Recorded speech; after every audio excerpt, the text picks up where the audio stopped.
Hyvää huomenta ja tervetuloa Eurooppa-foorumiin tänne pienelle näyttämölle. Good morning, welcome to your forum to the little stage. I'm Liia Matikainen and I will be one of the moderators of today.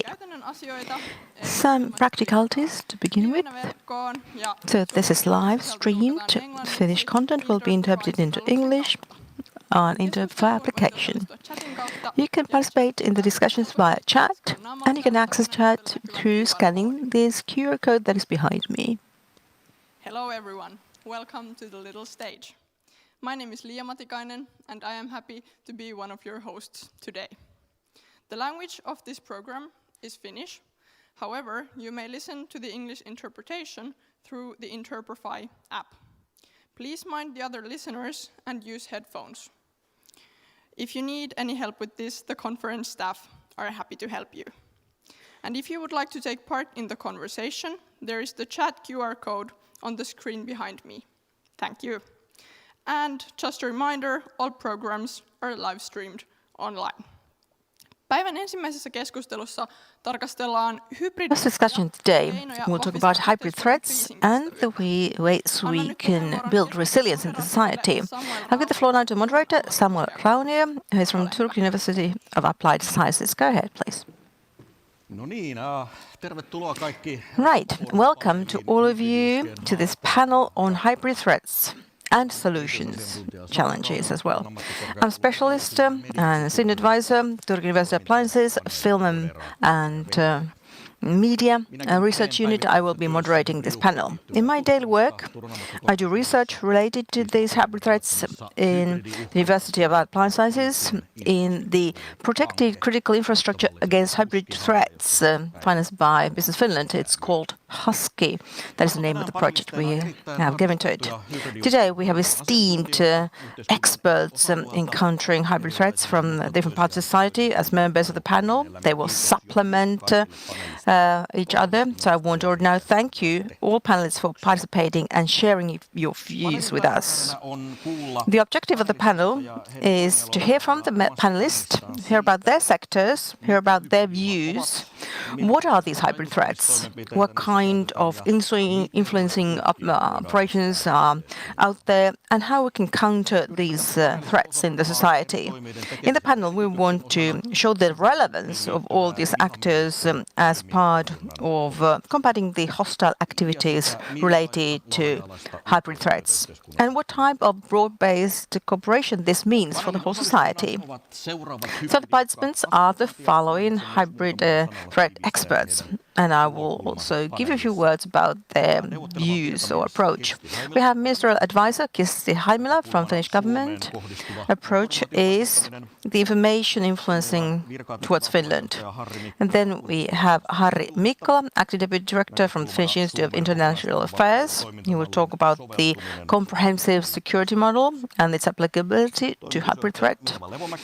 That's Mirva Levomäki, who is Managing Director from Turun Seudun Puhdismoway. She will be talking about how to respond to hybrid threats and how they impact water supply as part of the critical infrastructure. And then we have Chief Preparedness Specialist Aki Pihlaja from National Emergency Supply Agency, talk about the resilience of the society and also emergency supply, where cooperation between business life and the government is a crucial thing. Then Päivi Mattila, Chief Advisor from Turku University of Applied Sciences, and she will talk about new solutions needed to combat hybrid threats in order to, amongst other things, protect critical infrastructure. Now, next with the panelists, we will talk about their own approach to the topic, and each and everyone has prepared themselves to answer the following question. What is the most important challenge related to hybrid threats? And at the same time, what is the solution to that challenge from the perspective of Finland and the European Union?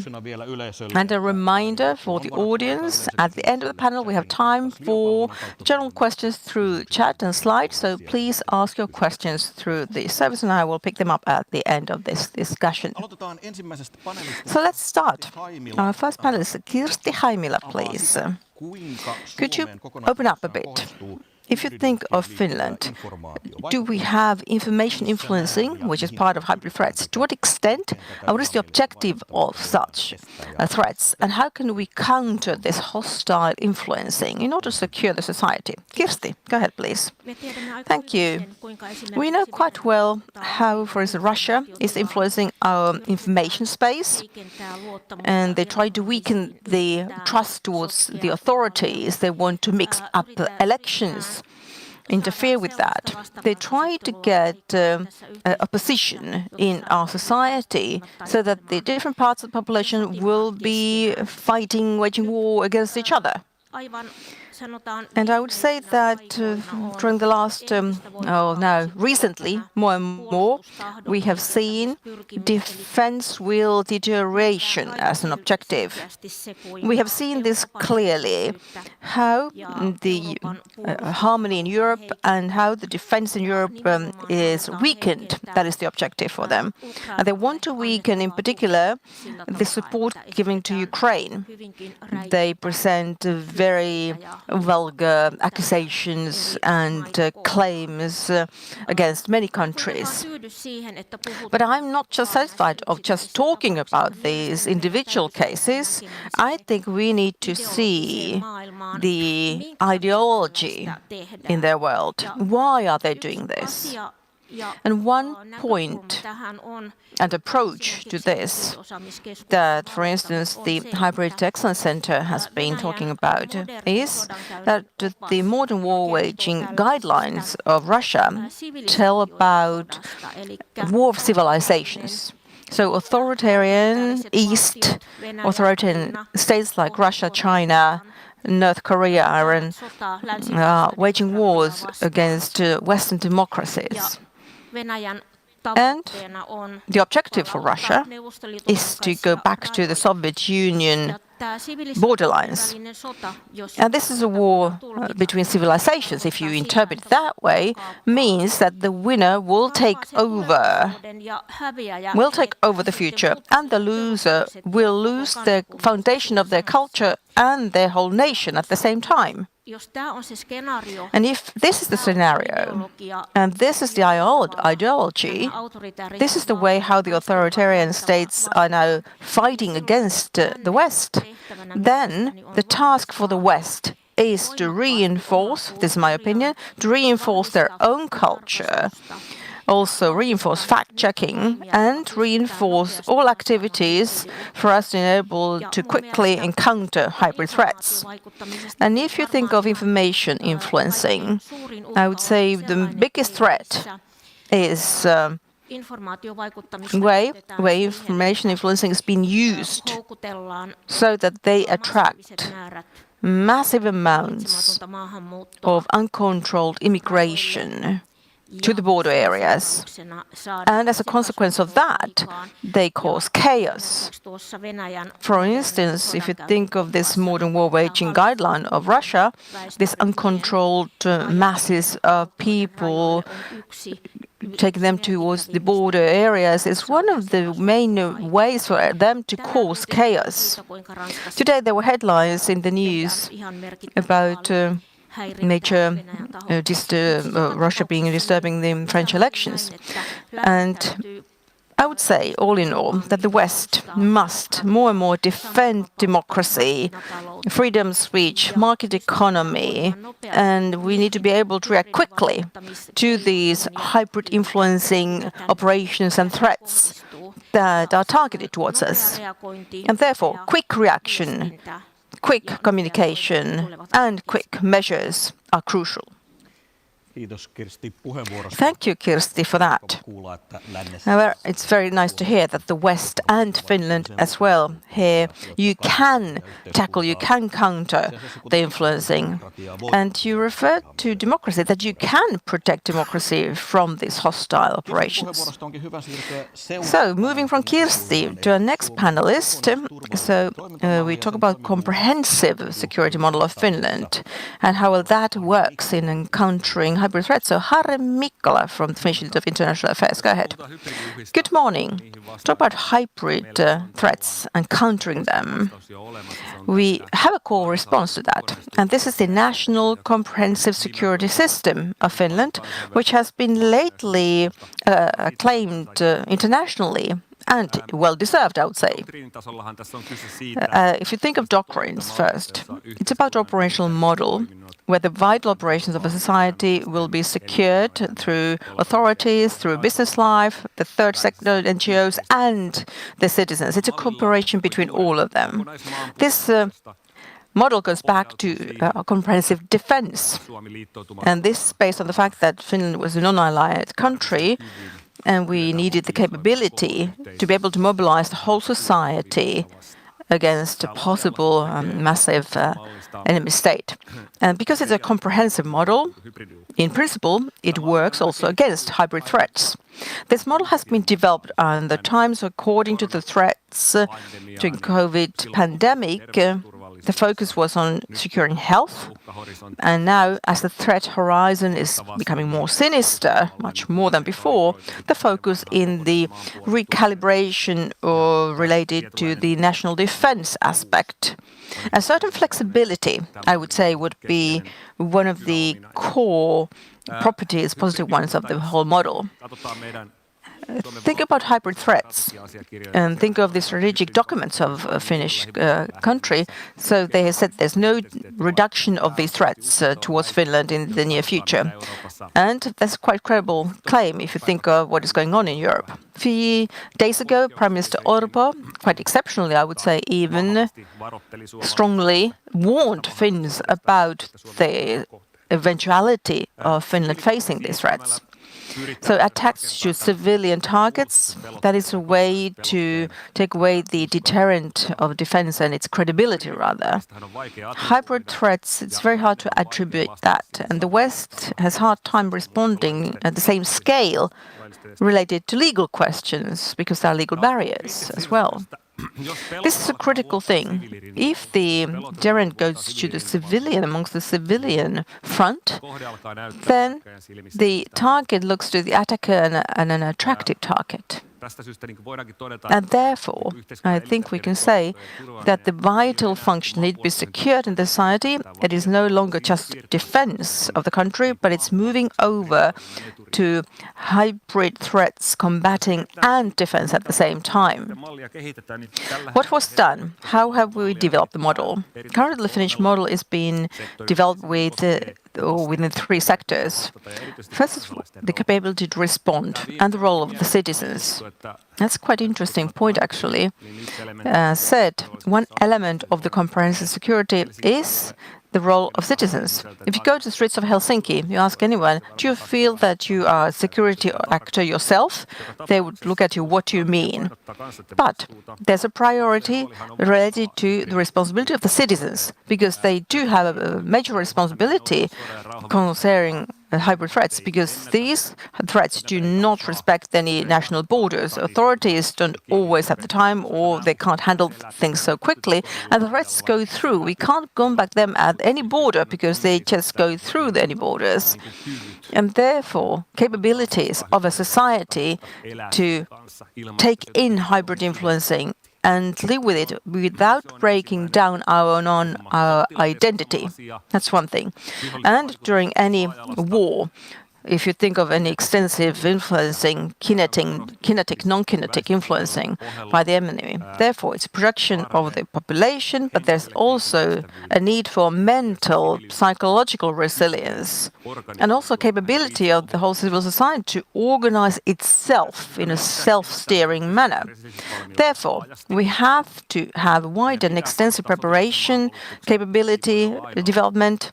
We, of course, need to invest into the defense of the nation, but that can't be just one thing. Yesterday, there was talk about defending culture, how to create a society and form citizens that are able to take in this current, very difficult, even dangerous threat in this operational environment and all those elements that might be there.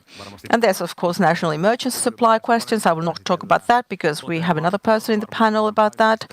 But emergency supply, used to have a priority related to continuity management by companies and private, public and third sector cooperation. EU regulations will change this a bit. So it means that these companies that are critical from the emergency supply point of view will have legal obligations. And that has caused some friction because the current system is based on voluntary approach. But my third point is related to management. Leadership. This is a major question. If you think of any horizontal security management, you can always develop things better because the current hybrid threats do not respect any sectoral borders of our administration. So the core question is, the current leadership model, can we respond to this? Are the structures such that we can have uniform and quick response in the management? The Prime Minister's office has been working on the question, trying to seek responses. There's now a new holistic preparedness ministerial work group that was set up. On top of that, the question relates to a security committee. So where will it be placed and what is the role of that security committee? These are very sensitive questions because they touch upon the limits of the different ministries and their responsibilities. So the task is not easy. Maybe I will finish off by saying that this comprehensive security model is a key element. It's the starting point against hybrid threats, but it's not a static one. There's high pressure on the model, and at the same time we have military defense, which requires our resources. To coordinate all of this without fragmentating the model at the same time or without losing something that is valuable to us is, I would say, the key question in order to develop the system. Thank you, Harri, for that. Very fruitful and very interesting to hear about this. And the citizens have their role to play and how we can support Finland and against these hybrid threats. And now, going to the daily lives and solutions. How do you prepare ourselves? How do you combat this in our daily lives? If you think of critical infrastructure, it's a great pleasure to have in the panel something representing the critical infrastructure. So wastewater management company Turun Puistomo, and we have Mirva Lambe, who is the managing director. So Mirva, please, how the hybrid threats and responding to them affect everywhere, also in water supply, because that is critical infrastructure and it's a critical part of our daily lives. So go ahead, Mirva. Thank you. If you would please put on the next slide. So this is for water management and critical infrastructure. I would see that all the operators who operate in the field of critical infrastructure and the continuity of those services enable people's everyday life and the functioning of the society at large every day. And water management is part of this critical infrastructure. Let's have a look at the next slide. From the perspective of water management, the hybrid threat is not a theoretical one in the field of security policy. It's part of our everyday functions and risk control. I see it as many larger and smaller concrete matters that we need to look after at the same time, and we need to prepare for all of those simultaneously. Cyber security threats are part of this big picture. From our perspective, from the perspective of the society, those have increased. Then different blackmail operations, energy, material, different storages. How do we safeguard those? We must develop various different optional operating models, develop and exercise the know-how and skills of our personnel. disturbances in the supply chain and the spreading of misinformation, disinformation, these are some things that we have looked at separately, but hybrid threats means that we need to combine these different threats and we need to prepare for those simultaneously also in water management and wastewater management. The purpose is to ensure that the other functions in the society continue by keeping up and maintaining the critical infrastructure in all situations. And when water supply, water management works in all situations, that helps in other areas as too. And then if you talk about solutions, there is no one solution for everything. We need to combine different solutions and we need to prepare ourselves for various kinds of disturbances. A continuous situational image is something we need to have all the time, and we need to prepare all the time. That is something that we maintain in our operations every single day. We have continuously situational images and various scenarios on our minds that we prepare for. We also aim to share this situational image with other operators in water management. We all know each other. We have good connections. If someone learns something and finds effective ways to prepare, that helps the whole of Finland's water management prepare. Second thing I would like to point out, security of supply, ensuring the continuity of that and preparing for things we have already identified, cybersecurity, optional systems, secondary systems, having those in place and exercising our capabilities and skills. For cybersecurity, this means also education for our personnel, audits, then making sure that we have cameras in place, we have security staff in place to see that there are no people around that shouldn't be around. For chemicals, we need to find secondary suppliers and that we have emergency energy available as well. And that our suppliers also have optional other suppliers in their contact list for cases where they might be needed. Personnel is provided with education and exercises regularly. So this kind of safety, creating a strong safety culture and exercise culture is important.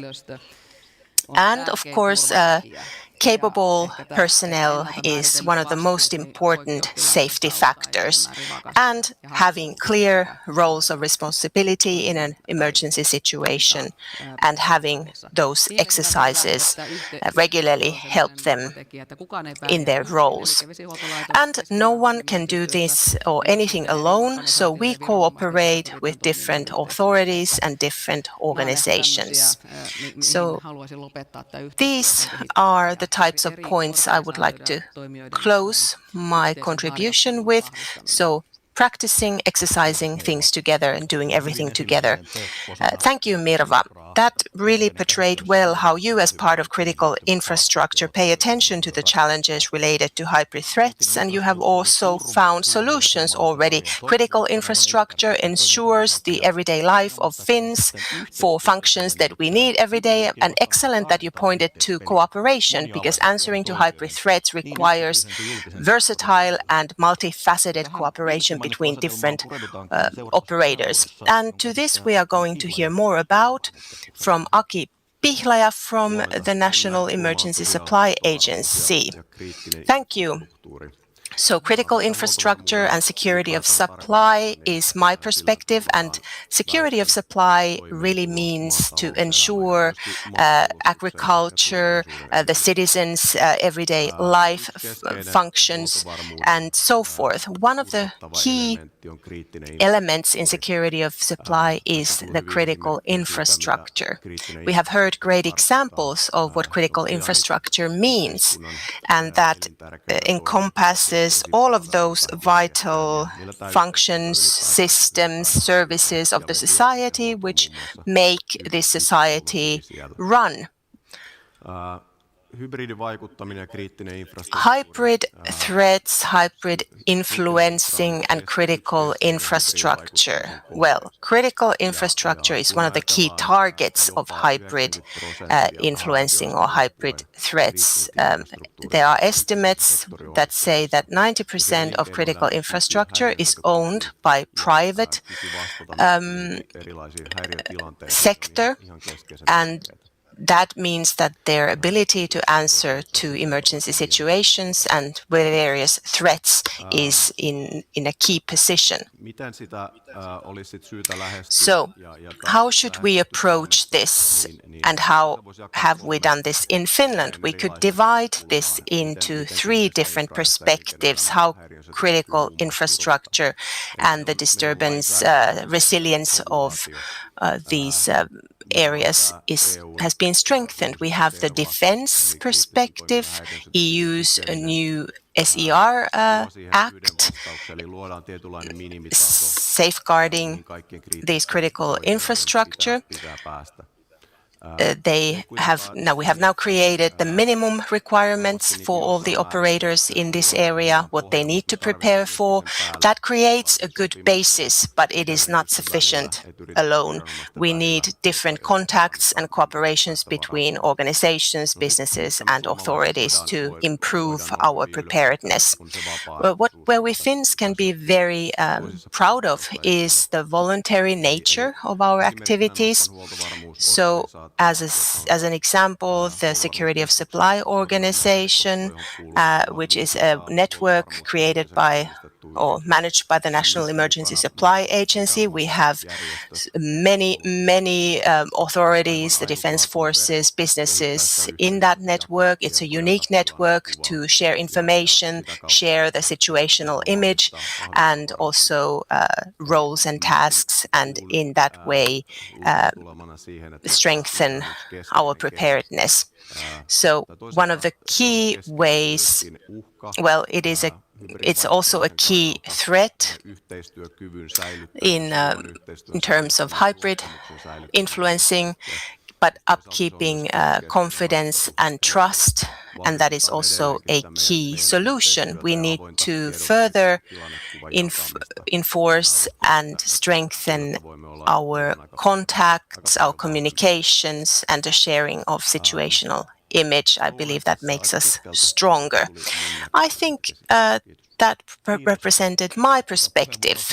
Thank you, Aki. Excellent remarks on the means of safeguarding Finnish societal resilience and the cooperation needed across society.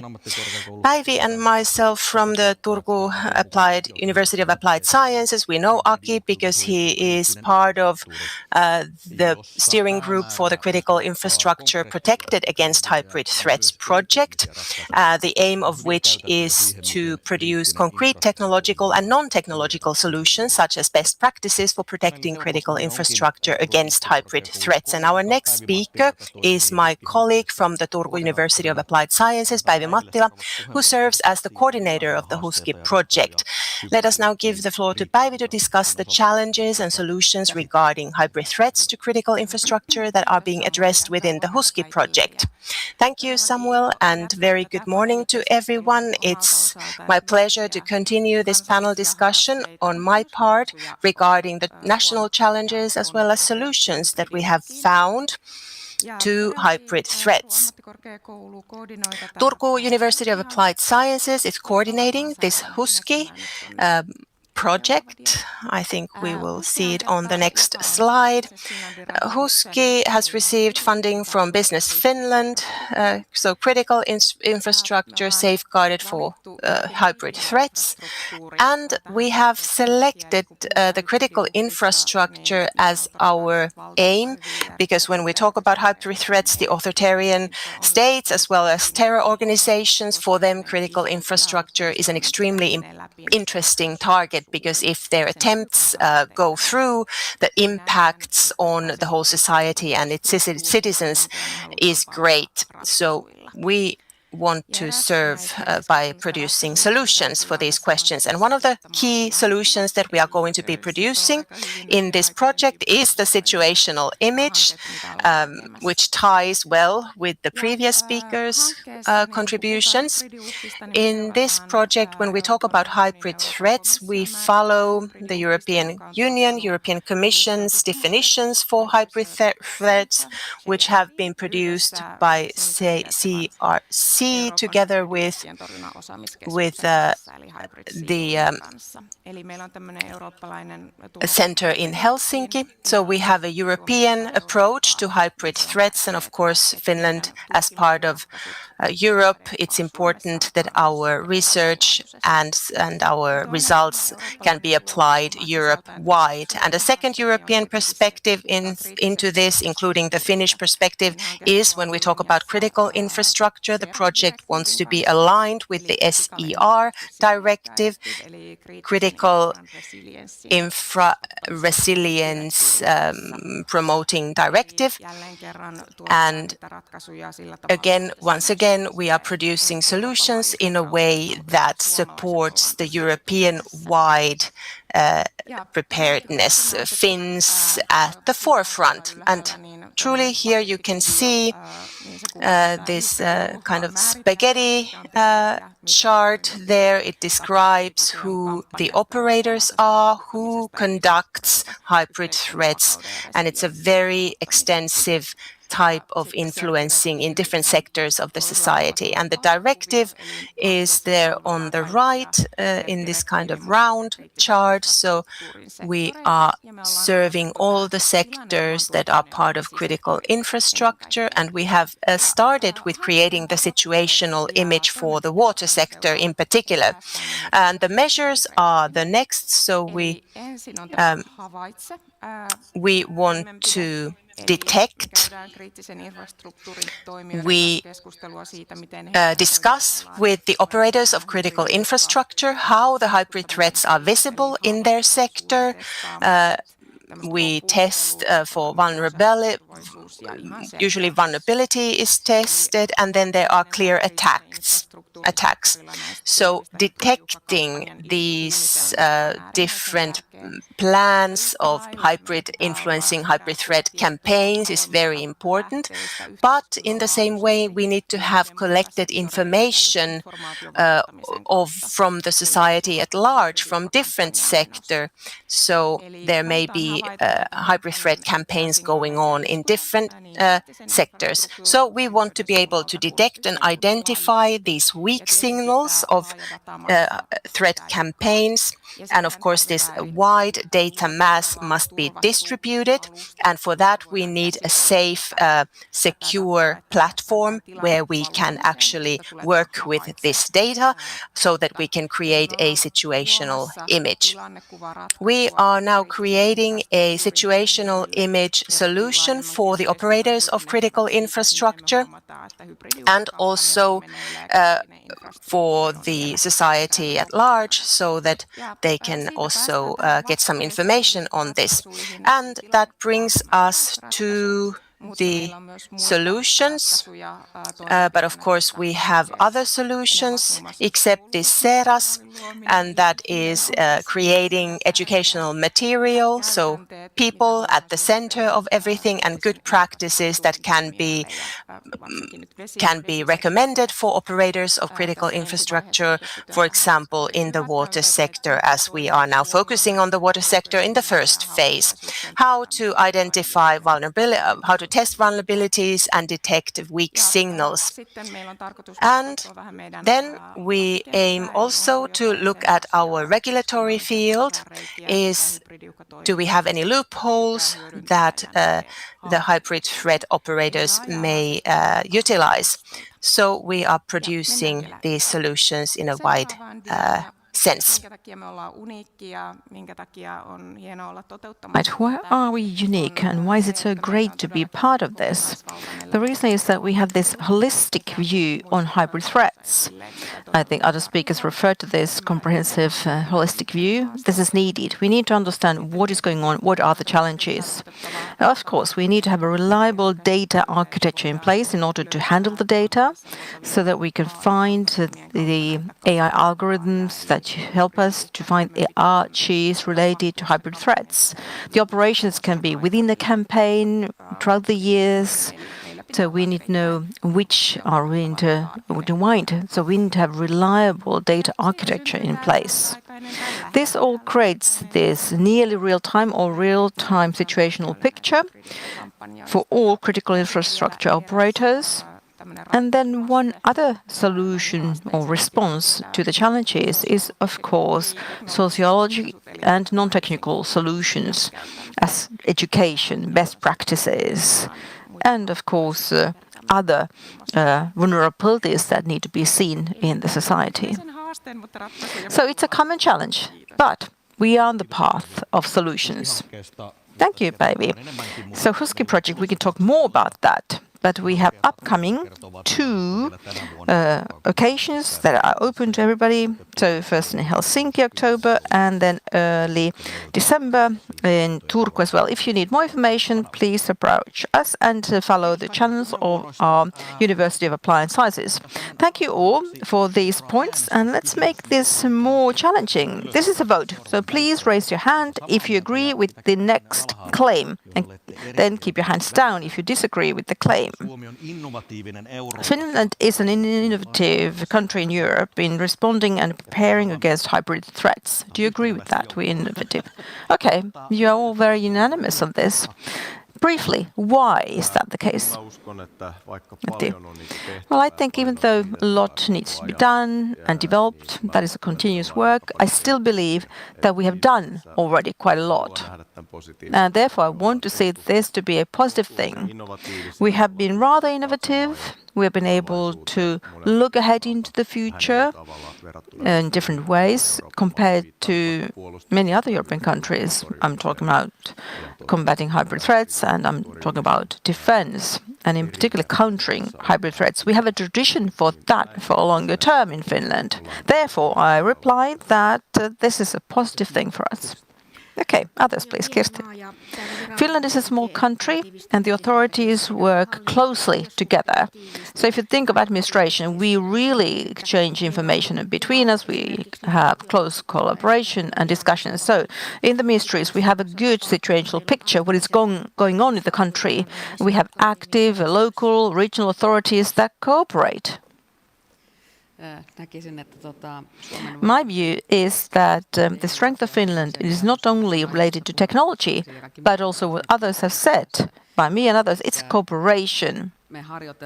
So we have exercises from the perspective of critical infrastructure operators, we have joint exercises, we share the situational picture. So therefore, if I think of, compared to Europe, this is a very strong operational model. Of course, it has to be continuously developed. It need to be upkept and developed constantly. But still, I would feel that this is the right path. Indeed. Well, everything is proportionate as well. If I compare to many other countries, things are great here, but one should note as well, if you think of this Finnish comprehensive system, it has never been really tested properly. We had lessons learned from the pandemic era. Yes, we were able to survive that, but at the same time, we have been developing processes and practices that were referred to. Cooperation is our culture. In the government, ministries, there's flexibility. So all of that are good points. Then cultural factors. If I have a look at the global indexes on corruption, media literacy capacity, relying institutions, will to defend the country, and so forth. What is the difference between Finland and other countries is quite often, how to say this, mentality of preparedness. We have this approach to preparedness. We understand it's part of our DNA. We understand why things are being done. It's maybe not the fact for all countries. But I will go back again to this nasty situation, which is the public finances. What do we need to do so that the indexes I mentioned will remain at that high level where they've been? Yes, hardcore defense, you have to invest into that. But are we able to appreciate all things out there that build the society a resilient one? Which the case is, according to indexes, this is a resilient society. So my claim is that we don't always see that. Maybe? Thank you. It's nice to continue after these all excellent points that were already made. My answer is yes, absolutely yes. If I think about this politically, point of view of our administration, we are very active in this discussion against hybrid threats and in all activities. So therefore, yes, we are pioneers in Europe. A good example of this is our former president, President Niinistö, who was asked a Safer Together report to the whole of Europe. And in the report, hybrid threats are very much highlighted. Second point, the political debate is quite open and transparent related to hybrid threats. So once again, President Niinistö and hybrid CEO quite recently gave out comments reflecting the hybrid threats operational ways. Could democratic states do something like that against us, those who actually campaign and have hybrid threats towards us? So there's active debate going on. And then the authorities, press, media, nationwide, actively communicating to citizens and residents about hybrid threats. It's a pleasure to see that in the press. They really want to talk to people, explain this so that it is not something in the background only. So the citizens get an understanding of that, and therefore there's no sort of a threat in the deterrent and tyrannous way. So therefore, yes, there's good cooperation. And of course, research, training, education. A lot of research on hybrid threats and education. In particular here in Turku University of Applied Sciences, we now have this hybrid skill or talent educational package. It's meant for all citizens. It's offered openly, and we want to bring about new practices, measures and skills to a wider audience out there nationwide in order to explain what are these hybrid threats, how they work. And then the solutions. In our Husky project, you already heard what we are doing within the project.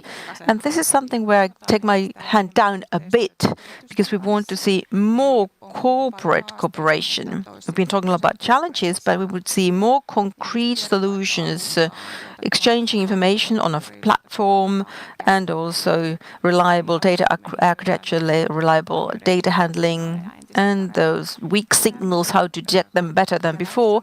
So all of that, I would like to see the discussions going on, and of course we are here to in the Husky project to create solutions. And thus Finland would get even more innovation compared to Europe, so that we have finished products that we could offer to Europe that will give solutions when we see the challenges of hybrid threats. Because we haven't seen that much, these products out there, so we need to take this forward and then we can take our hands up really high. Okay, let's be innovative, but we still need to improve things a bit. I promised the opportunity for audience to ask questions. We have time for one question. And I don't think we can have a panel without talking about AI. This is 2020. So the question is from the audience, how AI can be used in predicting hybrid threats or forming this situation picture so that these are reliable solutions, they can be audited and they're also safe and secured. So AI. Mira? I could start. AI is an opportunity and a threat at the same time, and both of these sides have to be in the solutions. So whether it's a function of AI, somebody who's into technology can tell us more about that, but I see critical infrastructure point of view, the threat is as strong as before. So you have to make sure that you are following technological development and you somehow could have a foresight and take into account any side effects that AI solutions can have. But yes, I am for this, indeed. There is a need for AI in this wide-scale, complex problem as we are facing with hybrid threats, but need to take into account security all the time. Okay, very briefly, please, Päivi. Yes, we already use AI.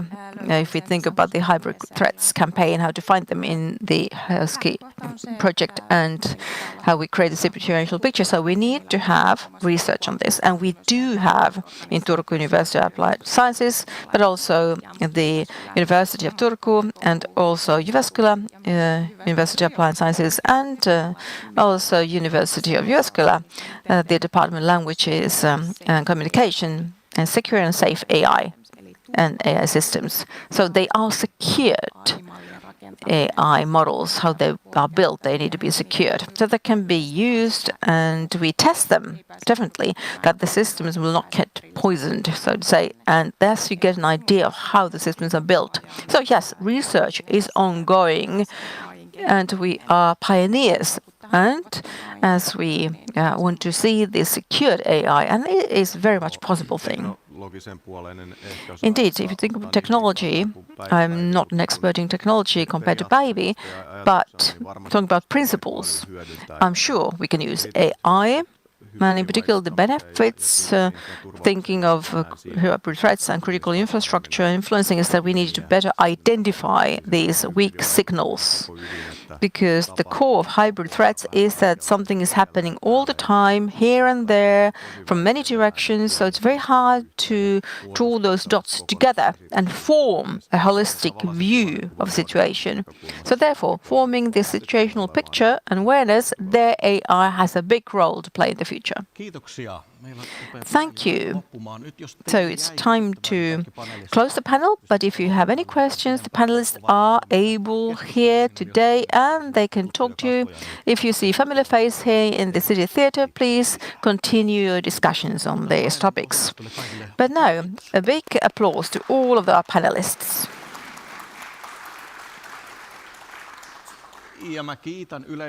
And I want to thank you, audience here, live and online as well.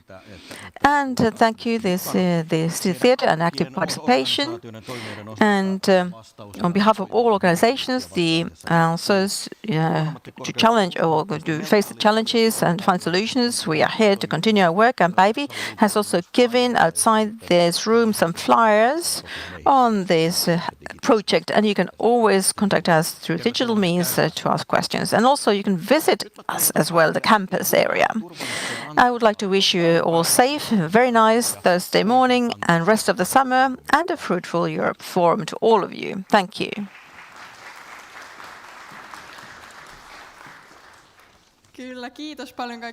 Thank you very much, all of the panelists. This is a very important, interesting discussion that you just had. And now we have a short break and we continue here at 10 a.m. If you want to have some coffee, second floor has Europe Cafe, which is open. See you soon.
Suomen päässä voi ottaa vähän rennommin.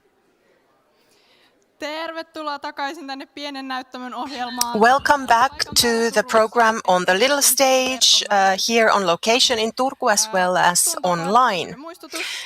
As usual, a reminder for the public, for the audience, there is interpretation available through the Interprefy app, and if you want to participate in the discussions, you can use the chat function by scanning the QR code visible here on the screen.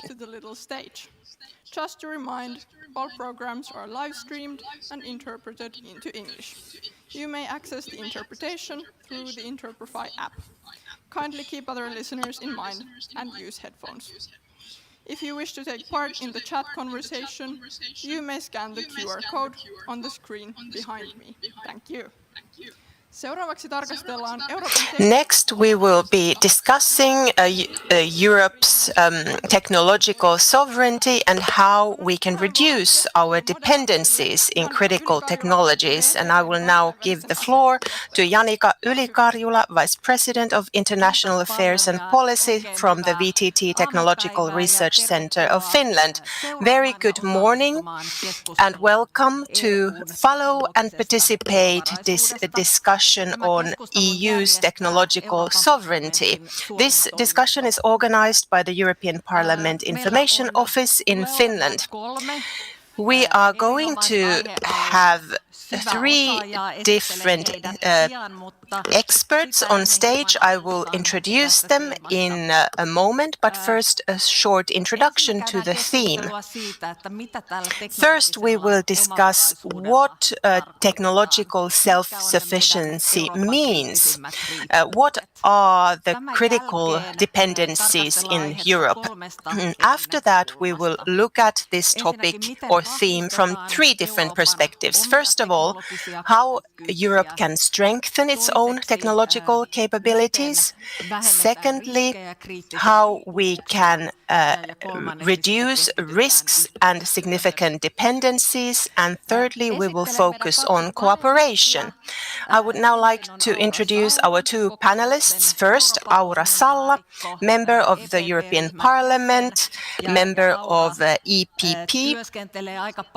Aura works a lot with technological and digital issues, also in development of defense questions and competitive development of our competitive advantage. And Robert Torvelainen, our second panelist, Chief Digital and Tech Policy Advisor from the Confederation of Finnish Industries, so bringing in the perspective of the industry. And soon, I think also Ville Niinistö will join the panel, member of the European Parliament as well from the Greens party. But let's start with what does technological self-sufficiency mean? It has been greatly emphasized lately in the EU-level discussion, but it seems people have different opinions and views on it.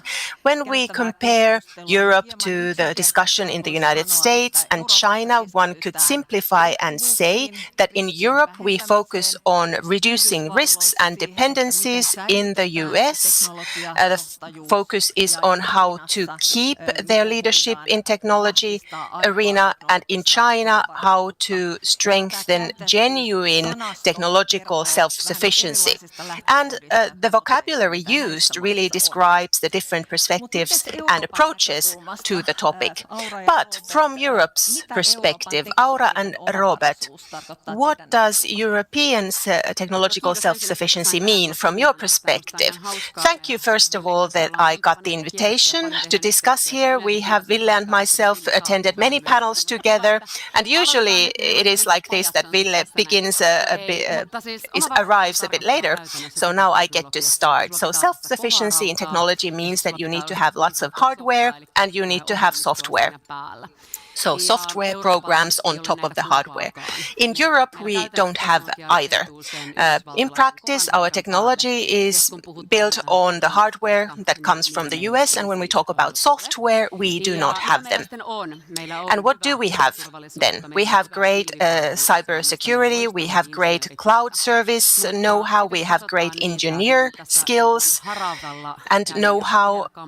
I have really combed the whole of Europe to see where those businesses are located, who they are, who could build the services that Microsoft is offering at the moment, for example, but they do not exist. We have open source models that could be used. We have cybersecurity, for example, WithSecure in Finland. We have excellent cloud services, Telecom, Nextcloud. Even in Finland, great businesses like Verra are doing cloud work. But what are the things we use every day? Email, Word, and Excel, of course. That kind of a business or company we do not have in Europe. SAP probably comes closest to that in their sphere, but they're not doing that for the consumer market. So that is missing. And then when we build this on hardware, Google is what we use most of the time, and many other US-based companies are able to build that. We have big weaknesses in these two important things, and the third one is chip industry, chip technology. Most of the chips in Europe, in the world, are now being produced in Taiwan, some of them in the Netherlands and also in the US. But we also have great opportunities for this in Finland, but the scale we cannot reach on a global level. And then talking about building one chip factory, it cost 17 billion. So we don't have that kind of money. In Germany, they have made some attempts to do this, but there's not even the financing there available to this level operation. So chips, hardware and software, these are the big problems. And in these three areas, we are completely dependent on the rest of the world. And I'm sure we will continue to be for the next 10 years because we simply do not have the capital in Europe, even if we wanted to build capacity and we would have experts to do it. Okay, that really emptied the bank, so to speak. So do we have opportunities?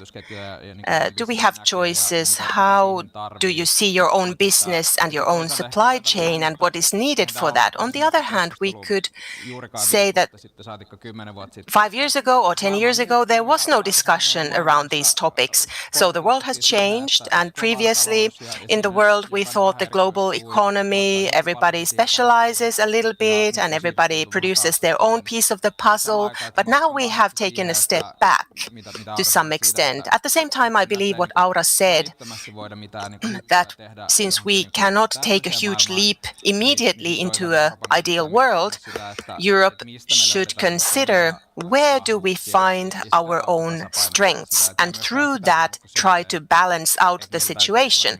I do not believe that we need to be able to produce the whole stack in the same way. It doesn't need to be all in our hands.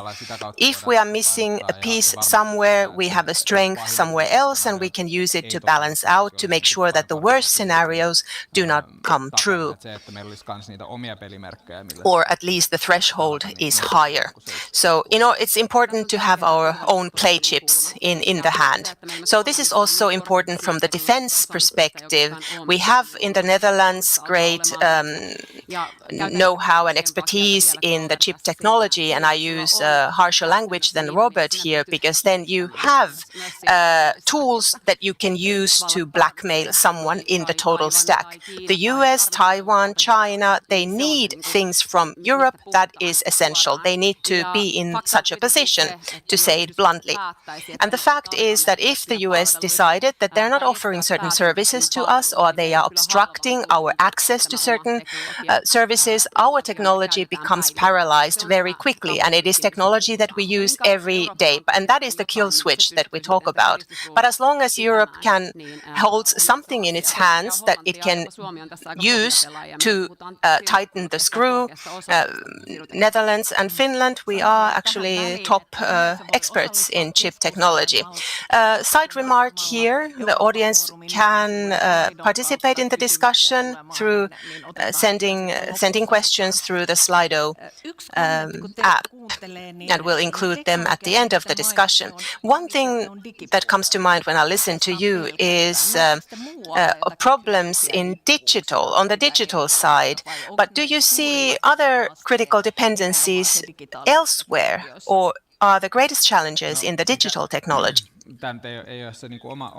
Well, this is not my core expertise, but if we think about the defense industry, for example, Finland has decided to purchase fighter jets from the US. We don't have Finnish ones. Sweden, they have some. So we arrive at a question, what is the degree of sovereignty? And where can we make choices? What choices are available to us? But I'm sure we have some examples outside of the digital technology, thinking about minerals, for example. There's been a lot of discussion on how in China they have complete control over certain minerals. They don't exist elsewhere on a global scale. Yes, critical resources, critical materials are absolutely one weakness.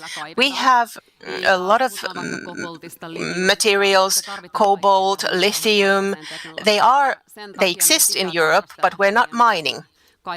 We're not mining them, and that's why we need to look at our mining permissions and approvals. Finland just made its own mining act. So it is better to mine there where it can be do in an environmentally friendly way, where we can control the activity. So that is why we need to look at this as a whole from the very start of the process, instead of importing all of those materials. If we talk about the capabilities that we have in Europe, sometimes it surprises me how little we talk about the technological capacity of Europe when the focus is so much on how to protect and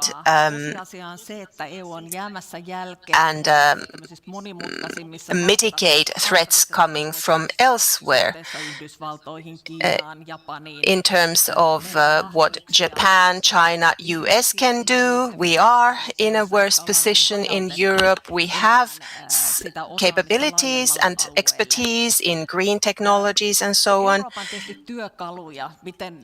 In the tools in Europe, one is of course funding, how to promote certain developments. And when we talk about the EU's upcoming budget, how do you see the weight and value of strengthening these capabilities in Europe in the upcoming budget? And what changes are needed to the current situation? Perhaps the biggest change is to stop thinking that EU funding saves anything.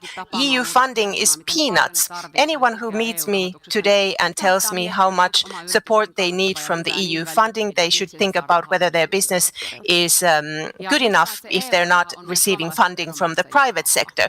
EU funds are EU funds that come from the Finns who paid as tax, and then we ask for it back to be returned to us.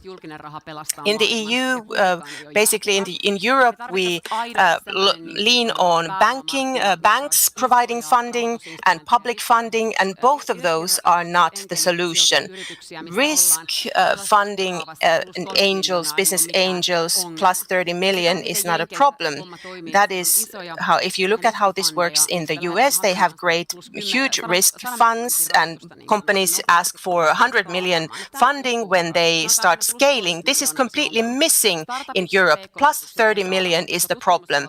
So startup companies receive funding, there is research funding, we have all kinds of instruments for those, but then when we go to the next funding round, plus 30 million, anything above that will be an issue.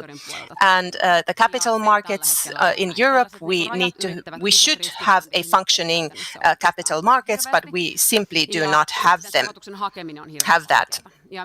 And also applying for funding is very difficult. If I hear another political speech how capital market union needs to be promoted and furthered, but before it has been said for so many long time, but before Petteri Orpo, Prime Minister, says what we need to do, we need to harmonize, we need to do all kinds of things, and we think about a common corporate task base. There is no market in Europe, and the big things do not move. And for that, you need a common understanding within the different member states, and that will not happen. And then when they say that the internal markets are low-hanging fruit, it is not. It would have been picked already. There is no EU legislation for internal markets. We have separate legislations in energy, in technology, and it just keeps growing instead of becoming less. So funding and regulation. Ville, how in the EU, how could we strengthen Europe's own technological capabilities? What changes are needed to the current situation? Greetings from Kaarina High School. That's my own old high school. So teachers were there, so I couldn't make it in time because my old teachers way back 30 years ago wanted to talk to me. So sorry for that, being late. I would like to say that what I just heard, of course, is true, but if you think about this general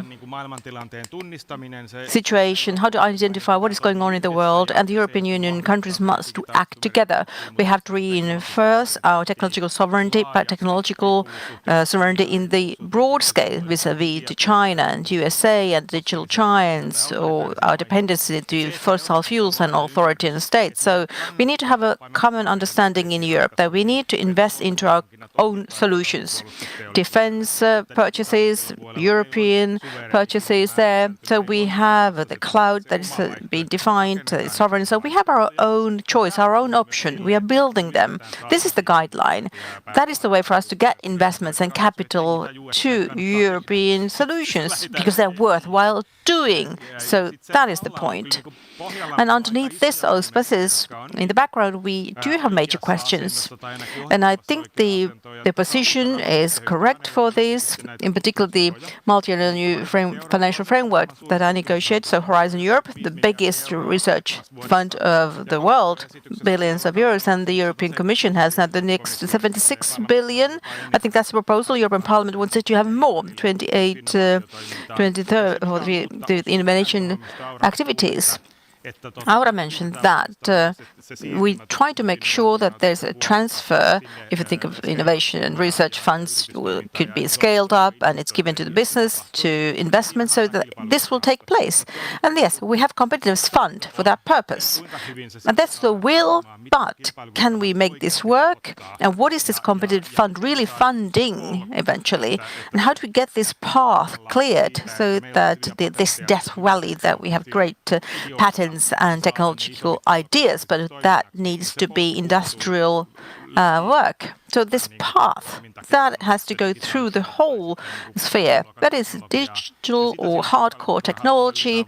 And this, I would say, the competitive fund is going to speed up. There's the will, as I said, but we need to make sure that at the same time, word of warning here to conclude. People think that competition is sort of a non-acceleration of things, trying to have less new things. It's a strange tension that I've seen in Central Europe, like German industry. They have not invested in digitalization, renewables, or not battery industry either. So Asian competition takes over. Then they say, oh, well, that happens. Whose fault? It can't be our fault. It's nasty to say. It's the EU regulation, environmental regulation. That's the fault. Even though that regulation wants to make the innovation and the markets profitable markets, open for innovation. innovation. Particularly if you think of Central Europe, the industry right now can be doing something that is detrimental to our competitiveness. Maybe a brief comment. I agree with both of you about scaling things, that the digital leadership in the financial framework, it's about 50 billion, the digital giants over 70 billion to data centers this year. So you see the scale here, it's a difference, huge difference there. And Ville, I can agree with you with the point that business life, companies need to have a look into the mirror, because innovations, future technologies are not made unless there are investments first. So it has to be the will of taking risk, the will of putting in money to new projects. That has to be at a higher level, much higher. Then about the conditions. Do we have legislation in place? Is the legislator encouraging companies from the funding perspective, from the company's operational perspective to this? There has to be improvement. The last point on regulation. Maybe here in this context it's about the package of technological sovereignty in Europe. But Ville, you said about creating the framework for sovereignty. And I believe in this. If the public sector will acquire a certain type of cloud, risk-classified things, and there's harmony in the view across Europe, then that will create demand, that will encourage the companies to produce the services related to it, and thus we get capabilities. And that, I would say, needs to be at the right scale. So public sector can indeed build demand. If I think of defense investments, they've been mentioned a couple of times, they are increasing. How do you see that linked to this European technological self-sufficiency and sovereignty? How are these two items linked together? Can they be used both ways? Well, yes, we've both been working with the question. I'm so inspired, enthusiastic about this. I would say this is indeed what the Americans have been doing for a long time. We need to identify this as well here. I've been talking with the experts, the digital experts. They are into this, what USA has done. And quite often it's the defense purchases and digital companies grew from that. So big money first in. And quite often, then the borderline between military and the civil application is quite low in the USA. And thus they get growth in place. That is really huge growth as you scale up your business to civilian private consumers. Therefore, it's a very important thing to see it. And I challenge the Finnish political elite right now. Häkkänen, the defense minister, almost like biblically, is repeating phrases that there's international cooperation, defense cooperation with the USA is so important thing. They tackle up into that because the purchases out there are a priority. Of course, the USA has high skills in defense technology. They, in the short term, have the best capabilities. They have the best skills as well. So that is not developed here unless we invest into this. So we need to have a longer time perspective in order to get competitiveness in the industry and have more win-win cases. If we have defense purchasing, there have to be microchips, there has to be semiconductors, satellites, all of that. So AI for Europe, our own microchips, like in Tampere, around Nokia, there's microchip cluster. So defense is the only sector where there's some money around. Don't quote me that there's money around there, but there is some money around that could be used in order to develop technology. You can't do that in other sectors, but use that money. The defense sector is not detached of any other technology.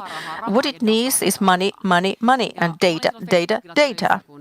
I used to work at Facebook when Silicon Valley companies went to Ukraine big time to help develop the first high-class drone technology. And why did they succeed in that? Well, of course, unfortunately, well, they can test it. They can test in real time, unfortunately. But they had data, huge amounts of data. Silicon Valley companies had the skills, and they were able to do this in a vacuum, so without regulation, no regulation that we have here.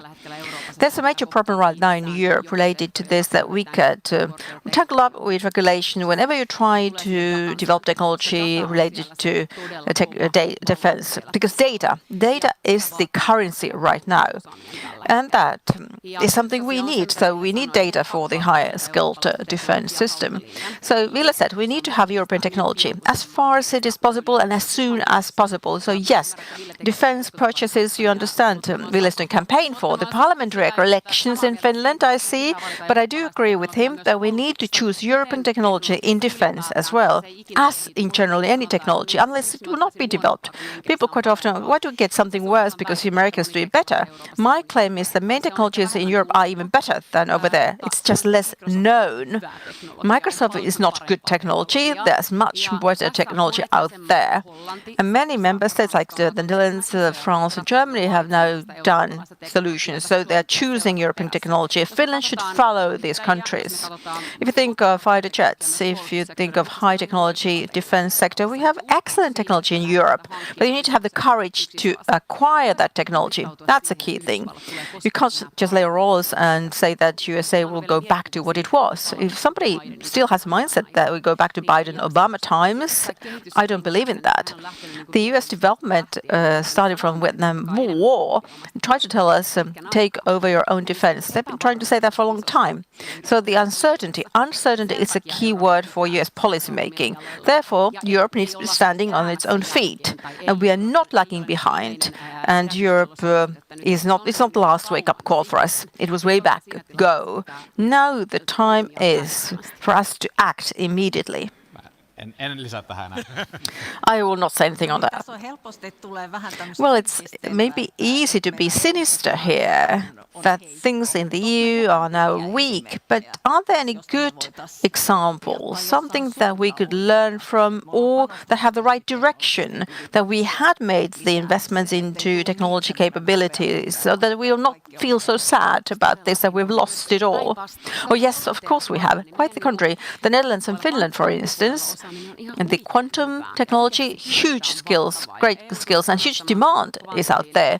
The EU will also make investments into quantum technology. There's a quantum package going to be published this autumn, and Taiwan, certainly, as for the scale in production, at a certain level, it's hard to get to that level, but many countries have the skills in place for high technology for chips and quantum, world-class skills, and therefore, just invest more into that. And I will go back to the debate that we started from. Then we can really get some flexibility, get some pressure against the blocks that are global ones.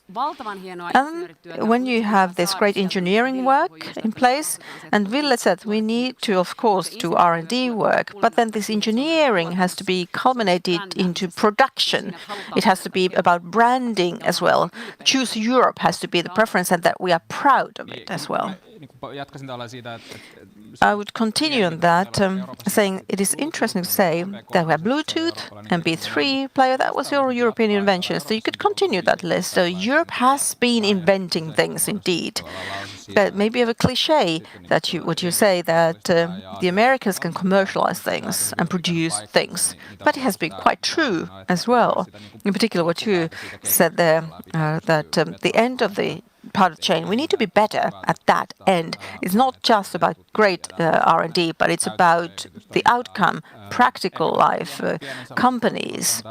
And maybe a hat for VTT, the Technical Research Centre, because, for instance, in Finland, you've been doing this quantum, have the skills and knowledge about quantum. So there are certain models, and we have to think about that. How to find the efficient ways to do public-private cooperation, and where do we get sort of higher risks involved? They are not just only market-driven easily, but I always go back to funding. If you have in place, to be provocative enormous amounts of money, then you have endless opportunities to get success as well. So therefore, you need to take that risk. You need to build new things and have the investments for it. So in the bigger picture, it always goes back to this. And it's a long-term investment that we're talking about. That's true. Indeed, many things were said that I want to say. So quantum technology, Finland's the top countries in Europe. Europe is competitive in this. If I think of some other things, then in general, we have industrial data out there. Very much skills, digital transformation, and also environmental knowledge. So we could use data, and we have the opportunity to be a leading country in the world with that. And this is the way we can solve a problem. So say, Chinese are better in certain things, but if you think of solar panels, they are doing it, but USA better in platform economy, AI, maybe a bit lagging behind, but we can use that we have also industry here in Europe, in particular at the interface of data and the transfer, we could be there, global leader. Then briefly about dependencies. It was already said here that Germany has the car industry. So how do we make sure that these dependencies will be reduced? And behind that reduction, it's not about security threats, but that rather we want to protect our own company or our sectors in Europe. So how do we manage this challenge? Do you want to start? No, go ahead. It's about Industrial Accelerator Act. So it's about this act that has been made to accelerate, and the European Parliament is now handling it. And in this matter, we have a tension ongoing as we are searching for European autonomy, sovereignty, competitiveness. So by increasing barriers at the border, so being protectionist, no. So therefore, if you think about the act, it requires a degree of European production. In certain occasions, it is needed, but we can't be too naive. Americans are doing it, Chinese are doing it, but that can't be the leading idea. It will not lead into these investments. It might be stagnation, what is the outcome, and the deterioration. If you think of steel industry in Germany, if they choose it, let's have duties, let's have borders. So it's not improving competitiveness. Well, Nordic steel industry, I could use that sector as the example. There's the will of having more environmental criteria in place to get sovereignty that way. The more you have recycling steel or carbon neutral steel required here, our industry can respond to that demand. Then we have a leading position, and if there's a demand by the public sector for that, then you will get investments into place. It's worth investing. It's the egg and the hen problem. Hydrogen economy has the same problem. And the chain that needs to be launched is a long chain. You can't just have one windmill and then expect to see that there will be hydrogen industry joining you later. And that industrial company can't say, I will make an investment. One day consumers are ready to pay premium for this. No, you need to have a chain in place, and therefore public sector demand can create that chain. And then that should be the driver. And I see good environmental regulation or digital regulation, then you could think of that. Of the cloud, sovereignty linked cloud, that's good. Good regulation will create incentives for investments. And if you want to see it a title, it's good protectionism. It's not protectionism at all, but to call it like that. But where we are good at, can be good at, then the industry will get the projects in. Robert, yes, I can agree with a lot of that. The balance in being able to identify that the game rules have changed. If others play with particular rules, then we can't think about Europe just getting stuck in with other rules, and it's relevant in how much do we need to and what do we need to support, and where do we need to trust that their own strengths will carry us further, whether it's clean technologies or some kind of other new capabilities where our competitive advantage arises from. it is important that as we have done a lot of work in recent years for different trade agreements, but in the big picture, we always come back to this discussion on what the US does, what does China do. There are other areas in the world, and the EU and Europe can create new opportunities for business life in cooperation with those other areas. This is an important part of the puzzle, that this discussion on sovereignty, we need to also consider other questions, such as the global markets being preserved. When we talk about our businesses, especially Finnish companies,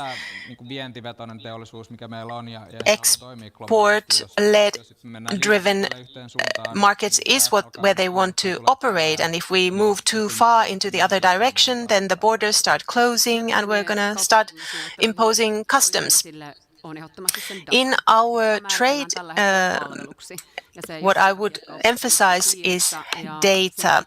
Data is defined as service, and it is not included in trade agreements for that reason, as it should be. And this would be an avenue for a genuine discussion with US, for example. At the moment, we are just giving our data to Chinese and US companies, and it makes no sense at all. And that is going to be important realization for whoever sits in the leadership position in the US in the future, understanding that this is something that Europe has. Data needs a price, that is clear. There's different kind of data. There's traffic data, there's behavioral data. Anything can be used to create a profile, and in Europe we have lots of expertise in this area. And this is really something that would raise Europe's power political profile. Good point, but a second question that we talk a lot about in Europe currently is, do we go forward with made in Europe or made for Europe? So we have countries in the world who want to create trade agreements with Europe, and European Parliament has to look in the mirror how high are the obstacles that they create for that. These trade agreements are needed. We need to sign them, and it's important to remember the requirements for employers' rights and so on. We need to require that those are included, but we will never reach 100%. Maybe 80% is sufficient. That is something I remind my own group. Also, we need partners. And when we create requirements in Europe, how many percentage of a product components need to be of European origin, we also need to pay attention to the partners in the chain who operate on the same fair game rules. And the French are applying a very protectionist strategy. If we favor European production, but you're making agreements, contracts in India, in South America, of course they're going to think, is this really fair? When we make agreements with Latin America, India, Canada, Australia, for example, and so forth, Japan, of course, with like-minded countries, and we do that more with Europe, and we hold on to our own data, I'm quite sure that the government in the US is going to pay attention that, hey, Europe is starting to stand on its own 2 feet. Whoever knocks on Europe's door, we should open the door. The EU has not been all that proactive in technological partnerships. Yes, they are active in trade agreements, but not so much on technological agreements. With which countries should we strengthen our partnerships? How do we select the right, like-minded countries? What does that mean from the perspective of technology agreements? Robert, we already have 4 digital partnerships: South Korea, Canada, Japan, and Singapore, and Brazil was introduced in the summer. So we have started that work also. Then, of course, the question is, to what extent are these other types of partnerships, and how much are they actual trade agreements? That's a good point to make, but I think the direction is in that direction. So I don't see a big gap here, something really lacking. Perhaps one big, what is lacking with the EU is strengthening a close relationship with Taiwan. The EU has this one China policy. I know this is politically a very sensitive question. I understand that well. But if we truly look at where we have dependencies, we have a dependency with Taiwan. They have the production. So EU should really look again at their links and ties to Taiwan. Okay, let's take a few questions from the audience. The parliament elections was already mentioned in the panel, and we have a question related to that. What should the next government's program include about digital and technological sovereignty in terms of promoting those and paying attention to the economical situation? Aura, we need absolutely a strong data strategy. We need a minister responsible for data. I have gone through all ministries who work somehow with data, and I'm going to be promoting that we include data in our trade agreement negotiations. We're going to invest in hardware and software in Europe. I know it will take decades, but it is my personal mission. We need some party who pulls it all together. We need a one-stop shop, understanding, comprehension of where we are in our data strategy, in the use of data. We have to have a minister who is responsible for this. That is 2027. And we also, I don't want to discuss this deeper now, but we have to consider the data centers that are being built here. It makes no sense. I understand in Hamina, a Chinese TikTok comes and has money in their hand and says, I'm going to build this facility. There's going to be important jobs there, security guards and so on. It's very difficult on a municipal level to say no, but that's why we need a state-level strategy. We need to look at this from the defense policy perspective, energy dependency, etc., etc. So we need a very strong data strategy in the next government's program, and we need a minister who is responsible for it. Robert, 4 entities. First one, digital regulation. If in Finland we have something extra, something that is contradicting regulation, we need to improve that, we need to clean it up, and we also need to continue on the EU level simplifying of digital regulation, and through that create a playing field where it is easy for the businesses to operate. Then investing in our capabilities, whether quantum, networks, cloud, we need to make sure that we are in the positive track and really invest in our strengths. Then thirdly, expertise throughout, whether on a general level that we look after our citizens and that we need to, regardless of the sector, be able to provide support for small and medium-sized companies. Technology as such is cheap, but we need to have people who are able to apply it. And then finally, in the public sector, how there in that sphere we're able to benefit from the technology. For example, more faster and smoother application procedures. We don't want individual projects. We need to be able to create a situation where our government, our administration and authorities are able to benefit from these solutions. There's a lot of interesting work to do in the European Parliament, so I'm in no hurry to leave. But I would like to extend Aura's perspective in that sense that I also agree with the fact of having a minister responsible for data, but I would expand it to a whole of technology, so a technology minister.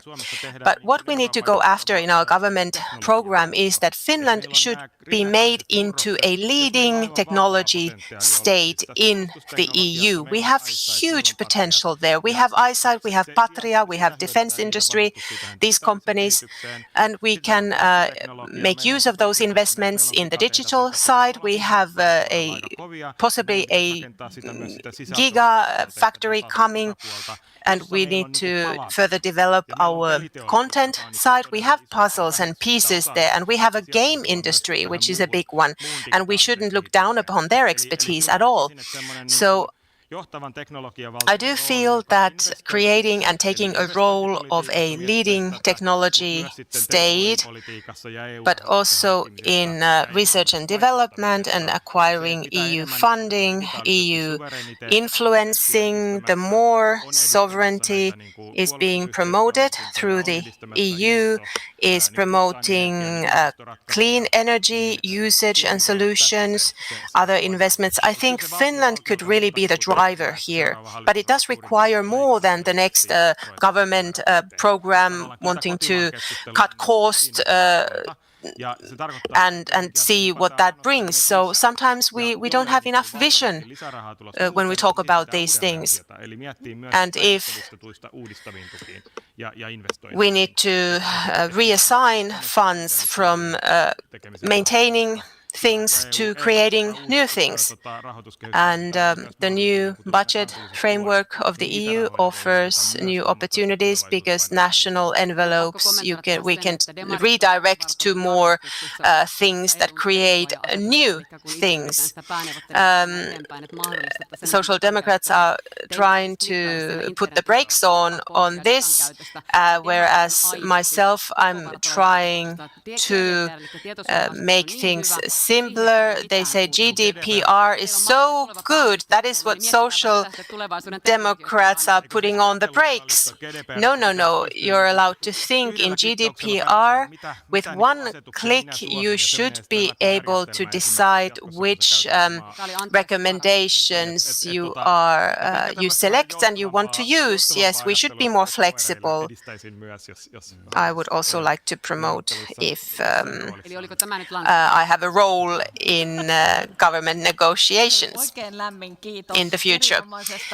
Warm thank you to this excellent panel discussion. I think we got some good ideas for also national events in the future in terms of upcoming elections. And thank you to our audience as well.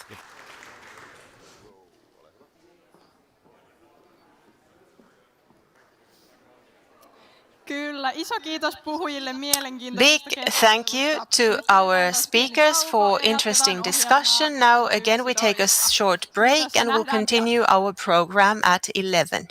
See you soon.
Tervetuloa takaisin tänne pienelle näyttämölle. Back to the little stage. And next the question is regulation holding back growth?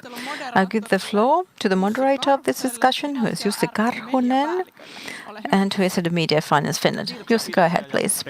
Thank you very much, and welcome the audience to this 11 o'clock session. We talk about regulation, we talk about growth, and holding back things related to growth. I represent Finance Finland. It's an association which is an advocacy organization representing banks, insurance companies, and pension institutions and financials, the whole sector in Finland. And today, to discuss, we have Member of European Parliament, Ville Niinistö, Greens. Welcome. And Finnish Entrepreneurs, Chief Economist Päivi Puonti. Welcome. Thank you. And also, as hosting, CEO Finland Arno Ahosniemi. Good morning to you all. And let's have some hope, because your member of European Parliament, Sirpa Pietikäinen, is a member of the panel, but the seat is empty for her. Hopefully she's arriving. Yes, perfect timing. There she is. That's great entree from you. Welcome, Sirpa, as well. I need to do that next time myself. You get great applause when you do like that. Yes, you get full attention to yourself. So, as you see the headline, we are going to be speaking about holding back, what factors hold us back, and how to make sure we have competitiveness and growth in place. And we will focus on problems today, but next 45 minutes, so we'll be talking about problems, but maybe we'll start with something nicer first. So Ville Niinistö, I would like to ask you first a question. What about the European strength? What is the strength we have in competitiveness? Something that is maybe omitted, something we don't see.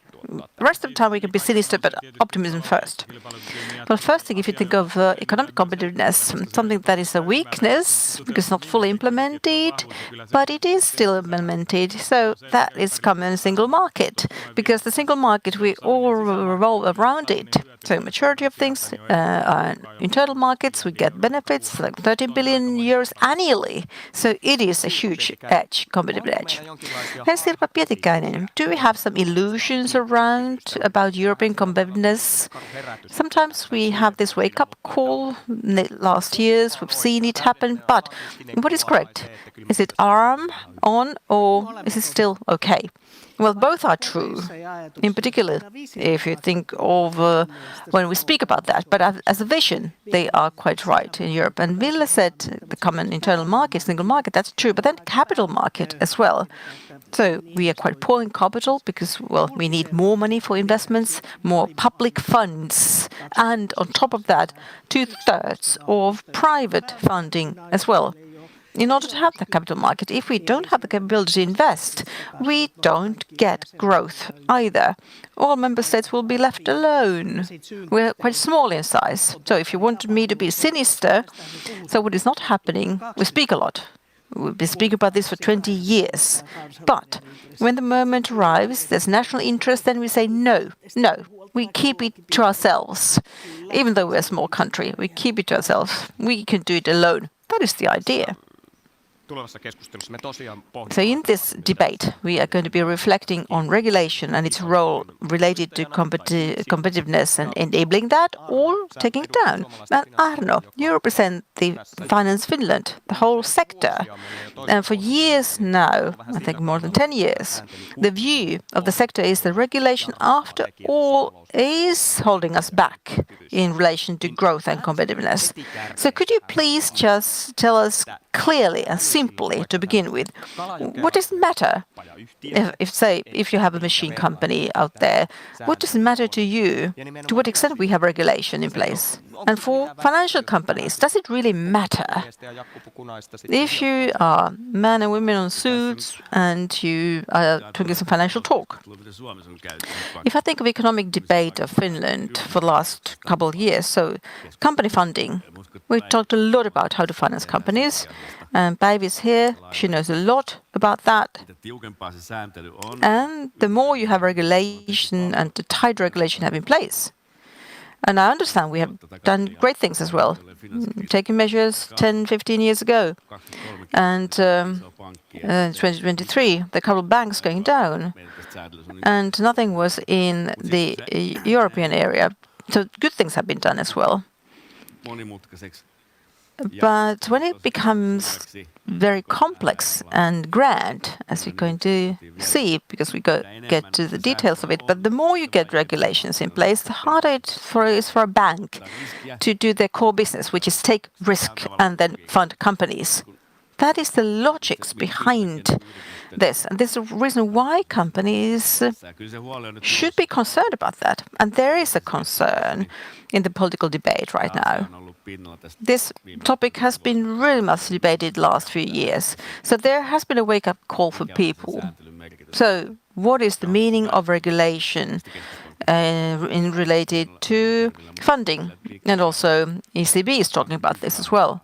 But what is the capability of a bank to fund private companies and to take risks? This is the core question. Päivi Puonti, is it so what Arno said, that is it really so that the companies, they are concerned about regulation?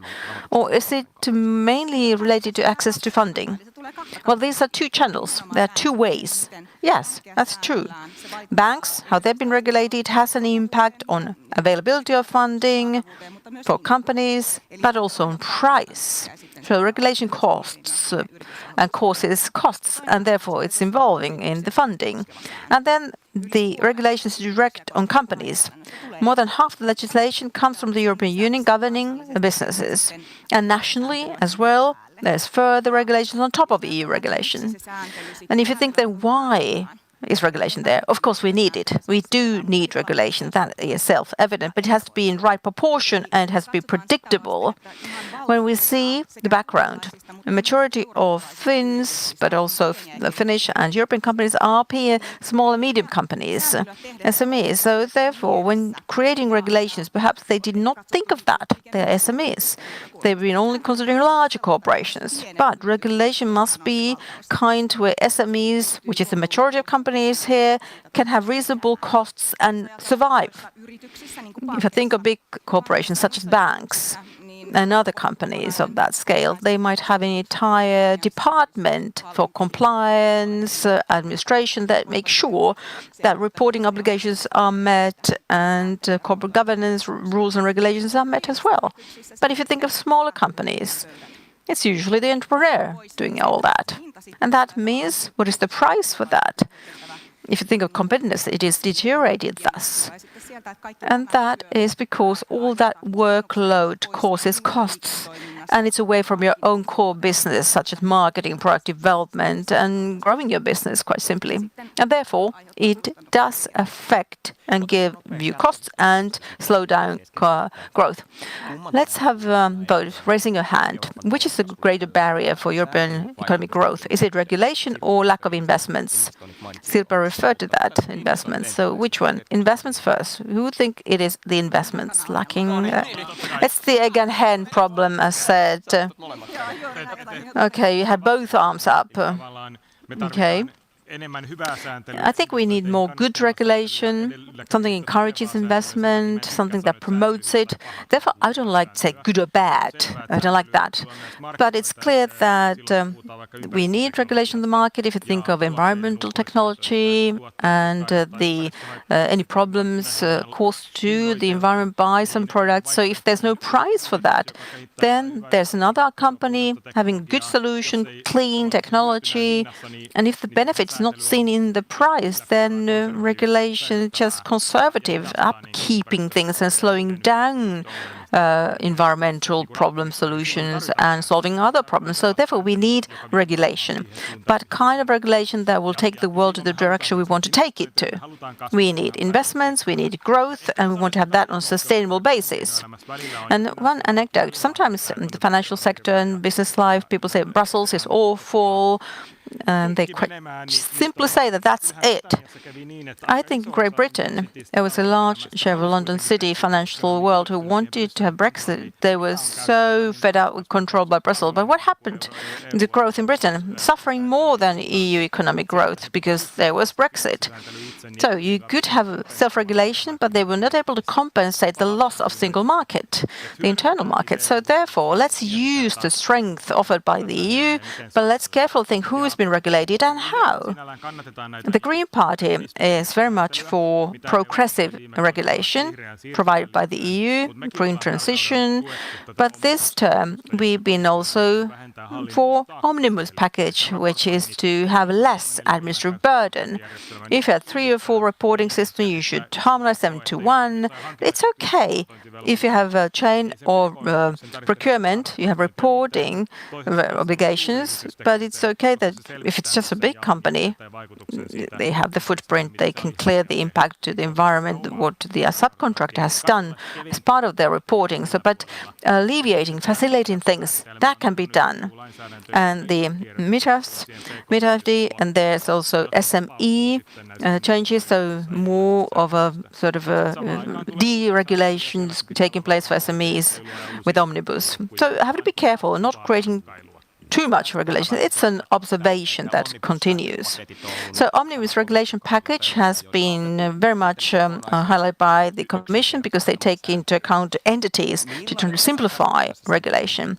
So maybe next, could you ask us, have they been successful? Are the omnibus packages, are they okay? Are they simplifying things or not? Sirpa? Well, my answer, may I continue on the other topic on that as well? Because I didn't give my comment yet. Well, omnibus. The idea is a good one because the European Parliament is also going for that direction, that there's sustainability and financial regulation. There are now 5 different pieces of legislation, different methods there on how to report things. But this omnibus did not end up with harmonizing them. The European Commission, according to their preparedness, did not do it, according to the will of the European Parliament. So therefore, there's some proportionality. There was an SME idea, simplified reporting framework should have been there, but what was done in real life is that they did dig. So this Halloween pumpkin to be shallowed. It was shallow. It looks to the exterior, it is sustainability reporting, but when you see the whole chain, it's been now limited.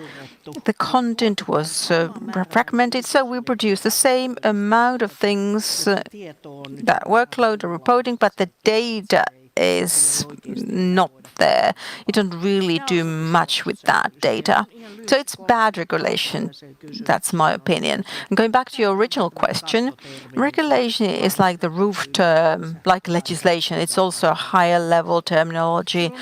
And there are 4 problems related to this. First problem that Päivi mentioned already is predictability. Predictability, and omnibus so far has not been successful there. Once there are investments, you build this longer-term reporting framework and framework for skills for companies. After 5 years, no, we're not doing it. So again, you start from scratch. Then the second one, Päivi, I think you referred to this, the SMEs, how to take them into account. And the error has been, I have to admit, in the EU that we say not covering SMEs at all.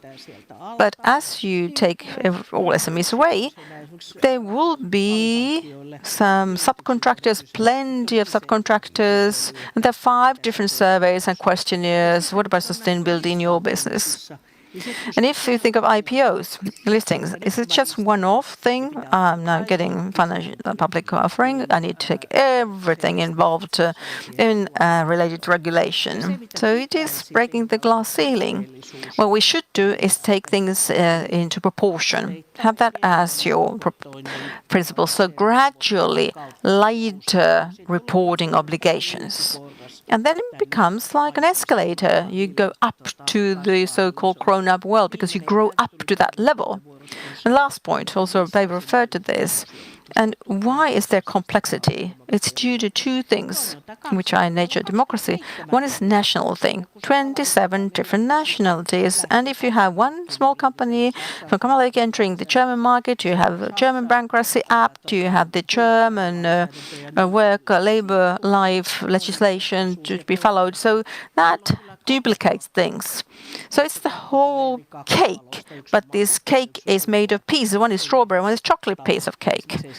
So just as an example, if you think of stability or environmental reporting, it's five different pieces of legislation. They're all slightly different. So five-fold reporting obligation instead of having huge packages like climate policy is doing right now, bigger packages.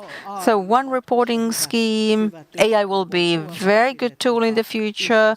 You could use AI, have access to the common portal where you have financial information, do your reporting there, and the authorities can access that, then the investors can access that data. They will get that information through that portal, European Single Access Portal, which finally is here. So this will make things easier. We do sometimes wrong things to make things easy. Well, democracy sometimes produces that. We have a lot of civilized people here. We have Finland, entrepreneurs of Finland, and you can tell us, political decision makers, not just the problem is regulation, but what within regulation is the problem. So more European, larger entities, please, long-term work. Okay, now, Päivi, you can immediately respond to that. Yes, for both the points, there were so many elements. You said our strength, single market, that's true. European companies have a home market, which is huge, European market. It's not this tiny Finland or just your own region like Kalajoki, but it's not implemented currently. It's not really there. If you think of Chinese or European companies, it's easier to grow for them because they have the USA and Chinese market, which are huge, and after that they go abroad.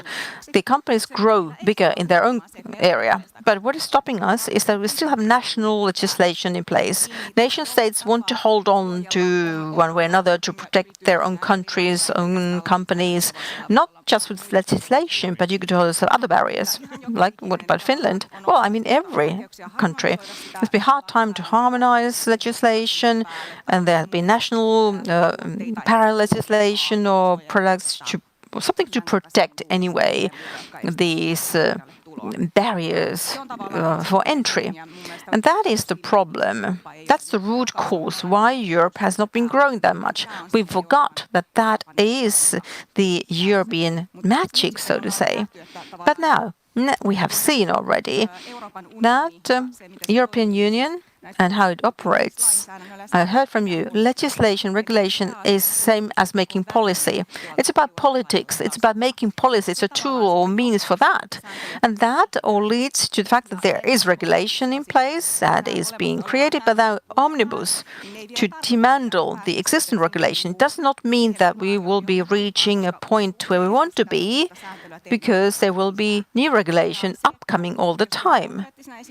If you want to give a concrete example, as I understood, Sirpa, you referred to this, we're talking about the same topic, so sustainability, ESG, and small SMEs have been released from ESG reporting obligations, so the burden is lighter, but still, ESG, Banking Act, banking rules can still give you those reporting obligations. So there can be different sectors and different chains of acts that affect you. And this is something that we could fix, definitely. Same reporting obligation could be there, but it might be just stemming through the bank regulation obligation and reporting obligations. Sirpa described the problem very well for the green transition. In Finland, we have a lot of companies who have a business in that. If we take everything down, then that would be a bad thing for our companies as well. So that needs to continue. But on the other hand, the problem is in the apparatus, what kind of an apparatus this whole decision-making machine of the European Union is. Officials are preparing and creating legislation that has been their job for decades. When the Commission started to talk about these omnibuses, so new legislation, and that will take down and dismantle the old. However, there is a strong political will in simplification, but I would like to see the day when, for example, FIDA legislative package, we would just really put the cross on it and decide that that will not be introduced. And that is the problem. As the machine has been creating legislation during its whole existence, it's difficult to totally switch to simplification measures.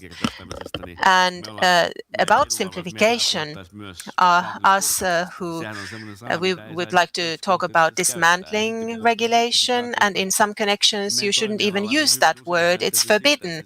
And simplification in our sector means what is easy for the authorities, receiving and monitoring reporting. So there are many dimensions to this. Ville Niinistö, a bit further about what was said in the beginning about the price for a company for business loans and how we can accelerate those actions. So we have legislation that comes from the EU. I was involved in drawing it. So we need to keep the big picture in mind. There's the same problem involved in that if we talk about someone, Santander Bank from Spain or Finnish OP Bank, for example. We have these examples that perhaps here we could, in the Nordic countries, we can trust the internal models through which we calculate the loan risks, but somewhere else those models are not reliable. So if we have common legislation and Santander crashed, of course, in the Eurozone as well as in our common economic area, it's a big problem for us as well. So EU legislation has to be created for the big picture. And then we arrive at a situation where in some situations we should create legislation on the EU level so that it's not optimal for Finland or Finns as long as everybody follows it for the good of the internal markets. But often that is not enough. But we create national legislation on top of it. So we make a compromise on the EU legislation, but because it is the best version for everyone, then it is still beneficial for everyone, but then if we create national legislation on top of it, then we lose the gain. Internal markets are the big benefit, but we have a few buts after that. Yes, it is both. Yes, right. What is the internal markets? People and goods can be mobile freely. People move when they are travelers. Tourism, tourists, but employees, workers do not move as smoothly between the countries as they should. Goods, that works, okay. But then talking about services or capital in particular, that was already mentioned, we know that this mobility is not realized. And bankruptcy legislation is also something to consider. Sirpa? Yes, a very simple and sad example about how the internal markets do not function. We have common legislation on health technology, and when these European labs and certification, they visit each member country, but each country wanted to introduce their own regulation, and it was introduced in the last phase, which then results in a situation that when you invent a new equipment, you have to go through an approval process in every single member country. A skull implant company almost went bankrupt because skull implants are not needed that often, so they cannot invest hundreds of thousands so that just in case they have certification in every country. And then there was a case in Germany, but they were not certified there. So that really kills the business, this type of protectionism. And my favorite example, bank needing to take risk. Bank is the normal train. It shouldn't be a Ferrari or a Porsche. And the numbers are quite amazing how much public startup money we actually have. That is not the issue. But scaling is, there we have the regulation problem, then we have an investment problem, and we don't have capital investment funds who could actually accept great big pulses of money from externally from the EU. So it is one sad example, Solar Foods. Everything went well with the public funding. They got their first big test factory in Vantaa, and now they need to scale, and they cannot find private money anywhere to do that.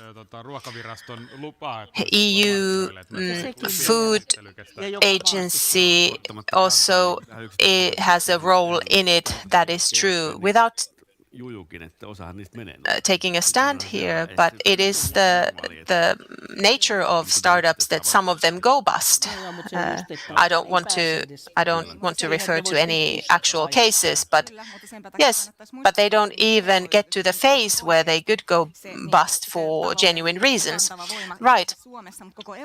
In Finland, but also in Europe, the startups are, of course, they are very important. They are individual ones that then grow to become much bigger, and we need those in Finland and in Europe. But from the small and medium-sized companies, that's where we have the main strength, and public funding is the main source of funding for these companies in Europe currently. And our own capital markets, funding markets are much smaller than in the US. And although we need to move in that direction, that is not going to change very quickly. So that is why we need to make sure that the competitiveness of the banking sector is on a good level, and that maintains the competitiveness of the company. But we do need private funding, private capital, whether that's available in Europe or not. I have understood from the Commission's information during the summer that Investment and Savings Union, I think it's called at the moment, there are funds, there is money. We talk about it in Finland, how consumers have a lot of money in their bank accounts, and this is similar everywhere in Europe. And now it is really important to make that money grow, make that money produce something, and that is what the Finnish government has tried to do through different share savings programs, initiatives, in order to put that money to good use, the money that we have, in both in the hands of private citizens and institutions, pension saving schemes, for example. What could the regulation do on the EU level as in Finland? It could direct the money through more affordable means, sandboxes, so that new innovations, the development of new innovations and growth actions would have a regulation-free growth space available, and money would be more affordable. And of course, it is not the purpose that households take the kind of risks that they don't understand completely. And Commission has had good idea that we should strengthen our citizens' economical skills. Exactly. In Päivi's answer, you referred to the bank's ability to provide loans, and now just in July. I'm sure everyone read it because on the 17th of July, perfect timing, EU Commission published a report on the competitiveness of banks in Europe. And they explained a little bit what that competitiveness is like at the moment and how it could be improved and what type of changes made into legislation. And the report said, for example, that it's difficult for the banks to grow bigger than their home markets, and the market is quite fragmented, so that, for example, even though we should be living in common markets in Europe. So let's take points from Päivi. You may begin. You are quite familiar with this topic just as well as Arno. So what do you agree with this or not? Yes, the Finnish entrepreneurs, Suomen yrittäjät, we agree on the status picture that the Commission provided, completely agree. They do understand the importance of the banking sector at the moment and the need to obtain private funding and the link between banking sector's competitiveness to growth and these companies. That's first, and the second is then utilizing private funding, mobilizing private funding. Arno, what would you highlight from the report? Just as Päivi said, they pay attention to the correct things. Banks need to be competitive, they need to be profitable, they need to be able to conjoin forces and cooperate on the market. All very good points, but I'm a bit worried what that's going to look like in practice. I met some Commission officials that were preparing this package and future ones as well, and they talked about scaling, that we need banks across markets. And we had some Nordic colleagues there, and we have banks like Danske and Nordea who operate like that already in the Baltic states, Sweden, and the Italian officials say, yeah, but those are regional. That's regional stuff. That's not European. So I have to wonder, because Danske, Nordea, OP are really big banks after all. So due to the fragmentation, or Commerce Bank tried to purchase an Italian bank and it was opposed greatly. So it's an interesting question. If we move away from scaling, which seems to be something that the Commission focuses greatly, to the complexity of the whole structure, the Commission paper also highlights that, and that is very good, because if we look at that and we're able to simplify it, I think it makes it easier for the bank's ability to fund. So that's about how much money the bank itself should have. Exactly, and different countries have accepted different options of those, and there is cross-regulation in place. And so this is about the bank's financial solidity. It's quite complex. No one has said that these requirements should be lowered, but they have admitted that the network or the structure is complex. So the financial solidity framework is complex. So it's important that banks keep standing. They have enough funds compared to the risks they are taking. But on a national level, there are special features, and countries are able to impose extra requirements, so that on a national level, the banks need to have even more funds. That might be the requirement. Exactly, and if we have one European model and we move forward to that and we harmonize national features, but in the US, what they have done after the financial crisis, the banks have grown, the markets have grown, and there is more money available, although the whole financial crisis began with the situation in the US banks where it was not regulated sufficiently. But I believe that there is a risk in the US. Another bubble may just burst at some point, so we shouldn't go that far. But at the same time, we have to admit that it is a competitive disadvantage to us because money is cheaper there. They are taking risks that are too big, and we're not taking sufficient risk. So we need to look at the global situation as well. This is the problem. I don't want to do what they are doing. My group has supported the financial solidity requirements to the extent that the banks don't go bust, but we need to be able to create growth companies in Europe, consider how we achieve that. So risk assessment needs to be adjusted to some extent.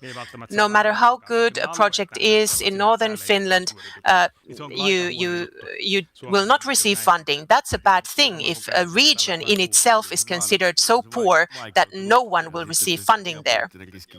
Yes, these things have become more difficult. And Päivi? Yes, now we are. If we talk about the risk assessment of the banks, it's a more general European feature. We have two kinds of risks. We have those risks that we want to take because they are productive and they bring growth about. This applies to banks or any companies.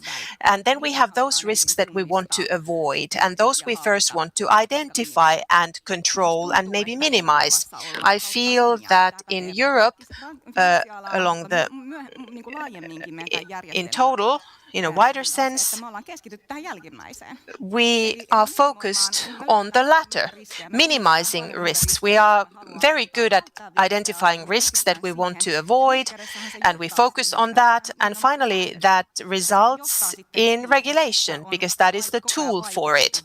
And that results into a situation where it's more and more difficult to take the risks where the end results are achievable. Indeed. I think there are many things here, if you think about bank sector. One is diversification. The Commission, quite rightly, is focusing on the banking sector needs to be consolidated. That is needed. But we also need different types of banks, either cooperatives or savings banks and the smaller banks, where the customer is known. And for SMEs, this is important as well. We talk about regional policy and operating at the regional level. And how do we handle all this? And how do we give the opportunity for the smaller banking sector, cooperative banking? This has been sort of debated for a long time. Like a non-profit bank, that would be a category of its own, and that could make sense because we have large corporations and listed companies, and then they can invest into large targets, yes. But on the other hand, it's like the Coca-Cola vending machine, that entrepreneur just handing by the vending machine, and that's it. That's the list price, take it or leave it approach for him or her. So that is one thing. Then about savings next. I think it's a question of balance. I agree with you. We need more risk involved. We need more investments, but we should not empty the whole requirements regulation and the whole savings amounts in the banks, because that will take down the SMEs, the banking sector. We need to make sure that there is solidity. And as for capital requirements, there are two things related to this. It is not just what is the level of solidity, so capital requirement level, that should not be taken down, but what about the class? What type of capital classification can be taken down? What is the valuation out from the balance sheet? What is counted into this? If it's very scarce, sometimes has been very scarce, and thin line, then you need to have a buffer. But you can't calculate that buffer into the numbers. You have to view this carefully. And then another point, what type of risk is involved? And this is maybe sort of a top-line question, but if you think about the green transition investments in the future, there are many risks involved. Whether technology will work, will there be better technology coming up? What about regulation? Is it holding back or growing the markets? What about what will we end up with? So you need to have money there, yes, but not savings from all of the individuals right here. What about the insurance and banking, lending? We need to balance out things. And there, these old-fashioned national guarantees and European Investment Bank guarantees should be there. Because when you have good environmental investments, if you're in the city of Joensuu, say, you need to have money invested in that. And you just need to make sure who takes the risks together with the investors. And this might be a way to get more private capital involved. So there are so many things. One plus that I want to highlight. This is something that has been around for a long time. So you don't need to have the permission, authorization to have a service point, banking permission, because there are a lot of things in Spain. Finnish banks can just have their own local branch, service point, service account if they want to have some mortgages, others. But that could be something that would help out. I don't know, first comment. Yes, a short comment to what Sirpa just said. That's a good point about green transition risks, indeed. I find it too. It is something that we can solve. Technology is going on all the time, developing. There are better electric vehicles, there are better solar panels. So technology is all the time evolving, and that's clear for market economy. If you think about Finland, there's investments into industry. So it's the state capitalism, we have that in place, and that can take the risk. But you talk about non-profit bank. Well, from the market economy perspective, I need to get to know better that topic myself. But as a sort of starting point, that sounded strange to me. Well, let's have a cup of coffee and let's talk about that. Yes, exactly. Let's talk about that later. We still have a few minutes left, and a couple more things to go through.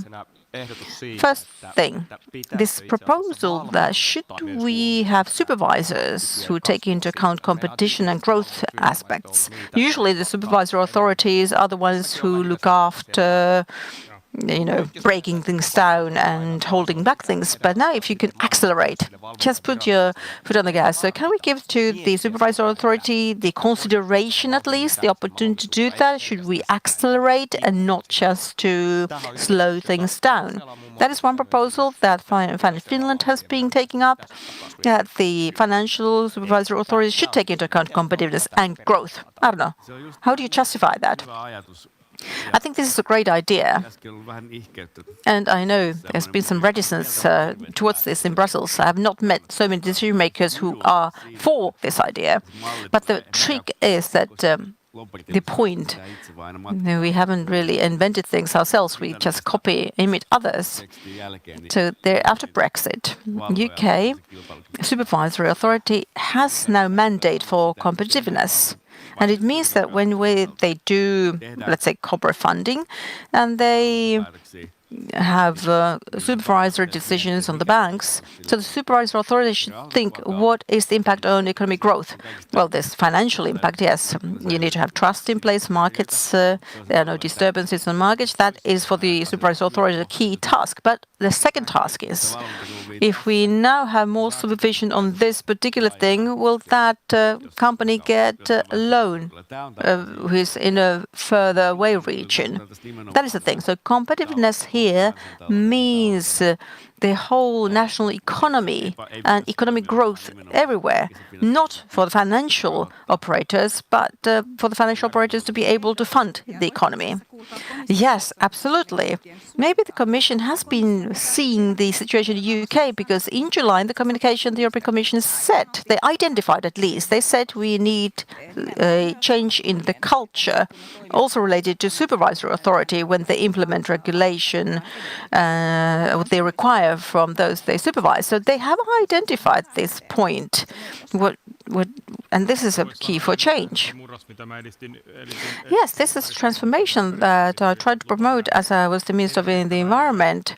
The permitting and authorities are not here to stop projects that do not meet the requirements for the environment. We are here to help those who seek the permits if they have the possibility to develop technology to supplement and get the access through. So there's an obligation to help out as well in order to get the investments. Let's solve the problems and let's then go ahead. But if the supervisory authority is very strict on just saying no way and don't tell how there could be the way, so I think there should be some flexibility here. And I would find this to be something that makes sense. But I'm a politician. I know that it's very hard for politicians to create legislation. They say the supervisory authority could, have flexibility if there's a risk involved and there would be a crash. They would say, oh, so there was too much flexibility and the guidelines were not okay, because the risk could materialize. But we need to do this in a reasonable way. So the obligation to help out would be one thing here. And I wanted to tell you also that we have a special problem in Finland to conclude with. I've been following the industrial investments in other countries in Europe.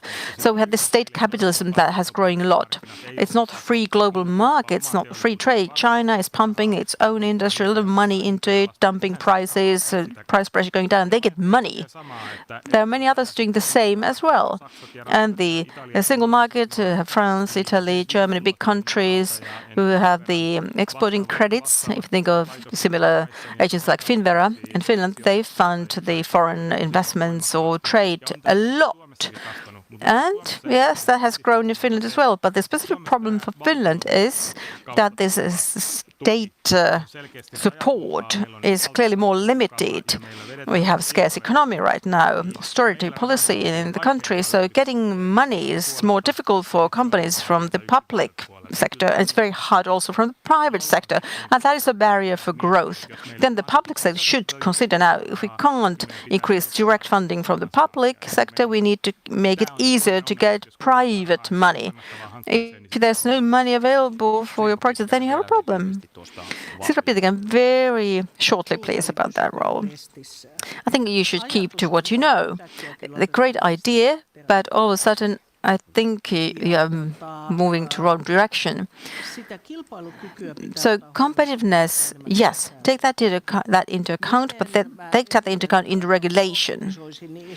How would I put this in concrete terms? Well, should you give to the police instead of seeing what are the criteria for crime and then taking criminals? Should you say to the police, look at the background of the person, difficult childhood, skills, and maybe was even having narcotics, just go home and relax.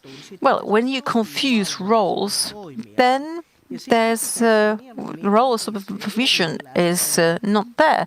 I would keep them separate. You have a supervisory authority to supervision, and need to have more European supervision. That I would say is the major problem. Usually we have national supervision, and we have a lot of variety amongst the supervisory authorities, and this is the big fight. We have this regularly. European supervision should be there. There should be a mandate for that as well. And then the second point is how do we then, in banking operations, investments, with legislation, how do we get that engine going? So therefore I said, keep to yourself when as things you know how to do it that. Okay, so now we are talking about the practical items, so things, because we could continue this discussion forever, and you have not been innocent to that. So, but the time is up, pity, because I want to talk more with you about how EU is working. Is it legislative power, like Annie Bradford said in her book a few years ago? Yes, it still is. You agree with that point? Sirpa agreeing, Bill is agreeing. Okay, so Annie Bradford in the book said that Brussels is such a huge machine for legislation that is able to, with power regulation, cause standards that other countries will join in, even though they're not involved in creating regulations. So it's, even in this Trumpian society, is that possible? Bill, Sirpa say yes. It is, the power is there. What about you, Anna-Päivi? You have confidence in this? Very briefly, please. It's a great idea. It's a good idea, I have to say, and it makes sense. I've received the book, but it's a bit, well, with this regulation in place, I think the competitiveness in Europe compared to China, USA, so we should review from different, not just Brussels effect, but other views. Yes, I'd say right proportionality in regulation and taking into consideration the European situation. I think we have the carbon mechanism structure, the barriers, so there's a rush here. It's not automated, but you need to have right targets here. It's not black and white. Thank you all for the discussion once again. So many things were not said yet, but we need to organize another panel for that, and you need to join in and follow that panel. Thank you all.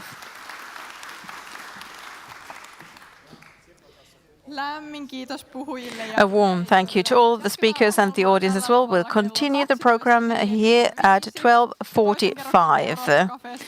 And Europe Cafe, second floor, coffee and snacks are available, and the restaurant, fifth stage, is offering lunch right now. Thank you all.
Tervetuloa takaisin pienen näyttämön ohjelmaan täällä paikan päällä Turussa ja etänä verkon välityksellä.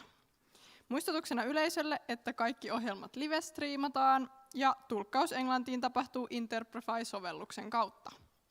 Mikäli haluatte osallistua keskusteluun, voitte tehdä niin chatin kautta. Chattiin pääsee suoraan lukemalla näytöllä näkyvän QR-koodin. Hello everyone and welcome to the little stage. Just to remind, all programs are live streamed and interpreted into English. You may access the interpretation through the Interprefy app. Kindly keep other listeners in mind and use headphones. If you wish to take part in the chat conversation, you may scan the QR code on the screen behind me. Thank you. Seuraavaksi keskustellaan energiapolitiikan, omavaraisuuden ja turvallisuuden välisistä yhteyksistä Euroopassa. Annan nyt puheenvuoron keskustelun moderaattorille Tuuli-Maaria Aallolle valtioneuvoston kansliasta. Ole hyvä. Kiitoksia ja oikein hyvää alkuiltapäivää minunkin puolestani kaikille, niin yleisölle kuin panelisteille. Täällä on melkein tupa täynnä, mikä kertoo siitä, että energiapolitiikka kiinnostaa, ja sehän on kiinnostanut erityisesti viime vuosina, kun ollaan katsottu energiapolitiikkaa osana muita politiikkoja. Ja tästä päästäänkin luontevasti tähän päivän paneelin aiheeseen, joka on EUn energiapolitiikan suunta osana geopoliittista turvallisuustilannetta. Ja nimeni tosiaan oli Tuuli-Maaria Aalto, olen valtioneuvoston kanslian EU-asioiden osastolta ja moderoin tämän keskustelun. Meillä on täällä tänään 3 panelistia, joista 3. on tuloillaan. Ja kerron ensin lyhyesti aiheesta ja sitten esittelen panelistit. Eli kuten tuossa alussa sanoin, niin viime vuosina energiapolitiikka on ollut hyvin korkealla Euroopan unionin agendalla. Energialainsäädäntöä on päivitetty vastaamaan vuoden 2030 ilmastotavoitteita. Lisää päivityksiä on tulossa tänä syksynä, koska EU on sopinut vuodelle 2040 uudet ilmastotavoitteet. Energiapolitiikka on keskusteluttanut myös kilpailukykyasiana, ja esimerkiksi Eurooppa-neuvostossa päämiehet ja naiset ovat keskustelleet säännöllisesti energian hinnoista osana kilpailukykyä. Ja lisäksi energian omavaraisuus ja kriittisten riippuvuuksien katkaisu on hyvin vahvasti Euroopan unionin agendalla, ja tähän on kiinnitetty huomiota erityisesti erilaisten kriisien aikana, joita me ollaan nähty viime vuosina. Viimeisimpänä tietysti tänä vuonna erittäin laajasti keskustelussa ollut Lähi-idän tilanne, Hormuzin tilanne, mutta myös Ukrainan sotaa seuranneena energiakriisin aikana, jolloin neuvoteltiin lukuisia energian hätätoimia, joilla pyrittiin vahvistamaan Euroopan unionin varautumista, suojelemaan kuluttajia hintapiikeiltä ja kiihdyttämään irtautumista fossiilisista tuontopolttoaineista. Ja tätä taustaa vasten meidän on tarkasteltava EUn energiapolitiikkaa yhä tiiviimmin suhteessa geopolitiikkaan ja turvallisuuteen. Ja keskeinen kysymys ehkä on se, että miten EU vahvistaa omavaraisuuttaan, vähentää haavoittuvuuksiaan globaaleissa kriiseissä ja katkaisee kriittiset riippuvuudet luomatta uusia. Ja tätä me tarkastelemme tämän päivän keskustelussa, eli millaisia riskejä, muutostarpeita ja mahdollisuuksia 2030-luku tuo tullessaan. Ja meillä on täällä 3 panelistia, jotka toivotan nyt lämpimästi tervetulleeksi. Aloitetaan kotimaan päästä. Sinuhe Wallinheimo, kokoomuksen 4. kauden kansanedustaja ja eduskunnan suuren valiokunnan puheenjohtaja, aktiivinen EU-, turvallisuus- ja tulevaisuuspolitiikan parissa ja osallistunut laajasti myös varautumis-, huoltovarmuus- ja kilpailukykykeskusteluihin. Sitten meillä on Ville Niinistö, vihreiden europarlamentaarikko ja entinen ympäristöministeri, ja hän työskentelee parlamentissa erityisesti energia-, ilmasto- ja teollisuuspolitiikan parissa. Toimit myös ryhmävastaavana teollisuus- ja energiavaliokunnassa sekä tällä kaudella europarlamentin Venäjä-valtuuskunnan puheenjohtajana. Ja sitten meillä on several other committees. Then we have, as representative of the business world, we have Juhani Kankaanpää, EVP Global Operations from Orion, responsible for productions and operations of the company. But let's get started with the actual discussion, and the question we should start with could be a review into the current situation. What type of change, needs or risks has the geopolitical security landscape highlighted for the EU energy policy, and where do you identify the most critical dependencies of the EU energy sector? Sinuhe. Well, first of all, I have to say that the energy policy equals defense policy nowadays. Russia's attack on Ukraine finally showed that to us. Even those of us who did not believe it at the time had to understand that energy policy equals defense policy. And now that we have removed ourselves from Russia's gas, it is not so easy for us. And many dependencies that we had with Russia now lie elsewhere. For example, there's a dependency to Norway or the US. So there a lot has happened and needs to still happen in Europe, in the EU, but there are a lot of issues, whether it's about not having our eggs in one basket in terms of energy. We have magnets and other elements that come only from China. There are still such questions, but we are awake now also in Brussels, but nothing can be achieved in a few years, of course, although we did cut our ties with Russia in terms of their gas in a few years, but there's still a lot to be done, and I feel the discussion is now in the right tracks. So plenty to do. That's my main message. It's glad to hear from a national coalition representative to say this. I said myself when we talked about nuclear energy a few years back, and some national coalition people were saying that energy is energy, but that is of course not the case. In democratic countries, it may be so that trade policy and energy policy is a market question, but in authoritarian countries such as Russia, it has always been a tool for use of power. But it's not restricted to Russia. Rosatom, other gas companies, Gazprom, Rosneft, in their legislative tasks, it is described what they need to do, but also in the Arab world, they use energy questions as a tool for power, as does Donald Trump.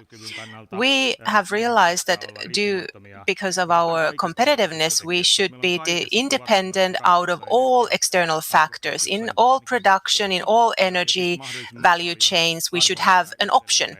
We should have other alternatives. And the more we produce with renewable energy, energy efficiently, by electrifying, by developing the services related to this production, we are going to receive companies that grow. And the more we bring down the price of energy, the better it is for us. The price peak that we experienced in the Hormuz, due to the Hormuz Strait events, it is It is a cost, and we need to, of course, be able to prepare for such situations. We have, though, other also new challenges. You asked about the challenges, trade policy by Trump, China's way to dump their industrial prices. We were doing industrial revolution in Europe already before, but Germany's switch to solar power actually benefited China because they got the production of it. In the electricity production, we are furthest along. So let's bring climate, environmental criteria in. Let's keep implementing those, because the more prepared we are and the more we invest in renewable energy and with the pricing of emissions trading, we are able to create a new electricity. And also in storage. Storaging is becoming a bottleneck. So we need to do this in such a way that we also enable the competitiveness of our industry, that also helps us there. In Europe, we are no longer as naive. We see things more clearly. We need to keep in mind defense, energy supply and energy politics, and of course the security of supply in many ways. How does this sound to the business world? I very much agree. Nicely put. Availability of energy and being able to prepare is crucial for the industry. Especially predictability is extremely important, and that plays into how we're able to plan our investments if we want to compete in Europe and globally. Energy policy is defense policy, as you said. It is absolutely the case. And that applies also in more extensive sense in the medicine, in drug industry. Availability of medicine is very important. We need to ensure that those conditions and environment so that we're able to hold on to the production of medicines and drugs in Finland and in Europe. And if security as a concept is much wider nowadays than it was previously. Energy policy, climate policy, emissions trading was mentioned, and this perhaps brings us to, when we look at the situation that the EU is identifying all kinds of risks and harmful factors, imported energy is still more than half. And at the same time, ambitiousness of climate policy is being challenged, as we know, in this term in the EU. So why is this? What is your view on that? And how could we build the momentum for climate negotiations and through that improve Europe's competitiveness and open the room for European innovations? Let's start with the Brussels. I may start if I summarize this to one phenomenon. The identity crisis of German industry is what is our main problem at the moment. So in Germany, they haven't invested in digitalization, in battery industry, in environmental pioneership. And now that they are experiencing these pains through that, and Chinese electrical vehicles are being introduced to the market, the situation is difficult for them. EU's, they say that now the climate regulation is the problem, and we can create some breathing space for ourselves through that. But that's not a solution if we want to give first aid to dated technology and make it slower for us to move to new solutions. Finnish industry is not on that side, including the Finnish steel industry, can clearly see that climate targets, environmental targets need to be introduced to the market through emissions trading, and how we're going to have predictable investments into electricity production and storage. Storing energy is also going to improve, which helps if we have these price peaks. So we need predictability in implementing climate actions, but also in a way that accelerates growth and competitiveness of the industries. 2040 targets and the implementation of those and trade emissions, it's problematic because at the same time we try to accelerate, at the same time we want to hold back so that the German industry may recover. Many of our Nordic companies are saying that, hey, could it be that trade emission prices go down and it's not, it doesn't make sense to invest in renewable energy and green steel and so on. So we need to make sure that the trade emission remains as the main tool for in this plan. We have big opportunities to invest, but this climate policy must continue. And the second challenge is state subsidies. We need to make sure that we are creating common policies and not so that each country is starting to support their own industry, and so that production doesn't move where it's most affordable, but to that country where we have the greatest state subsidies. That is the main challenge. How does this look from the national perspective? This whole climate regulation package is coming up in the next months. Ville really talked about the correct things. Predictability is extremely important for the Finnish companies as well as it is for European companies. The problem is that certain targets the brakes are coming on, and of course, some have been able to gain a competitive advantage, and Finland is, I believe, going to hold on to the targets that we have. An extremely important question, all in all. In Finland, we have a good situation, as has been noted already, but that also means that we need to be able to hold on to those targets when we are operating in the European Union arena in order not to lose certain competitive advantage. Yeah, was mentioned, and predictability for companies was mentioned. How do you find that from the corporate perspective? So keeping up the momentum. Yes, absolutely. It sounds good. Both points were good, and I do agree along those lines. If I think first, why are we non-accelerating and de-accelerating white-green transition is not that smoothly going on?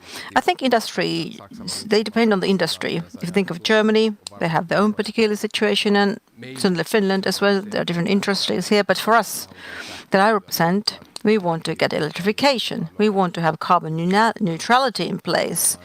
And in Turku, there's investment in the medical plant here. So production processes here are carbon neutral today. And we consider this to be very important for the company. And it's part of our competitiveness as a company. And this is a way, certainly, to get more predictability, good access to the grid, so good electricity is provided.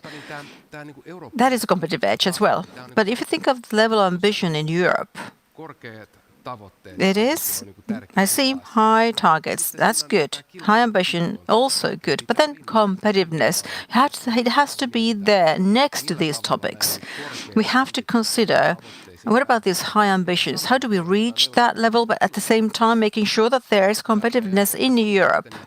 And I would say this is sometimes seen so that when you try to do some footwork with that high ambition, so into forms of practical projects, there are risks. The competitiveness factors are not there because there are barriers introduced at the same time. So therefore, you have to be careful. You have to identify different industrial sectors and their different needs and understand them. I think there are two bottlenecks here. And the first one is that the more electricity you produce, because in certain countries there's not that much electrification, they are still dependent on fossil fuels and gas and the price of gas compared to us. In short term, if you think of German industry, they have very much reliance on the Russian gas, so they have a slower process to detach themselves from gas. We have electrification far-reaching already by now, and also have high burn. We can electrify high temperatures, and hydrogen economy could be a solution there as well. But there are certain structural barriers, and the EU tries to speed up now with the Industrial Acceleration Act, these things, and also with other solutions. As I said, this is an egg and a hen problem, and this is true for those who use electricity as well. In Finland, we have a lot of profitable windmill coming up, but the price of electricity is very low when the windmills are producing, so it's not worthwhile even do production with them. That is a problem. So it's about the storage. We need to develop storage in order to be able to store electricity when there's no wind power. So we need more specific things. We need to be able to further develop windmills and solar energy, both. And we need storage. Heat storage is one thing, hydrogen storage is another thing. You can use that directly in the industry. That will help also to reach the goals in transportation. We have to have systematic entities that are promoted, and that cannot be done without the invention by the public sector. And in public procurement, you should favor carbon-neutral steel, or construction projects should require certain criteria. Then you will create demand for these industrial products, and then you get more investments, and then the investments will speed up the windmills parks and to produce hydrogen with electricity. So this is, as I said, an egg-and-hen problem, and that is the de-acceleration problem. If you think of systematic solutions, if they are not progressing, we will have actually a lot of data centers. I need to mention this as a problem. Then price of electricity will go up. We have to make sure that this electrification, renewables, nuclear power, all these will progress in order to have predictability for electricity prices for operators that consume quite a lot of electricity. Of course, it will make things more effective at the same time, and it's promoting innovation, but you can't really have too much flexibility in your own production either. Well, maybe if you think of Eastern Finland, there's a great mix of electricity there. There's nuclear, there is hydrogen, hydropower, solar, bioenergy. So that will help us.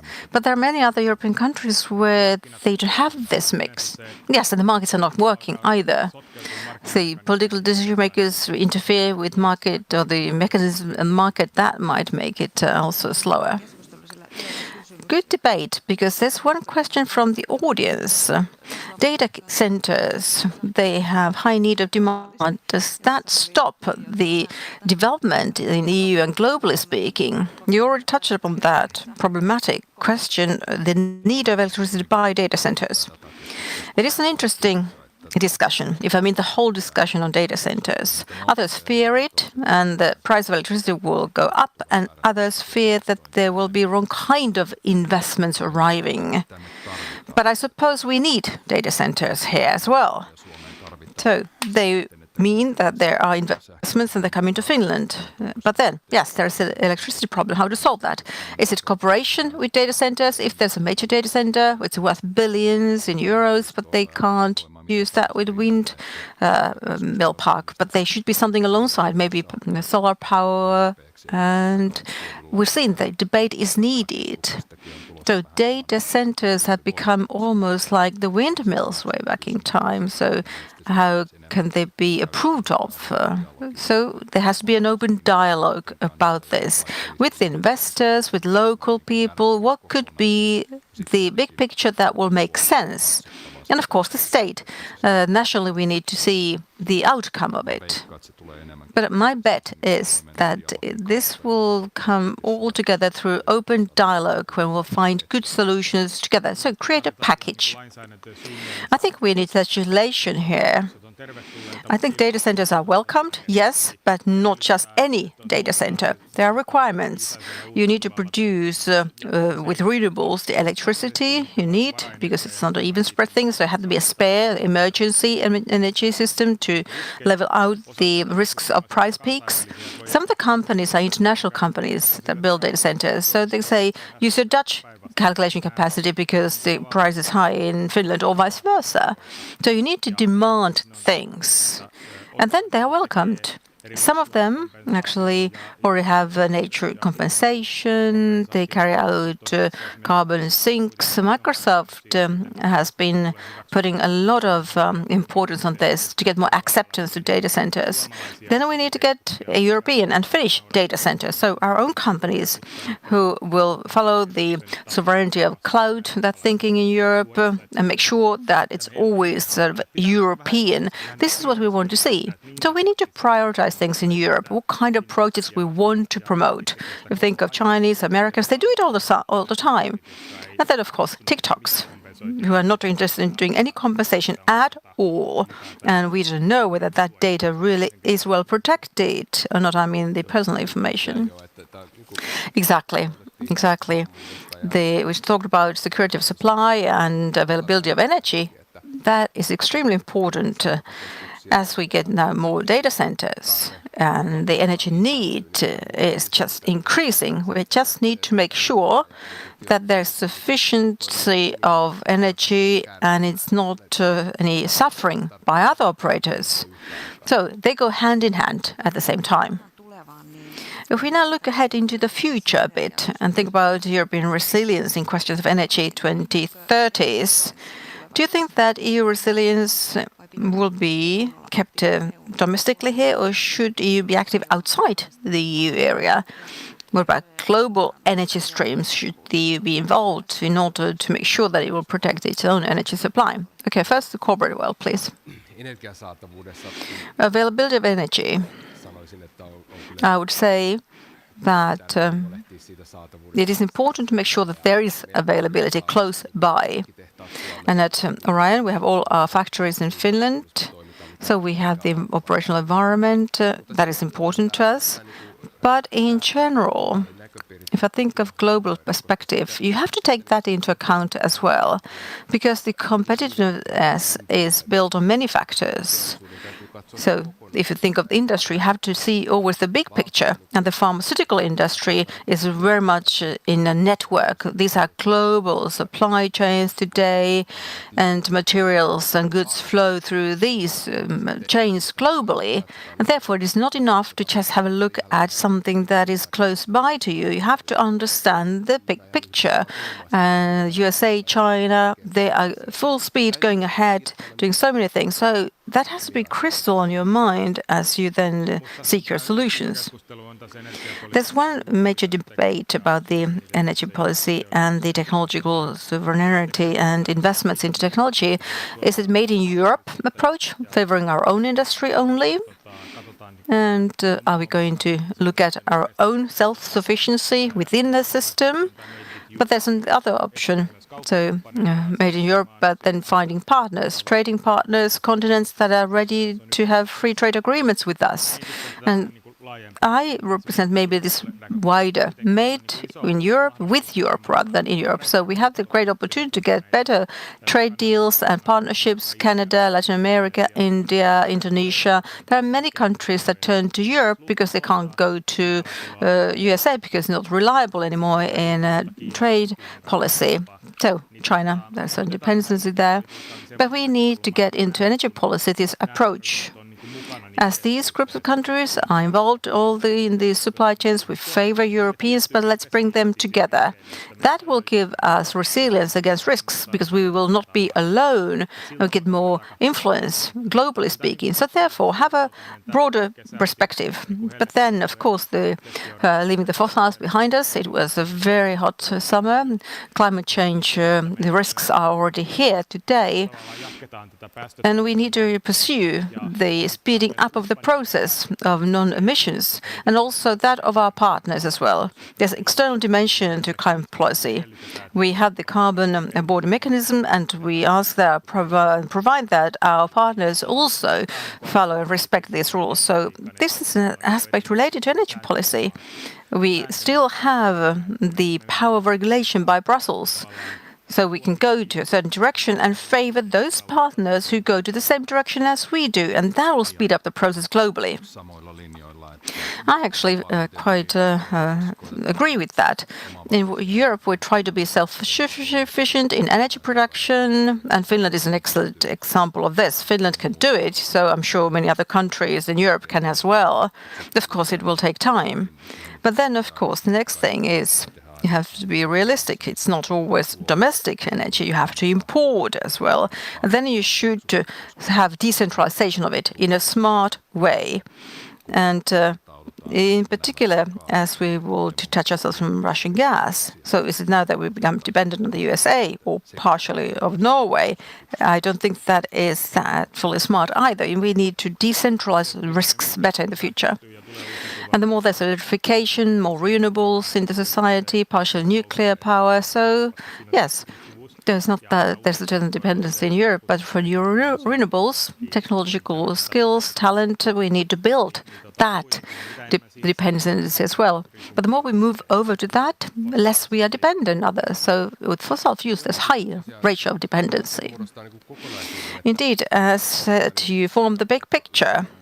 And even though we talk about security of supply for medical products, in Europe we want to be self-sufficient and thus more resilient, which is an excellent goal. But at the same time, there is this desire to make sure that there's availability of medical products and not just production of medical products close by, that is a question of emergency supply, but there's a will to have less higher prices.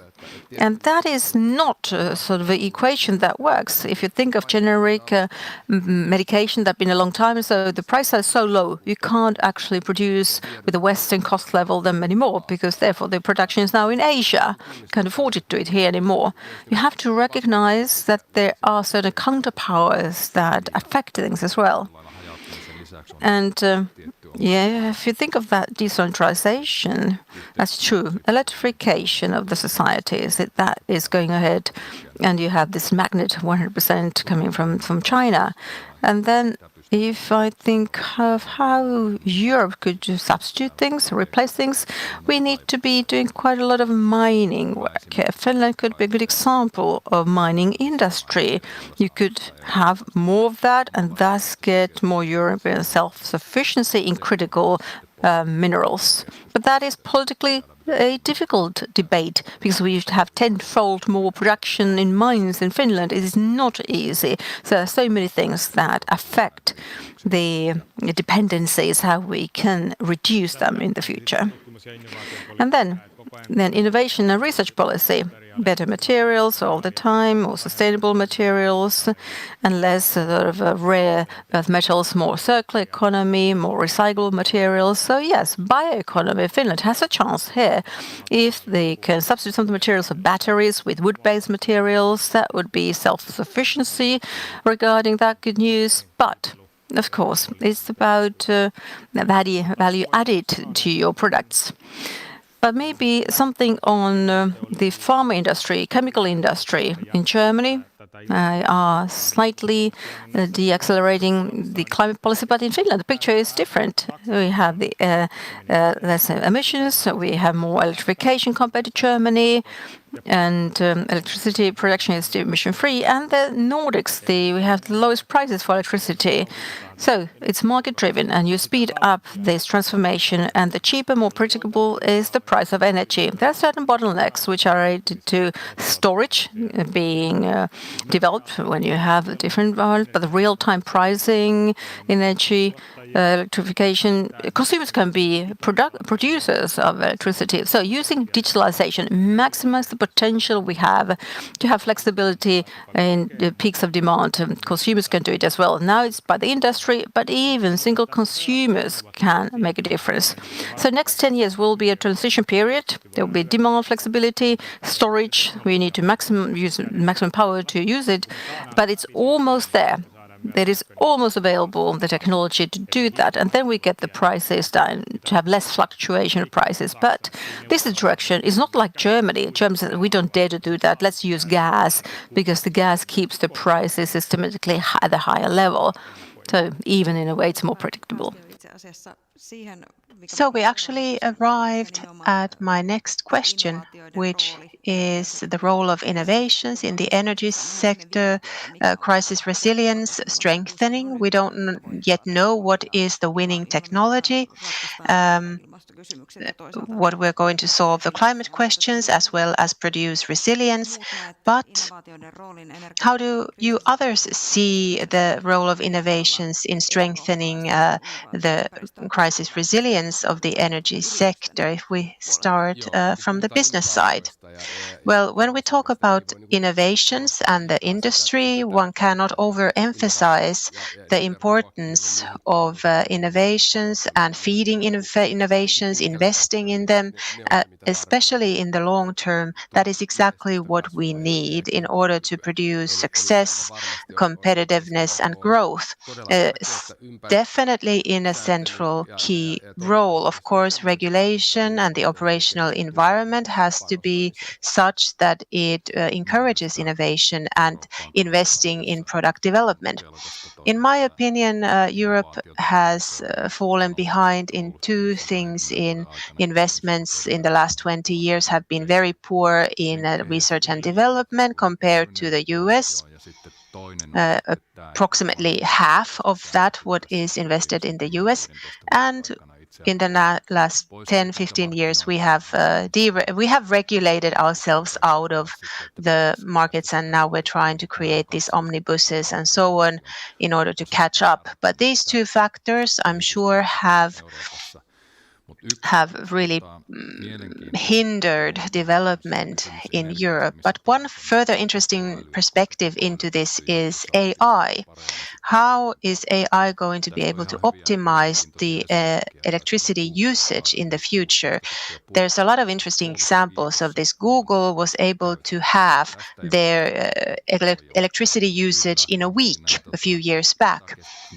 Certainly the data centers are going to be taking up a lot of energy in the future, electricity, but I think we haven't done enough with AI to utilize AI in planning and using less electricity. Not every consumer is able to stay on top of the electricity price, spot price, and regulate their own electricity usage. So they can do their part, but it should be system-based. It's a good example. I mentioned earlier how at Orion we have made our Turku factory carbon neutral, and these types of investments are in the background. We have a smart electricity usage in place, and the gain is of course that we use green electricity, but overall we use less energy. This type of innovation, encouraging it and implementing it, is very important, and it builds a competitiveness of European production. I would like to further comment on encouraging to innovation and innovating. If I continue with an example from the drug industry, in the last 5-6 years, that industry has clearly grown the most in Europe as a sector, which is wonderful. And Europe needs this type of growth, this type of success and investments. And that is important to recognize also in climate targets. The directive on community wastewater is strange because the price tag is coming to the drug and cosmetics industry, and that carries a very evident risk when we are competing for investments globally. People will say that, hey, it doesn't make sense to invest in Europe because it's possible we are shooting ourselves in the leg. in an industry sector that has been a growth sector.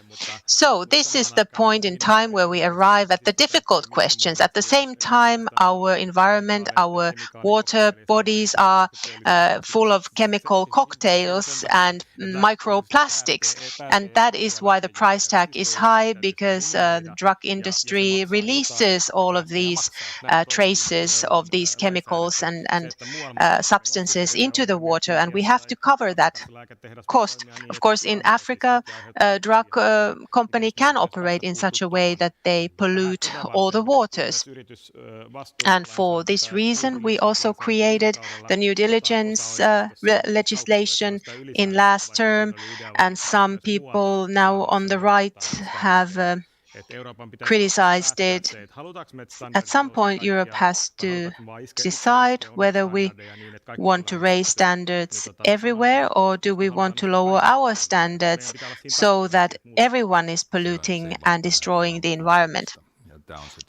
It's very difficult, and this is part of the problem why we in Europe, we've had to look critically at the type of regulation. Turku is the worst place on earth, saying that yes, you should release some more pollution into the Baltic Sea. No, that is of course not what we want to promote. We have done a lot of things in Europe where the purpose was good, but if we look at our competitiveness, we have lost. So that is why we are now trying to update the regulation. But we need to find a golden pathway in the middle. We need to find the midway. A balance is important, and in the last 20 years, the red line has been lost.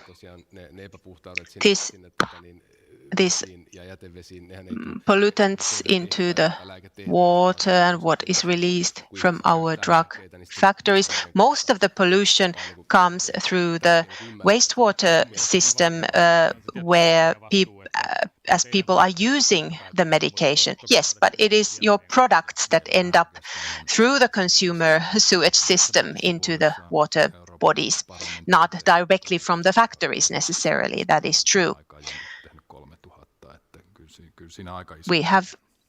There's a big difference in the amount of regulation created in the EU and the US. We have 5 minutes left, so let's take one further audience question. Most of the green transition technology is being produced in China, such as solar panels, materials, and so forth. How can we decrease the dependency on China without the timetable for green transition suffering?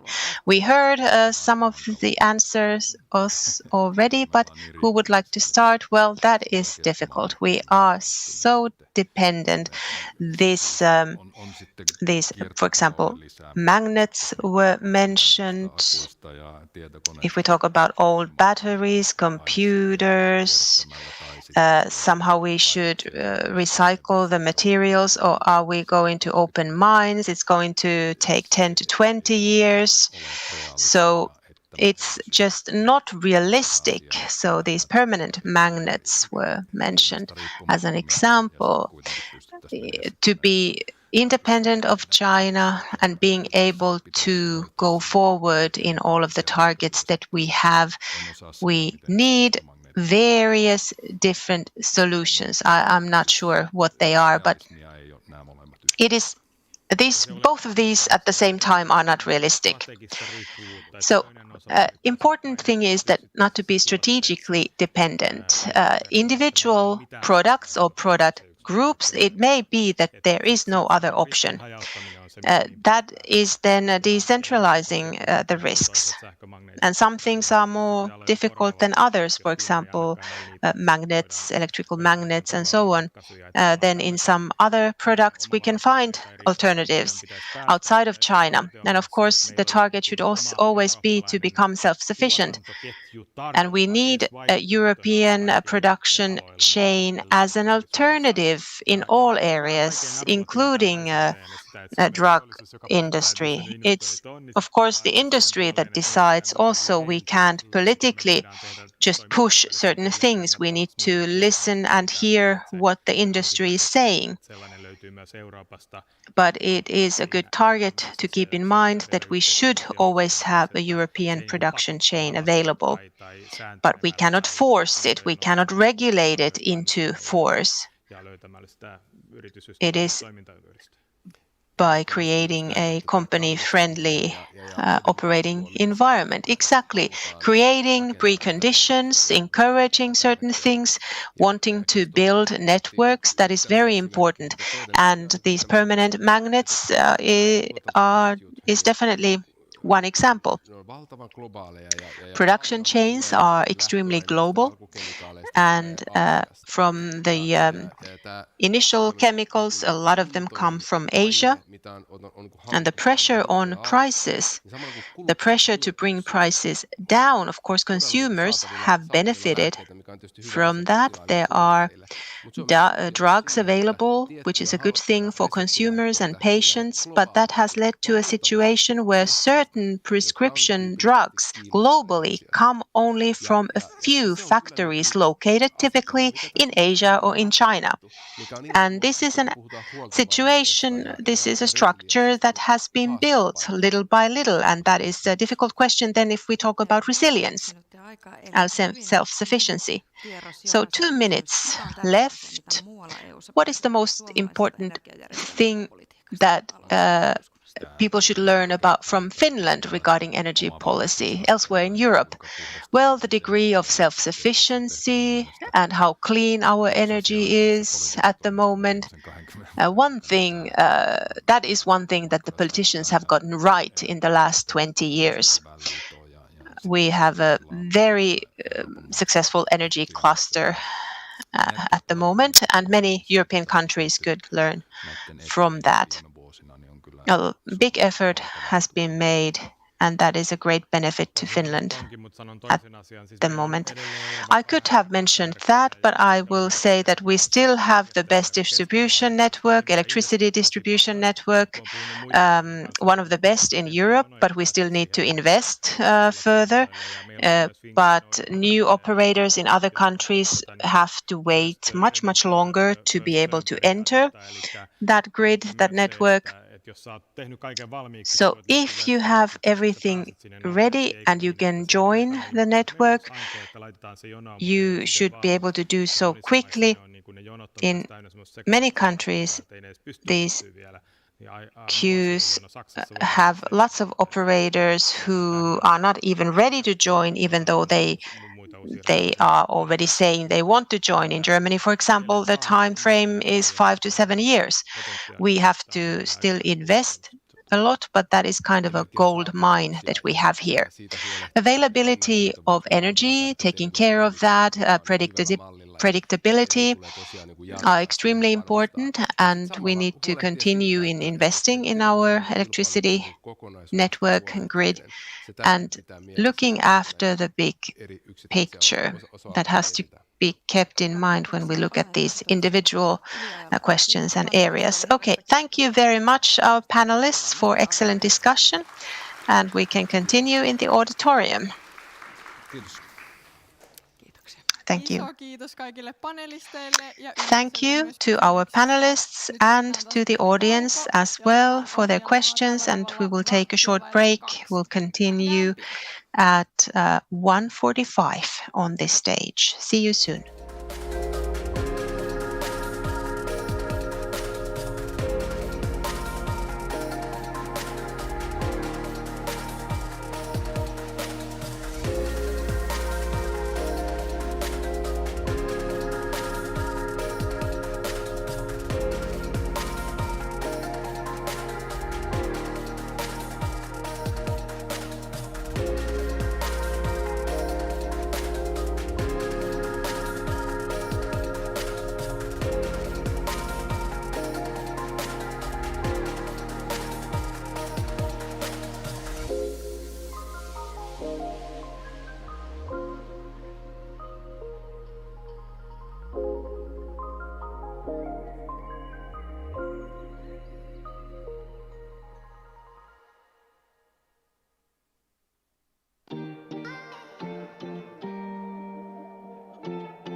tervetuloa takaisin jatkamaan ohjelmaa täällä pienellä To continue the program on the little stage, a reminder to you audience, all sessions were live streamed and interpretation into English is available through Interprefy application.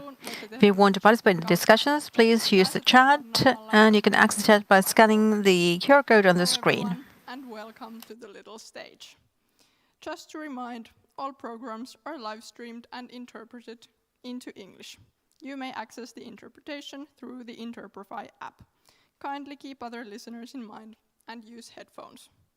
If you wish to take part in the conversation, you may scan the chat QR code on the screen behind me. Thank you. Seuraavassa ohjelmassa tarkastellaan meriteollisuuden In this session, we're going to see future skills in the maritime industry and the role of education and training. I will give the floor now to the moderator of the discussion, Ari Welling. Please, go ahead, Ari. Thank you. Dear panelists and audience, welcome to this panel discussion by University of Applied Science of Turku. So we talk about the maritime industry. Should the education training provide? So what should you provide? So 45 minutes to see what is the role of maritime industry for Finland and for Europe and what are the skills needed.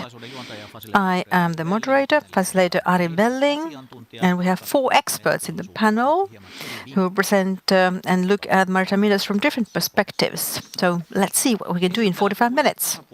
I'll first present all of you in alphabetical order, and I've asked some questions already before. What were their thoughts and memories about vessels, ships, seas, and all that kind of thing. So Elina Andersen, CEO of Finnish Maritime Industries. Your first memory was Vasa Ume vessel, and you forgot your good book. What book was that? It's Mina and Manu book that I forgot on the vessel. I love that book and I forgot it. And otherwise, was that a good voyage for you? I don't remember much anything else. I was quite ill, but I believe it was a great voyage. At least that's my recollection as a small child. Do you remember your age? I don't remember my age. Maybe I wasn't at school at the time. The same vessel actually moved to another route under the name Estonia, but that is another sad story. Welcome to you, Elina. Nina Marttila, and Chief Human Resource Officer, Meyer Turku. Your most memorable memory is this year cruise on Caribbean on Icon Seas we built. I was so proud. Okay, please. Did they talk about Finnish expertise and skills? It was a great experience to see our product alive, used by our customers, and not just wherever I went there. So usually people ask where I'm coming from, and I said Finland, and they said Finland. I said the ship is built in Finland. I said yes, I know it's built in Finland. I'm so proud of it. It was a topic of discussion every time I had dinner or wherever I was. And we tell you, we know. Yes, maybe. We said them that we know. Welcome to you, Nina. Then Vesa Taatla, Rector and President, Turku University of Applied Sciences. Your first memory, inland water, Tampere, Nässi Lake, but not MS Kuru. So what do you remember and what was your age? Well, similar story as Elina. I was rather a small child at the time, but the memory was that on the ship, interior design and entertainment is always a critical thing because I had a pinball machine, mechanical one. I was so bitter because my father did not have enough of coins, so I couldn't play it only twice maybe. I have a pinball machine myself. It's a mechanical, what that means 1980s, right? 1970s. Okay, fine. 1990s, there were different pinball machines around. Welcome to you, Vesa. Then we have Jari Yltolpa, Vice President, Ship Owner Services from Elmatic Oy. So your most memorable voyage. In the 1970s, to Germany, small cabin, sea cabin in Kursk, called Kursk class. And you had huge noise from the machines and multiple beds. And then you understood what is comfort class, because that was not comfort, was it? No, it wasn't comfort. What was it like? It was just laying not on a mattress, but on a thin plate of steel. Huge noise.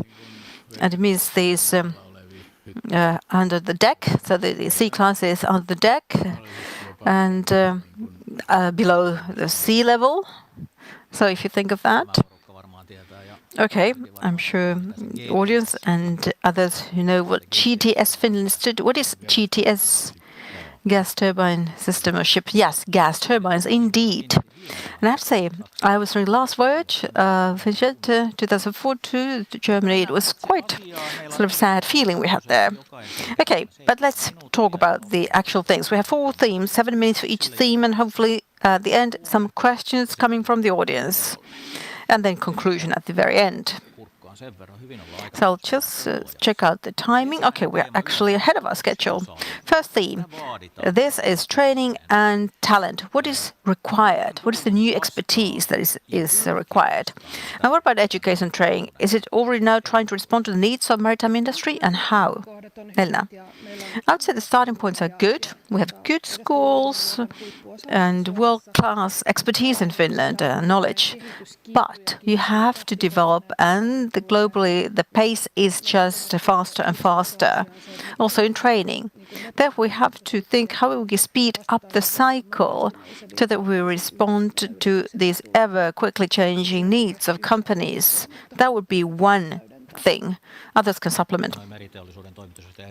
Yes, and Elina Andersson, you have Finnish Maritime Industry CEO.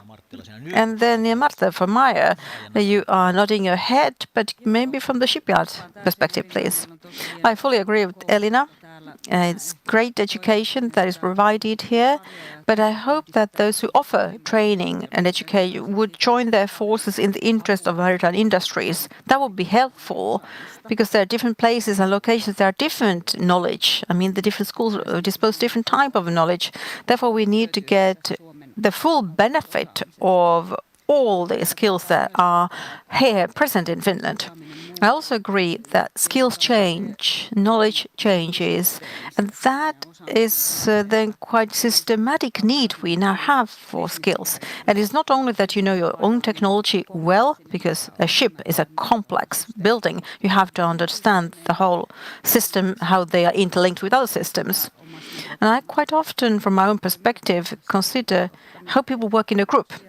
Are they having leadership capabilities? Can they do project work? Because this is a huge project to build a ship. So these things, I would say, are highlighted. So it's challenging, not just your technical expertise, but to have more extensive skills. And then Vesa Taatila, the Director and President of Turku University of Applied Sciences. What about your offering? What do you offer? Well, it sounds very much what we have been talking in-house. So the same questions are being reflected by us. What is the future skills and the profile for people in maritime industry? And in particular, if you think they are needed in many different sectors of expertise, it is not just machines, technology, which is, of course, very important part, but it's about electric automation, it's about logistics, services, it is about energy, the environment, technology, and so forth. So maritime industry is an interesting education sector, but it's in matrix with and goes through all other sectors. So therefore, I would say in the future, we just need to reinforce this approach. Another major question is now, and in the near future will be even more, the numbers of people educated. We have a lot of people retiring soon in the industry. They are skillful people that they're. Vesa puhui siitä, että eläköityy ja tulee uusia osaajia tilalle. Painuuko vanhat opit unholaan näiden eläköityvien vai osataanko sitä siirtää sitä tietoa seuraaville? Se on aina ikuinen kiinnostava kysymys kanssa. Sitä pyritään tekemään, että saadaan siirrettyä. Että meillä käy jonkun verrankin näitä kokeneita konkareita ja sitten opiskelijat käy siellä kentällä tekemässä hommia, opiskelemassa heiltä. Mutta siinä on varmasti kohta, mitä saamme edelleen vahvistaa. Siellä on hirveän hyvää osaamista paljon jäämässä eläkkeelle lyhyessä ajassa. Sitten siinä on se toinen puoli tietysti. Työtehtävät on muuttunut aika paljon myöskin viimeisen 10 vuoden kuluessa. Että se on se jatkuva tasapainottelu, että miten tuodaan sitä uutta osaamista, mitä tarvitaan, ja samaan aikaan saadaan se vanha hyvä osaaminen siirrettyä seuraaville. Mites Niina tämä toimii telakalla? Laivanrakennus oli mulle yllätys sen, miten se oppiminen tapahtuu. Sen takia, kun on ollut tietenkin pitkään HR:ssä vähän erilaisilla toimialoilla. Sen on tosi pitkä aika, että sä opit laivarakentajaksi. Voi olla tosi pitkään, koska laivat tulee niin kuin rakennetaan pitkään ja ne vaiheet toistuu niin kuin harvemmin. Ja se tekee siitä oppimiskokemuksesta niin kuin siellä telakalla niin kuin tarvii olla aika pitkään siinä parissa, että oppii. Mutta kyllä mun mielestä se siirtyy ja mä oon ainakin yrittänyt meillä puhua varmaan loputtomiin sitä, että jokaisen meidän tehtävä tällä kapealla laivarakennuksen alalla, on kuitenkin niche-ala, niin jotta me pysytään Suomessa erittäin osaajina tässä, mitä me nyt ollaan, niin meidän tehtävä on viedä liekki seuraaville sukupolville eteenpäin, eli jokaisen meidän pitäisi kasvattaa yksi laivanrakentaja. Ottaa kylkeen kasvamaan ja oppimaan ja kertoa se osaaminen, mitä meillä on, ettei pantata sitä. Ja siinä on vielä tekemistä, mutta kyllä se on hienosti lähtenyt liikkeelle telakalla. No Vesa on tehnyt siellä ammattikorkeakoulussa sitä niin päin, että menee päiväksi opiskelemaan. Sitä pitää, kyllä, molempiin suuntiin pitää tehdä sitä, että toisaalta tosiaan sieltä kentältä mielellään annetaan sitä jatkuvaa oppimista, että sieltä tulee meille, mutta sitten toiseen suuntaan tietysti itse tunnustan, että en osaisi laivaa rakentaa. Enkä varmaan tämän uran aikana tulisi oppimaankaan juuri liittyen tuohon, mitä Niina sanoi, että se kestää aika pitkään saada se näppituntuma. Että onneksi meillä on parempia osaajia alalla. Mennään seuraavaan kysymykseen. Jarista aloitetaan sieltä. Jos otetaan vaikka vuosi 2040, eli katsotaan aika pitkälle tulevaisuuteen, niin millaisia osaajia meriteollisuus tarvitsee silloin? Varmaan jostain muustakin puhutaan kuin tekoälystä. No tekoälyn hyödyntäjiä pitää tietysti olla, mutta kyllä mä uskon, että ymmärrys näihin integraatioihin, mistä Niinakin vähän puhui jo, niin se on aika oleellinen. Ja mä sanoisin, että se on jo tänä päivänä, se on ihan ydin telakan osaamista, että osataan integroida laitteet yhteen ja automaatiot kytkeä keskenään toimimaan. Ilmastointia, tehdä älykästä ilmastointia, ilmanvaihtoa, näin poispäin. Eli kyllä se niin kuin yhä enemmän se systeeminen suunnittelu, jos se nyt ehkä on vähän kliseinenkin termi, niin se, että se osataan niitä systeemejä suunnitella alusta loppuun asti, tai koko prosessi, että polttoaineesta ja polttoaine hyödyntäen ja luodaan jätteestäkin polttoainetta, niin tämän tyyppisiä asioita varmasti tulee koko ajan lisää. Vesa, 2040. Itse asiassa se tulee hämmentävän nopeasti, kun miettii. Jos nyt miettii vaikka Meyerin tilauskirjaa, niin ei se kovin kaukana, että teillä on 2040 jatkuvat tilauskirjat. Yeah. I think you have orders in for 2030, so the big picture to my mind is still the same, the one we have currently. But then we have to be better with this systematic thinking. So going along those lines, so we need to use this and IT in general, IT systems, the knowledge has to be at a different level in the future. Another major thing will be related to energy production, energy management globally. So these are the new pressures, but I do hope that the ships will still float and move about promptly. Niina, miltä se tilauskirja näyttää? Niina, what about the order book for the future? It looks good, hopefully.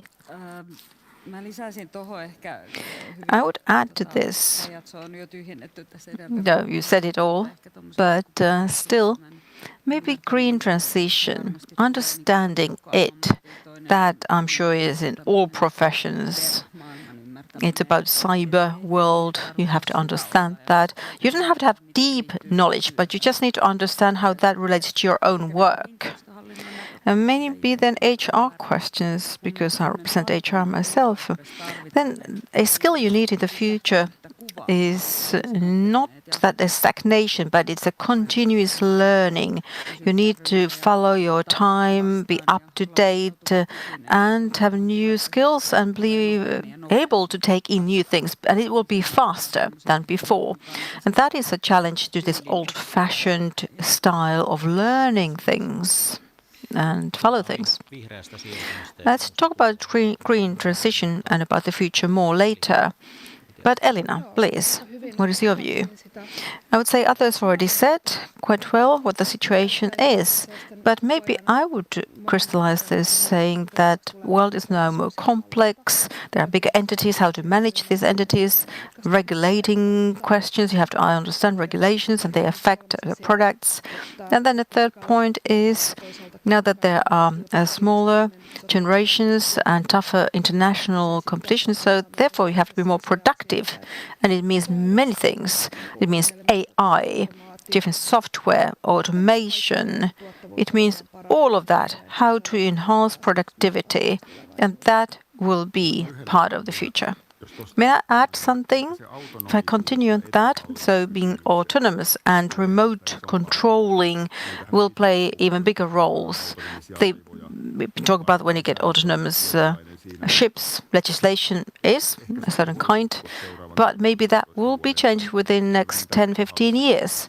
And at least these remote controls, this question will change because it's easier, the machines can be followed remotely and do intervention when you must, only then. And then you have a group of people for emergencies. You talk about cyber security, and that is definitely something that will be involved. And what about the University of Applied Sciences? Don't you have an autonomous ship? Yes, but it's quite modest. I didn't want to bring it up, but yes, small boats are around, indeed. Okay, let's move to the next topic then. International cooperation, and particularly at the EU level. So this is your forum, so surprisingly, starting with you, Nina. Should we have a common maritime industry strategy, as is done for defense sector?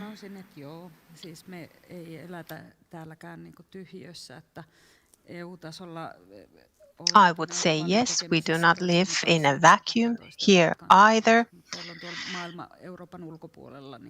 Outside of Europe, absolutely we need to do so, and on the Finnish level as well. I agree, this is needed, and at the same time I always consider Finland's competitiveness.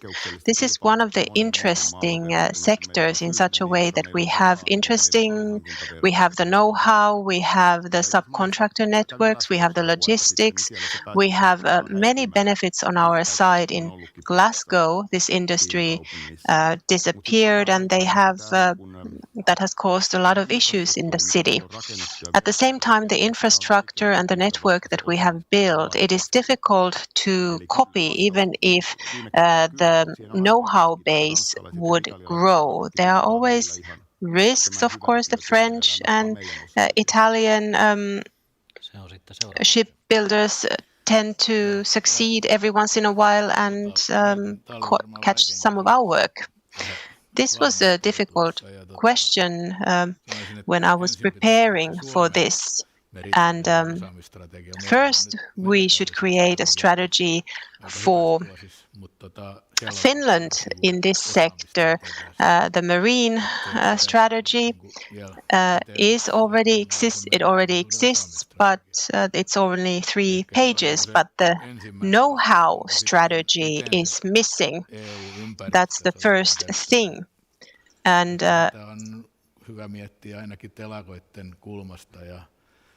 it's good to consider these things from the perspective of the shipyards and icebreakers.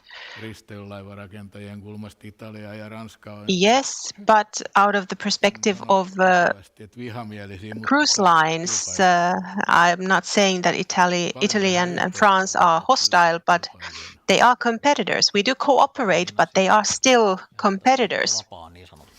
Elina, I think that was a request for your comment. In the EU, this EU maritime industry strategy was published, and the know-how and skill level is identified there also, but we need to also identify what are the common challenges for the EU as a whole, and what are the concrete things we can do on an EU level. Many things are quite national, but there are also EU level things that we can do connected to funding or workforce mobility, for example. So there we could move to implementation level, measure level already. We have been working actively on the Finnish maritime industry strategy, and we are cooperating with maritime industry, a working group, and Nina is the chair of that working group, and we are there discussing and building things together so that we could be better coordinated and find things to really focus on so that we would have a common big picture. So this is an effort that has started. Very good. Good to hear. Esa, I'll let you continue. Then how to ensure that people, professionals move about in Finland, but that they don't escape from Finland if they work elsewhere in Europe. Well, how to acquire experts in Finland, that they are familiar with our employment legislation and so on. I'm not so afraid of people leaving Finland, experts leaving Finland. A few countries have been mentioned that, of course, recruit people. You may know this better, but as far as I know, this is a two-way street. It's a small group of professionals who go around. This is not an ICT business where 10,000 experts are competing or 10,000 companies are competing for workforce. So by producing high-quality education, taking care of our working conditions when we visit Meyer, for example, people are fairly satisfied with their working environment there. That's how we can hold on to them. We cannot do it by force. Unfortunately, that's not possible. And Jari, what about Elomatics? I don't see an immigration wave here, that immigrants coming after certain professional skills. This works in both ways. And if I consider, for example, our applications, we received 2,875 applications for our summer jobs. And that's quite a high number. Supervisors had lots of pressure to try and find the right people. So culturally, I think we have already taken a leap with many of our departments. We have English language department meetings. We have English speaking, not necessarily native English speakers, but in practice, English is the second domestic language. In this case, we speak English at our meetings. That is the direction. And in my view, we receive people from abroad and not the other way around. I may continue. I don't have exact information, but when I talk with students in the field of technology, you too are the practice and job, the companies the most interesting for our students. työhausta joskus I have to say about applying for summer jobs. In the 90s, there was a legend that when there were 1,000 applications for one media house, that pile of paper was thrown in the air, and then you pick the ones that were face up. Yes, it's important to be attractive, have a good working environment in companies, and I would like to encourage companies, if it's in any way possible, please take in young people to write their thesis, to do a practice period and work during the summer. It's important for them, and it's important for the companies to be present in the international arena if they wish to recruit. Nina, a shipyard is an extremely international workplace. We have many different languages being used, and I feel that people are on loan. I comfort our supervisors that if a good person, leaves, I say they go and they grow interest, and maybe, they come back if they have children. Maybe their children want to return to live close to their parents, whether it's abroad or to Helsinki from Turku. I just think that when people get to experience new things, they grow and they learn more, and then they might bring that back. Finland is very capable in using English as a working language, and it is also important for those people who use English to learn Finnish, because it helps them to grow roots in this country. That is also something I like to remind people of. If in any way possible, please make a serious effort to do that. Third theme that we have today is maritime safety and security of supply. Vesa, what type of new skill requirements does this tense global political climate highlight regarding preparedness and security of supply in the maritime industry? Now the voice is very, very low. Let's see if the interpreter can hear. Avoiding information data flowing to the competitors. And a second point, logistics, security of production, being able to control logistical chains in Finland, very important. It's good for us to look after good sea logistics. Jari? Kaksoiskäyttöasioiden ymmärtäminen on varmaan... Understanding double usage is, I look at it as a shipbuilding engineer, understanding double usage in a sense of understanding how we can make use of our existing equipment for something else than what it is currently being used for. But similarly, if I think about my job, what happens landside that is not commonly being utilized. And Patria is one of our discussion partners on these issues.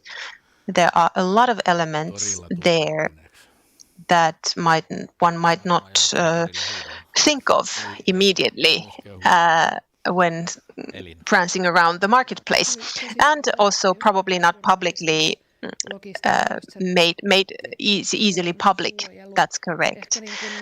Data protection. I've noticed a technical area. Of course, this double usage autonomous systems, either on the surface or below the surface. The demand is growing, so things like that come to mind. Could you please double or twin usage? Shall we open up the concept a little bit? For example, in a situation of war or conflict circumstances, one can use things for dual, so this is dual use.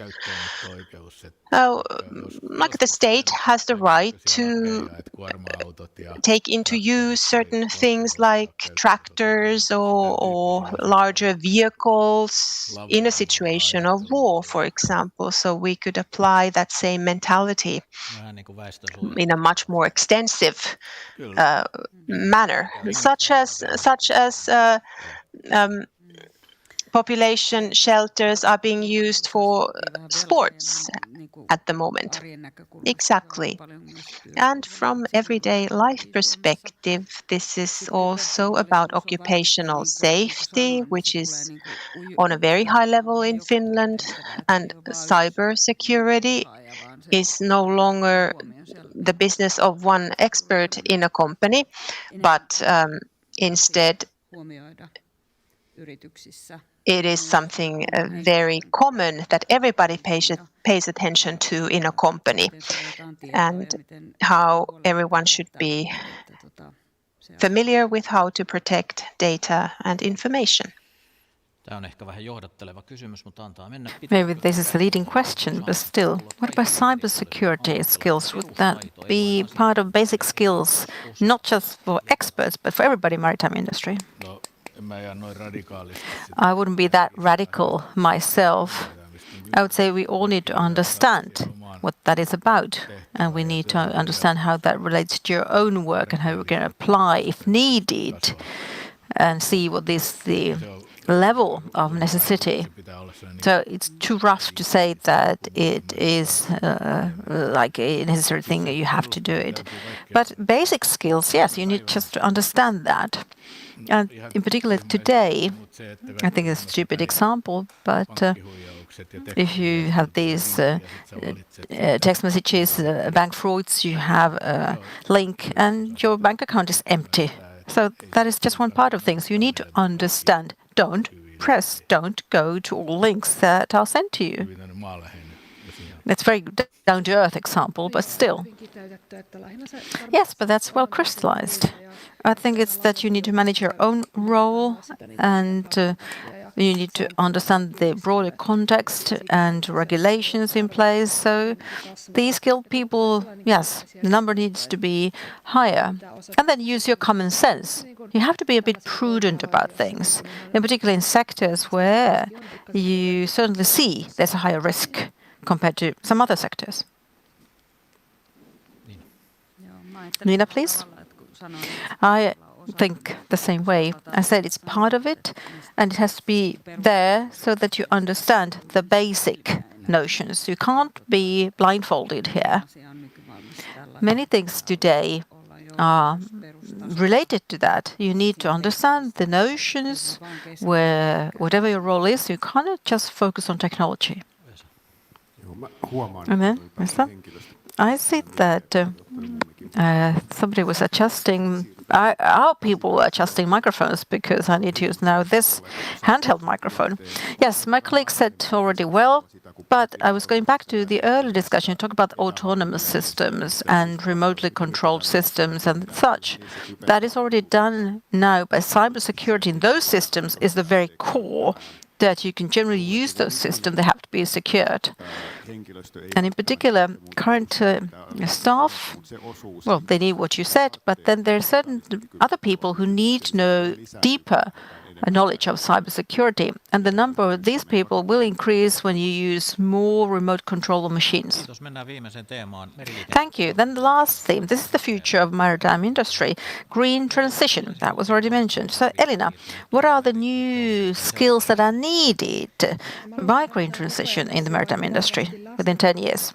I think they're already present, but all skills relate to new fuels. There are quite interesting questions coming up in the background, and they are not always self-evident things. Then electrification, definitely a theme that is true for all industries, including maritime industry. Its role will be increasing, in particular around the Baltic Sea.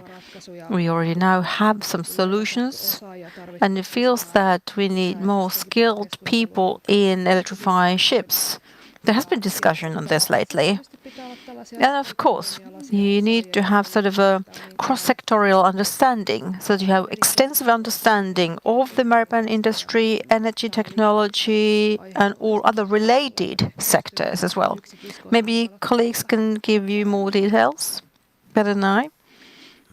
Nina, please. Well, I might continue. Yes, sort of a cross-sectorial approach. Yes, that will be true. You need to know what is the effect of your ship on the environment, where the ship will be sailing, the ports it will access, how will the ports be used in the future, what kind of ports are there out there.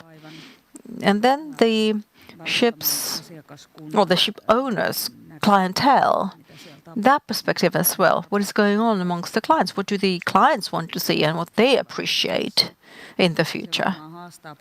So I would say that challenges a lot the skills, so that you need to have more extensive skills and include new views and perspective, and that will give you a competitive edge. Vesa, please. Yeah, same message as my colleagues had. I always remember, as we discussed, that a ship is a small world of its own. So you need all skills that you need in a city or in the countryside, but the environment is very different, how the services have been used. And even the green transition, so good example, it's very difficult to have if you have some trash here and there. No, you have to deal with things right there. Or electricity, you have to deal with that on the spot. So the whole entity of energy provision is on the spot right there. Then there are special requirements. Said green transition, things that work on land don't work on seas. You have to think of this environment, and it's a new kind of environment. If you're an environmental engineer, say, sort of specializing sea, but you always need to know how will that affect your case, the ship.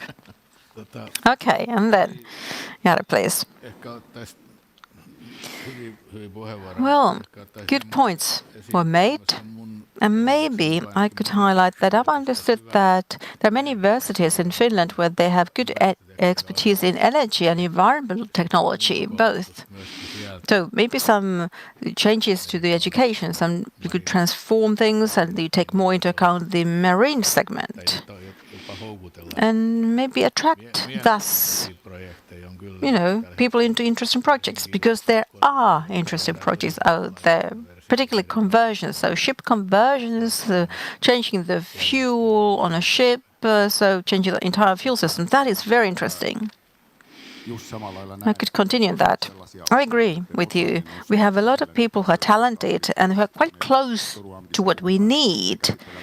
And in Turku, we talk about marination training. So it means that we need to have this marine environment, specialized education for current students, but also those who have already graduated. So what would your skills that you have right now mean in a maritime environment? And we are one of these great nations of maritime industry, so we could have a more extensive group of people who get these skills that are maritime skills on top of their own skills. Yes, that sounds very good to me. We have discussed this a lot, how to make sure that maritime industries, there's a basic understanding of it more extensively out there. All sectors of different, not just technology students, but all students, I would say. It sounds good to me as well. And I was thinking, as Finland is a small country, and we have skills, schools and universities, it would be great if we join our forces so that there is this maritime approach in many places. And then, yes, it's cross-sectorial approach. That would be useful. If you think of maritime industry, it's a rather small industry after all, and quite often there is mobility within the industry, but very narrowly though. So maybe we would have more feed in because we need more skillful people in this industry. Microphone problem. Oh, again, microphone problem. Same for me as well. I was closed down. Yes, I don't know who wants to block us. Very quickly, let's have a quick round. Maybe something I would ask yes and no from the political decision makers. So let's hear what you say. Is it sufficient that we have knowledge about for electrification on emission-free solutions, or is there a shortage of skills and that is a threat for green transition here? I would like to say yes and no, both. So yes, I will say yes and no. So currently, yes, I think we have sufficiently talent, but in the future, as there's further development of the industry, there will be new pilots, new ships out there. So I'm not sure if we have enough of people. So we need to keep up with that, with training. And then Vesa, please. I would say yes. Jari? Yes, there is sufficient because there's a great network in place. Elina? I would say yes, because we can use this marination process, so maritime industry. Okay, let's have a very quick round. Your opinion on icebreaker deal with the United States? I try to sort of translate this simultaneously for myself. Finnish specialist. So are they moving over to USA? Who would like to start? Well, I could start. I think that this icebreaker deal is a great thing for the maritime industry because now we have more skillful people coming to the circle and students are more interested and the whole industry grows.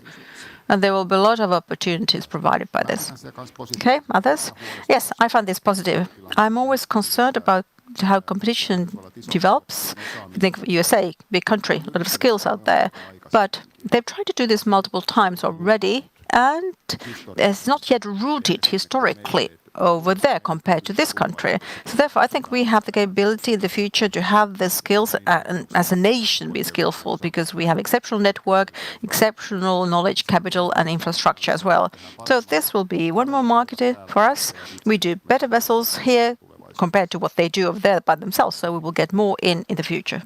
Okay, Vesa. I think, yes, there's some transfer of skills that must take place, but I don't think that skillful people will leave. They will come back. And even though something is left over there, that's fine as well. Maybe at the same time, I need to bring up one thing.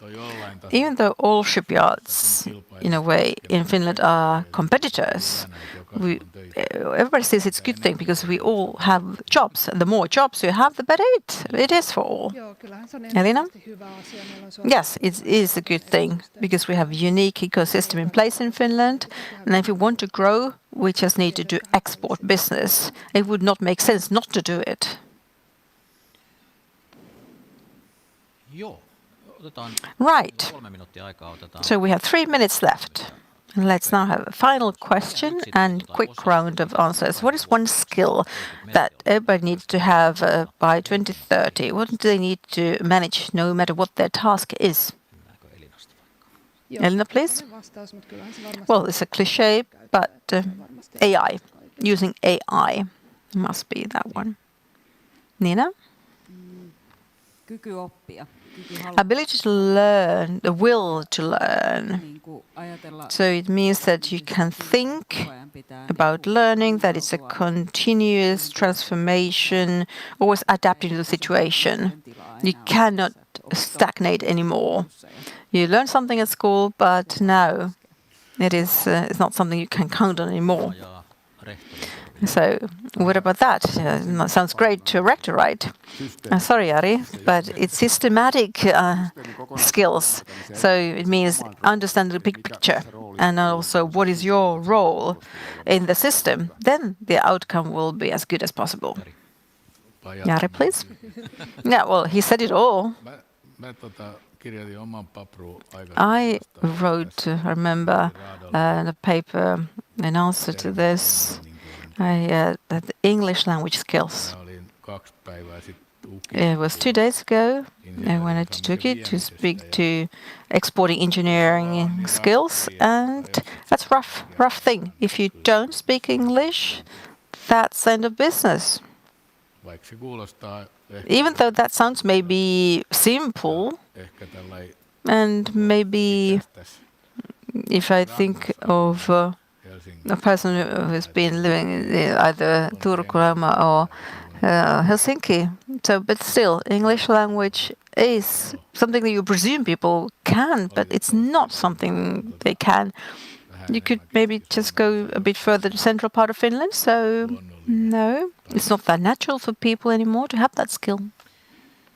Elina Andersson, meriteollisuus. Elina Andersson, Nina Marttila, Mai Turku, Vesa Taattila, Turku University of Applied Sciences, Anja Yltoppa, Elomatic. So this was the panel discussion by the University of Applied Sciences, and the title was Future Skills in Maritime Industry. What should education and training provide? And I hope we were able to give you some valuable thoughts on this extensive topic. I'm sure we could continue for hours on the same topic, but now we've run out of time. Thank you, audience. Thank you, members of the panel, and enjoy your perform the extensive offering today and tomorrow. Thank you all.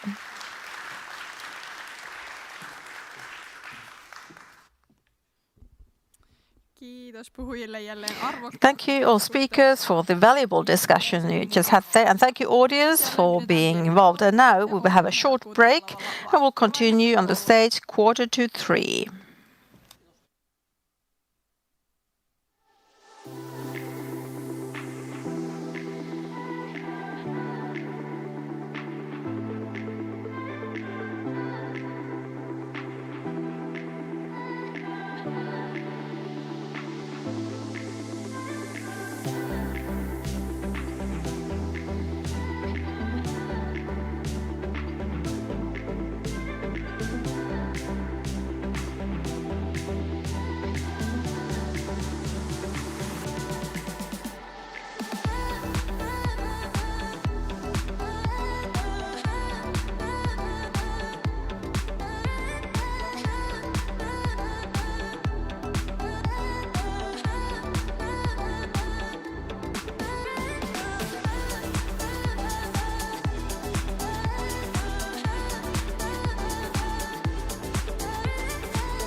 tervetuloa jatkamaan ohjelmaa täällä pienellä näyttämöllä. Welcome back to continue the program on Little Stage. Next, we will discuss how individuals and communities' psychological resilience can be strengthened as part of Sustainable Europe. And the opening speech will be delivered by the chair of the director of the Finnish Institute for Health and Welfare, Mika Salminen. Welcome on behalf of THL. Great to see so many of you here. And also thank you to our future panelists. We will introduce you properly in a few moments. Why does THL want to talk about psychological resilience and invites people over to a panel to discuss it?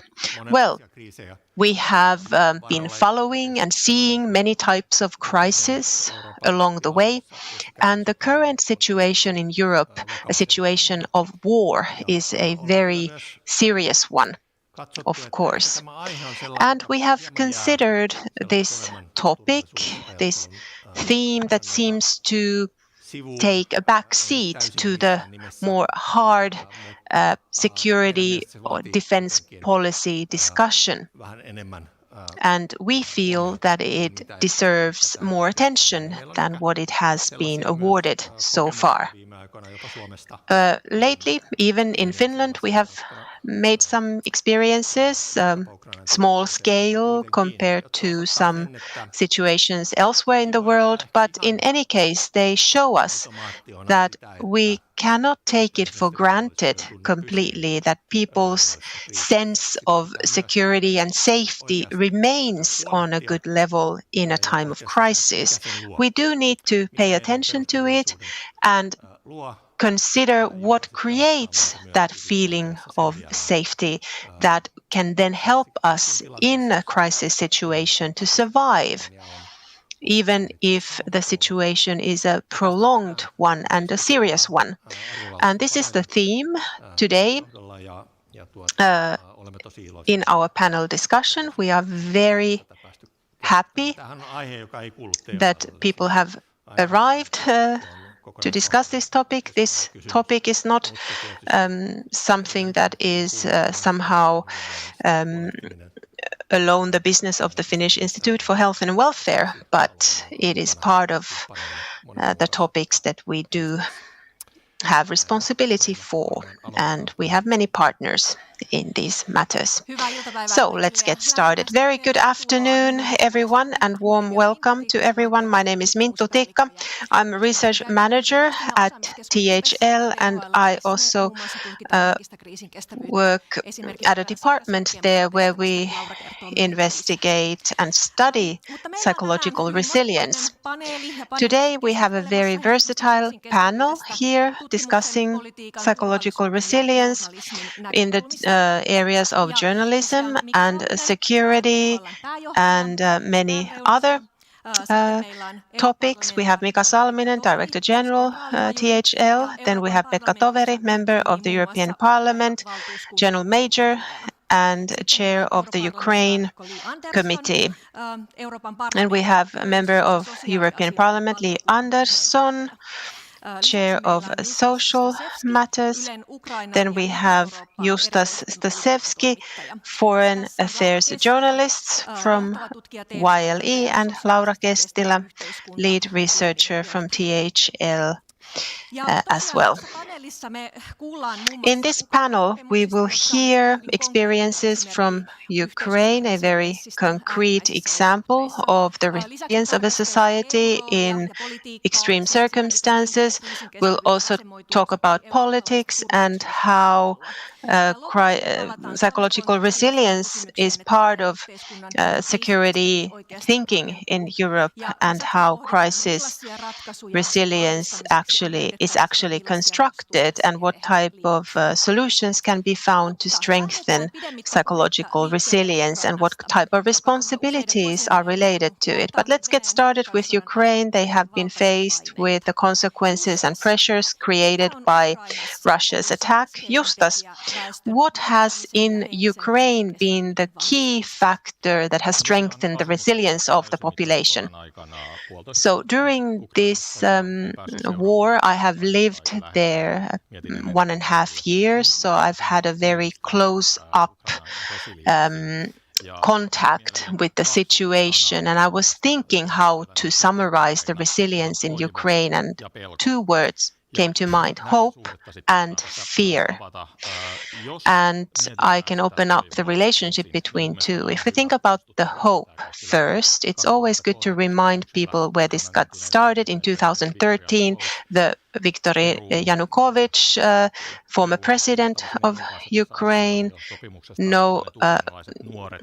backed down on signing the association agreement with EU. Many young people realized at that point that something is happening, and a very small number of young people went to the Maidan Square with the EU flags, and that was a signal of what the Ukrainian population wants and what this was about. They were very stubborn, they were attacked, and then this larger event at Maidan Square started and finally led to a war. Now, of course, the same dream still is alive. It is maybe a bit hazy at the moment, but unfortunately I have noticed that hoping is quite dangerous. I've talked to young people, what they dare to hope, and the standard answer is, of course, that they dream that the war comes to an end. But all type of personal dreams and hopes are dangerous, because there has been so many empty promises and they have been disappointed so many times. The war is still not ending, though it has been said many times that it will soon end. There are some positive signals, such as the new capabilities that the Ukraine has acquired and has had some successful attacks on Russia.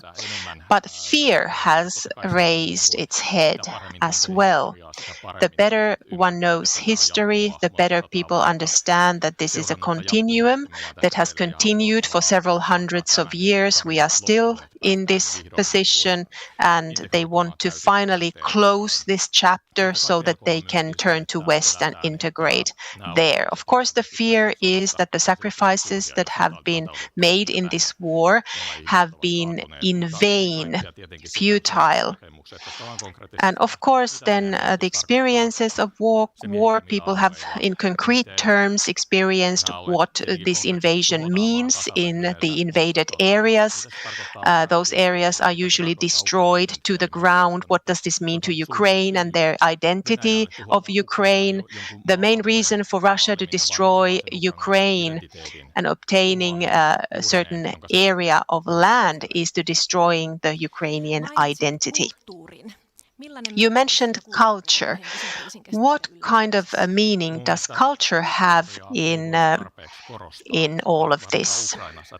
In my opinion, one cannot overemphasize culture, especially not in Ukraine. If we think about 2022, what happened? No one knew exactly what happened, what is going to happen as the war started, but a few days later, we started seeing videos of the Russian military machinery arriving, and Ukrainian folk songs were in the background of these videos. And I have seen how Ukrainian culture has become a source of pride, and of course Ukrainian language. Many Ukrainians decided actively to switch to using Ukrainian as a language at the start of the war, because it is an important factor in cultural identity.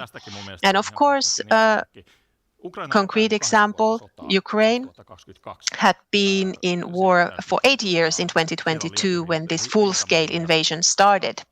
There were front lines, but why was Ukraine surprised? Why was Zelensky even surprised? Personally, I believe this was about Russian culture in the eastern and southern Ukrainian territories, where Russia positivity had been on the rise. People were consuming a lot of Russian culture. They were following the Russian media, and their narrative came from there.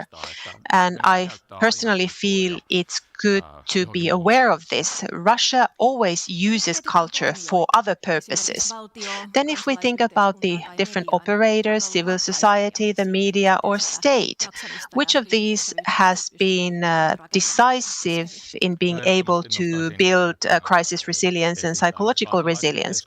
Well, civil society in Ukraine is the main difference between Ukrainians and Russians. In Ukraine, you have a strong civil society that was activated as the war started. They've established regional defense forces and so on. That was very, very significant, and that had already been had become much stronger during the short independence of Ukraine. Then, in terms of media, I would like to highlight the role of young people. In 2022 still, the media image of Ukraine was very obscure. It was very unclear. It was more like, okay, the Slavic people over there, they're fighting each other, and people outside of Ukraine were not really clear on what's happening there. In 2022, the Ukrainian young people entered the social media. There was a big fight going on.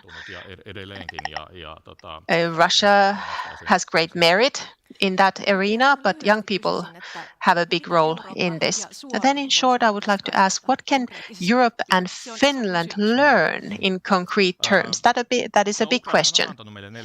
Well, Ukraine has given us 4.5 years, very valuable time for us to prepare. President Stubb just visited Kiev, and he said that he is observing this kind of numbness, becoming numb to what is happening, and that is dangerous because that plays into the hand of Russia. We are opening up the gates in sports for Russians, whereas simultaneously the war has only become more brutal. 77% of Russians still support Russia's military efforts in Ukraine. It makes absolutely no sense. We need to shape up here. Becoming numb in the face of these events, I wonder if we also feel a little bit hopeless. Somehow these things are connected. And who would be the operator in the EU or anywhere who would be able to change course? It is extremely important for the Ukrainians to feel that Europe stands behind them. It truly gives them a lot of faith and strength to continue. Laura, these observations that Justus highlighted, are these visible in research, in studies, and which elements foresee resilience?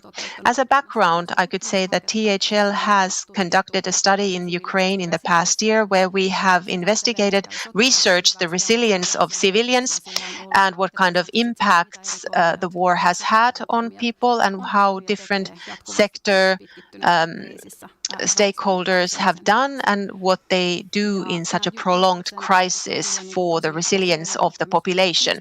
All of these points that were mentioned are very relevant also in comparison to our research results. You mentioned the sense of community, civil society, cultural identity. But perhaps before I comment on these shortly, in May I was a facilitator and we visited Kiev. And the way we observed the Ukrainian population and their circumstances, people are extremely exhausted. They are tired, they are frustrated in this prolonged situation. And it's not so easy to notice at first glance because people go to work, they try to live their everyday lives, they are quite active. But if you just scratch the surface a little bit, you will see tears as you interview people. Justus, you mentioned the national and cultural identity. That is one of the main messages that we have seen in our research results. You have a common enemy and you have a common population that identifies more with the West. That is one factor that really unites people. Of course, internally, things are not always simple in a large country such as Ukraine. Then voluntary work, organizing people, there's all kinds of humanitarian and practical assistance provided to the population, and also functions as a power that unites people. And a few other points I would like to mention. Work and livelihood, extremely important for the Ukrainians, even though poverty has increased, especially in the group of children, making their own, being able to have an income and a livelihood is very important. And then digitalization, using of social media has meant that different services can be provided in the area of education, for example. And Justus said very nicely about the moral support, international community. That moral support is very important. Thank you, Laura. And now let's move to EU policy and security. Psychological resilience often shows up as a national feature. For example, the Finnish sisu, Finnish tenacity. But what is European crisis resilience? Let's talk about that for a while. Lee, what type of preconditions does the EU policy create for psychological resilience? Before I came, because otherwise it'd be sad to be here and give you negative image or sad news, but I want to be honest at the same time. So I have to say that the situation in Europe is, in this regard, quite difficult. So both sides, Pekka and I, we recognize this. Where we operate both, we see this development towards a situation where there's focus put on what divides us and not what combines us, both within the European Union, but also between the member states of the European Union. I don't know how to say this, but there is a certain political atmosphere that is agitated, I would say, at the moment. So what are the prerequisites to change the situation? Of course they exist. There are preconditions for that. We have in our European policy a lot of tools, and the EU can, with these tools, reinforce people's resilience to tolerate uncertainty.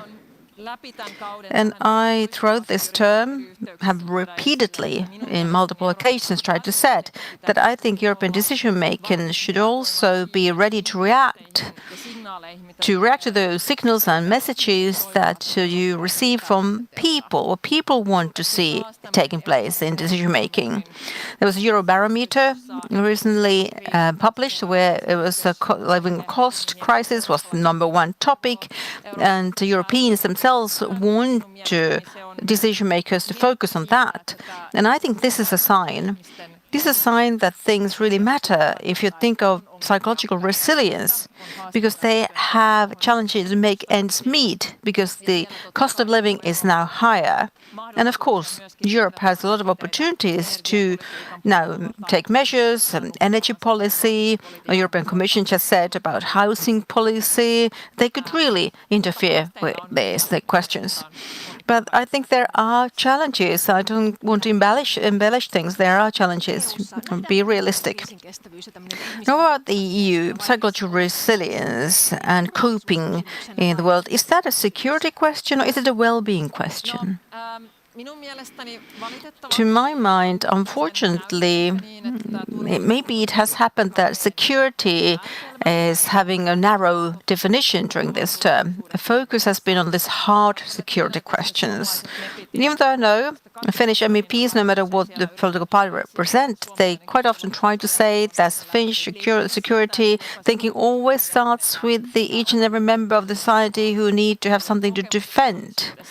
So it's a participation question. It's a question of being included, be part of this important, valuable community. And as I have a look at my committee where I work, so we are very concerned in the committee about the social funding in Europe, what it will be the destiny of it in the multi-annual financial framework, which are going to waive certain instruments that have been there, and the number of funding will decrease. And it will be now made broader. And then talking about this hard security, more allocations for hard security. I think we need to jointly work so that we have more holistic definition and understanding in the European level. And then we would see that in concrete terms in the policy making. If you think further, you said eradication of poverty, equality, livelihood. Is there anything out there that they are becoming core elements of resilience in those debates? Well, they should be present, of course, the self-evident thing. We just heard THL research project, war-waging country, Ukraine. But despite of that, of course, people have daily lives, needs, work, livelihood. These are essential questions for psychological resilience. And that is a common point for all of us, a common denominator for each and every individual.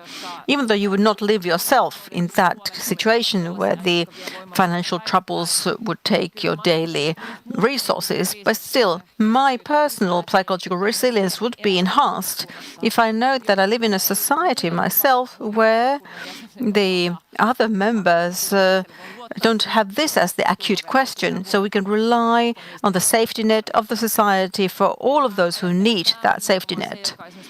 So this, I would say, is something that has been making the Nordic countries into this society of trust. If there's one thing that is core for is the capability of people to rely on each other, trust authorities and free press and media. And here, globally speaking, we see now some negative trend taking place. In particular, we now need to make sure that we have equality in society and, of course, reinforce the comprehensive security. Thank you. Then Pekka, what about psychological resilience? How is that linked with military security and defense? Well, first I need to say that this is maybe a boring panel because I fully agree with Lee entirely. You don't fight if you have something to fight for. Of course, the dictatorship, you are going to be shot if you don't say something.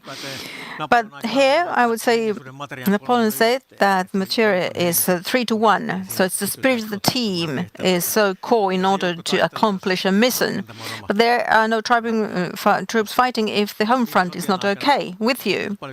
And during last wars, there have been research done what makes you fight. Nazi army, Finnish army, US army. In big countries, it was the cohesion of the team, the troop. You are fighting for your friends. Nazi Germany wasn't actually fighting for Hitler, but for their friends in the army. And then there were studies about letters to home by the soldiers in Finland. It was all concerning about the family members and the whole nation. What is the destiny of the nation? Small nation, but they were concerned. Are we going to keep our nation, and how is my family coping? And this was something that made the soldiers strive for maybe more. And as Ukrainians know, they know what the alternative is if they give up. There will be a new genocide immediately in Ukraine. No question on that. So they have no option there. And therefore, that gives them backbone. Soldiers, they fight for the people at home and for the society in democratic countries. And therefore, it is important that they can rely on that people are taken care of when they do their thing in the front line. There is a strong link between these two. Thank you. If you think then European preparedness, do you think it's too much about this hard security? Or what about this hard and so-called soft security? How these notions are intertwined? Well, once again, I agree. Multiple times I've said in the European Parliament that about this moho, about this military security, armed forces. But building armed forces, that's the easy part of this equation. That's the B. We all have armed forces. Maybe they're weak, too small. But anyway, you give money for military, they will improve things.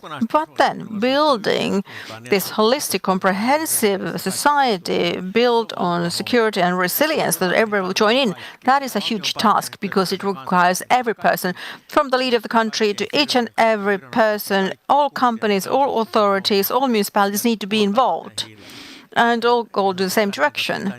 And therefore, it is important to make sure that people are taken care of. And it's all pressed on trust. As Lee said, you need to rely on the system. It will work. And you are not doing things for your own safety, but for all. You know, there are 2 points here, talking about the European internal security. But if I talk to my colleagues, they don't really understand always what I'm talking about. 27 member states, remember, 27 different cultures, because many of the big ones have actually subcultures as well. And the threats are different, historic backgrounds are different, your relationship with authorities, central government is very different in all these countries. So there's perhaps no understanding when we talk about these Nordics and also the Baltic states that we need to get involved everybody and say that there's an acute threat. So it's not easy to build now a European approach. But what is easy is that we have a common enemy, so there's no lack of enemies. So there's Russia, there's China, there's Trump. So that has caused a certain European spirit. So it's outgoing, but the challenge is what Lee said, that it is about to be fragmented. And Russians are not stupid. So they know that our strength is our democracy and harmony, unity as a nation, as a union, and as a military alliance. Now they want to dismantle that. There are information operations, huge resources given to these operations. 70% of the means of Russia is now used in information campaigns. So Russia cannot create new cracks on the wall, but they can use these smaller cracks that are out there to enlarge them, related to immigration or many other topics. Thank you. So there are some good news as well, so a common enemy. But let's move next to another thing. How can you build the psychological resilience in Finland? Let's talk about that foundation and the questions of trust, despair, or inequality and well-being. So Mika, how would you evaluate currently the psychological resilience in Finland? Well, maybe I will put it this way. For the last months and maybe the big picture has shown to us that it is not that great as we presumed. I'm not saying it's bad, but there have been already multiple crises that we've been through, smaller crises, larger crises, infectious diseases, contagious diseases, threat of war. But still, pretty well, we'll be able to manage things. But still, there is a concern. The concern is that is this foundation there if things would happen like the situation is in Ukraine, that there is the enemy that would just walk over the border. I'm sure we would resist that, but still. So what would be the situation in that scenario? I think there are some shortcomings. And also THL has been active and others have been active as well. We want to understand the situation better. But maybe if you need to give a school grade, I would say 7 out of 10. If there's an acute crisis, I'm not sure what the grade would be. And what are the factors that reinforce or weaken psychological resilience in Finland? Well, we heard a lot of wise words already by our Brussels members of parliament, but also concrete examples and practical lessons learned from Ukraine. So I would say that it is about the feeling that you're part of something, that you have something to defend. There is something out there that you want to keep. You don't want to wave that for others to decide on. You don't want to get that something destroyed. These are the key points. Whether it's your family, the whole society, or maybe it's the way of life, your culture. And I think we learned from pandemic how important culture really is. And I think that has been now proven as well in Ukraine. Of course, history could have been teaching us as well, because we do know our own independence. We were thinking about the same way. It was indeed the strong impact of culture way back in time. And there are several historic examples of it. But it is a feeling. It is a feeling of the fact that I have something that is worth defending, and the society is for each and every person. It would not exclude anyone or leave it out for special interests or for some dictators. We are not working for them. So I believe that this is the most core thing here. And what about then internationally speaking, in WHO or any other international organizations? How do you grasp this idea of psychological resilience? Well, we have some threat scenarios, unfortunately, quite a lot of them. And what in particular concerns us in the international cooperation, and we have politicians who are professionals who understand this, but I am very concerned myself about this multilateral cooperation, the current situation of it. Globally. The position of the United Nations is weak. WHO has a weak position. There are many international organizations, luckily not all of them, but there are many whose position is being questioned and even actively opposed. People oppose this multilateral cooperation and its principles. And for a small nation like us, this is bad news. Because if the bigs keep on rolling, we are then quite easily there lagging behind and stumbled over. It doesn't mean that I'm hopeless in this case, no. I would say that if you think of this pre-Trump or pre-Ukrainian war era, we don't go back there. There's no return to it, but we can still find new ways when time runs, so in the future. But yes, indeed, this is something that has to be dealt with as a big picture and together. So it does require harmony in Europe as well. Thank you, Mika. Then Laura, let's turn to the research world again. How do you talk about main risks such as the weakening of trust and confidence and in terms of crisis resilience? Of course, this topic could be discussed at length and many of the main risks were already highlighted here. Personally, I feel that the crisis resilient society is a society where there is well-being, where people have an income, health, and well-being in general. As Lee nicely described, when people feel that they are left outside or that they are not treated fairly, they're not part of the society, that is the factor that really destroys trust and confidence the most. We have a lot of studies on how to build trust. OECD also published the European comparisons last spring.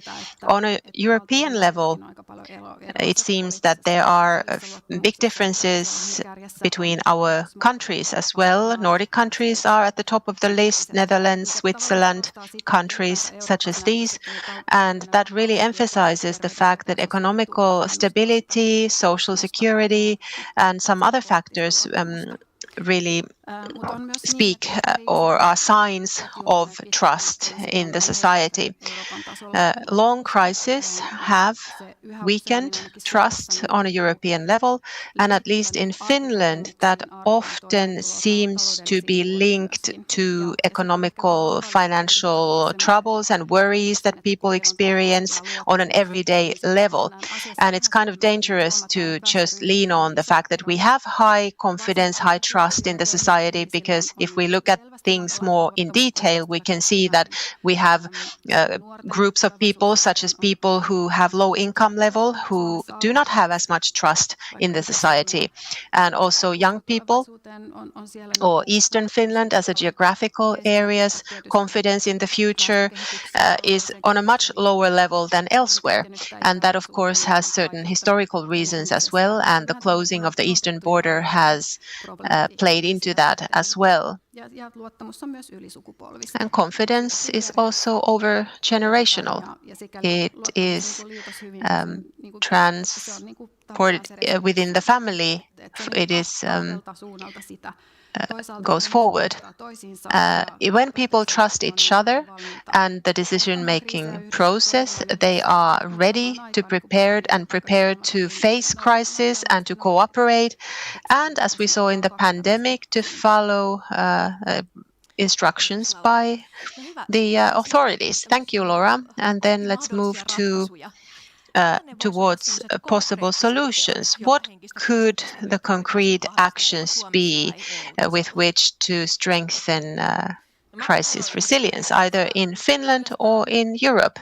Lee, well, I could say something about that. I already spoke about it, how currently I feel we are detaching between what EU is doing and what the citizens would like to see the EU do, at least statistically speaking. In Finland, the situation is slightly different.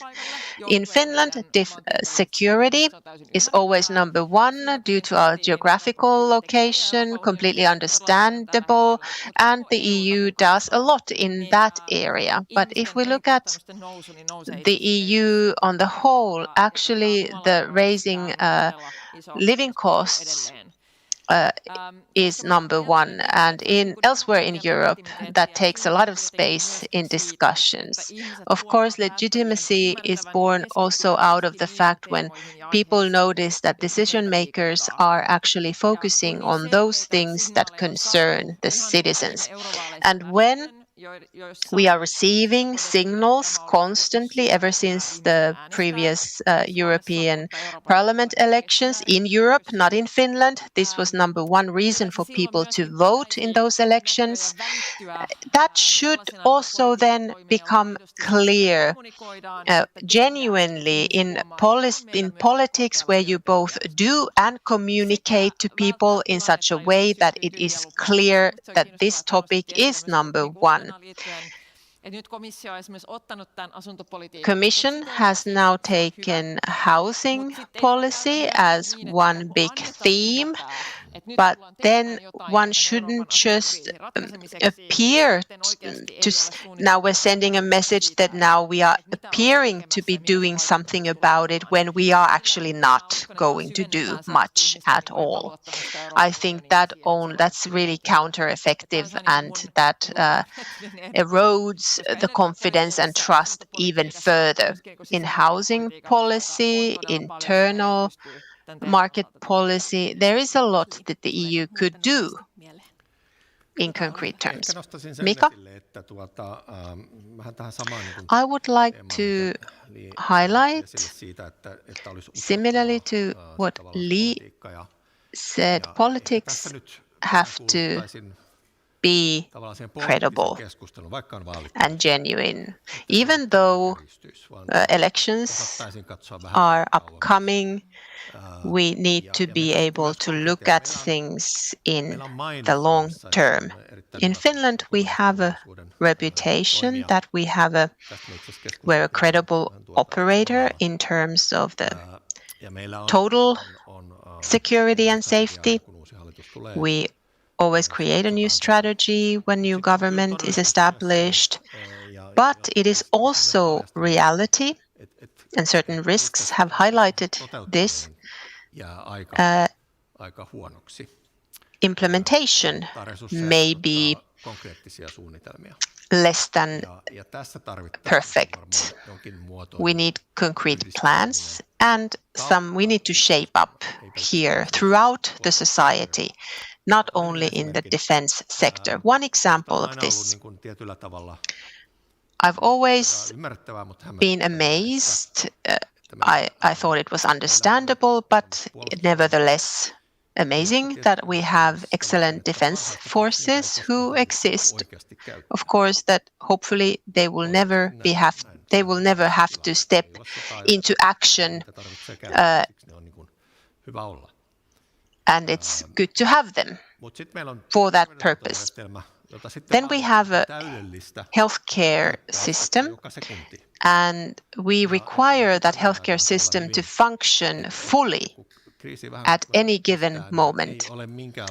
And then we saw that in the pandemic, when the crisis continues a little bit longer, there is no flexibility left.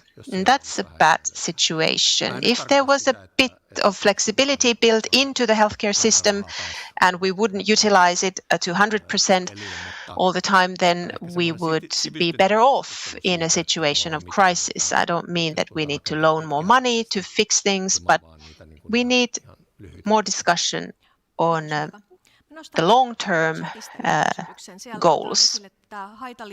One question from the chat: disinformation and its connection, link to crisis resilience. What can we do about that? Pekka, that's exactly what I wanted to comment on. The European Union cannot do everything. The main responsibility lies with the member states to look after their citizens.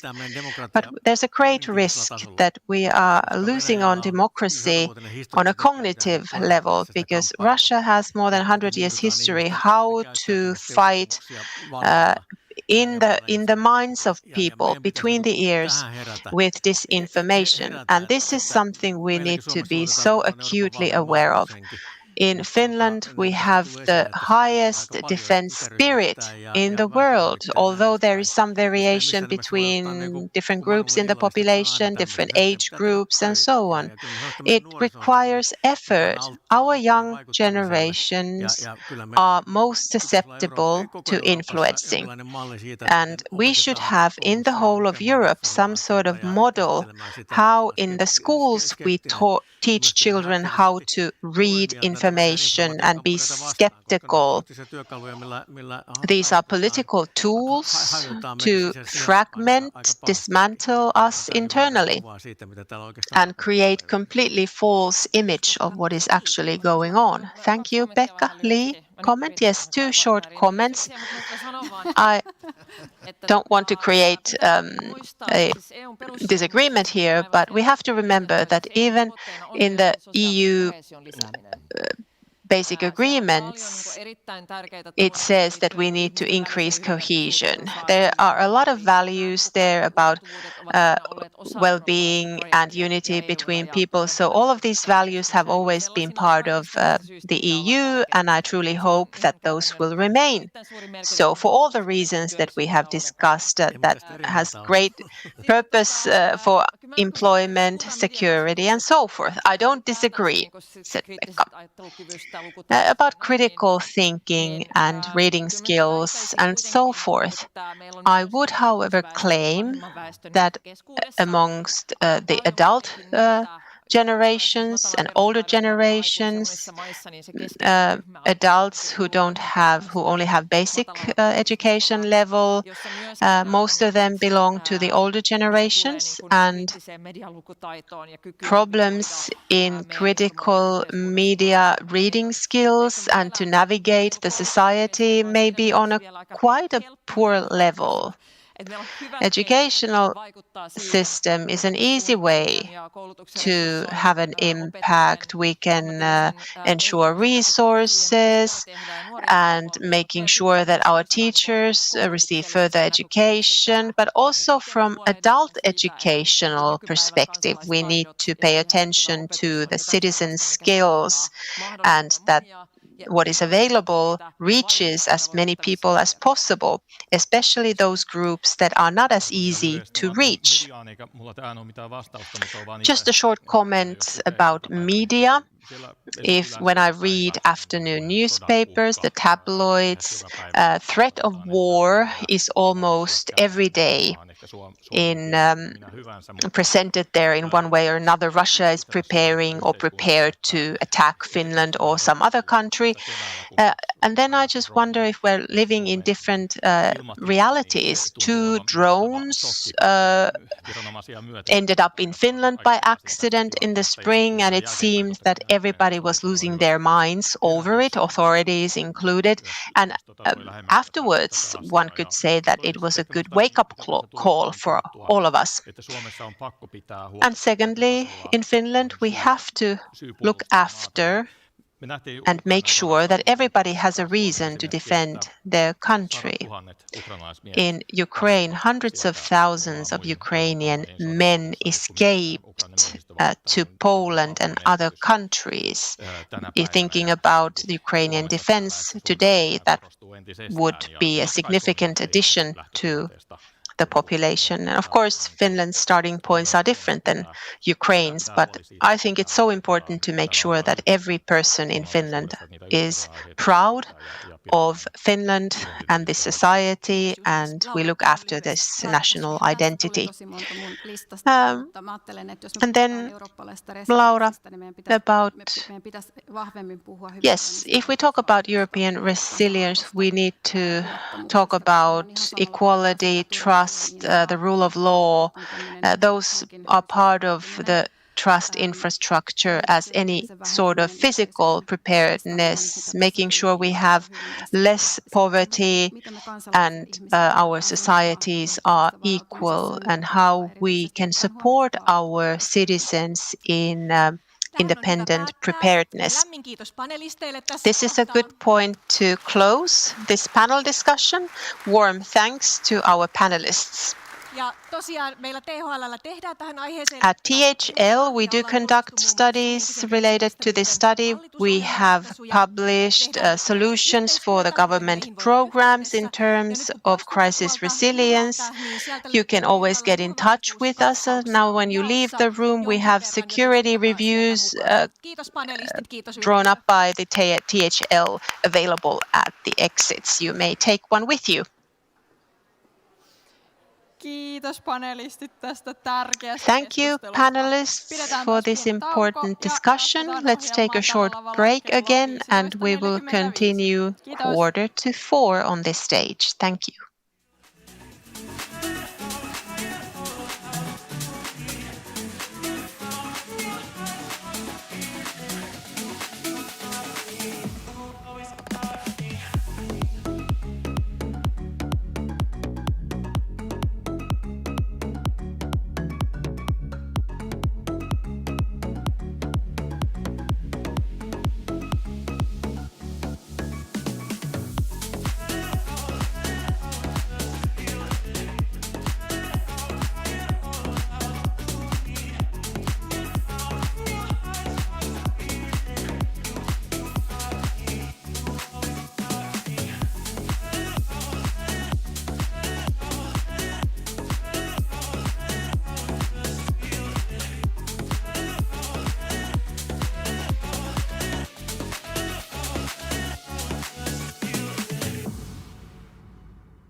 tänne pienen näyttämön ohjelmaan. Taas muistuttelen, että Little stage, a reminder again, this is streamed online. Interpretation is on Interpretify application. You can participate through chat and you can see the QR code. To the little stage. Just to remind, the programs are all live streamed and interpreted into English. You may access the interpretation through the Interpretify app. If you wish to take part in the chat conversation, you may scan the QR code on the screen behind me. Nyt annan puheenvuoron seuraavan keskustelun moderaattorille. Give the floor to the moderator of this discussion, Simon Erik Olles, please. Kiitoksia ja tervetuloa. Thank you and welcome on my behalf to our panel. It's called Clean Electricity and Cooperation for Finland's Growth, Powering It. So we will be talking about Finland and Europe. How can we accelerate green transition so that it will create more growth to our national economy? And we've been building an excellent panel for you, and we have people from key sectors here. We have Julia Juttila from Arctia, representing the industrial growth. We will talk about the project. We have Markku Korvanto from Neste, traditional industry, but hopefully also investing a lot in the future in Finland. And representing the central government, we have Timo Jaanen, Primary Secretary from Ministry of Economic Affairs and Employment. And from the European Commission, we have Elina Laurinen, who is representing the European Commission in our panel. And my name is Simon Olles, and I'm at Fortum in charge of our corporate customers and markets and strategy. So, why is this such a key topic? Because clean transition, digitalization are enablers for investments into national economy. And we consider that Finland can and is already now attracting investments in these areas, which hopefully will bring us growth and well-being for the whole country.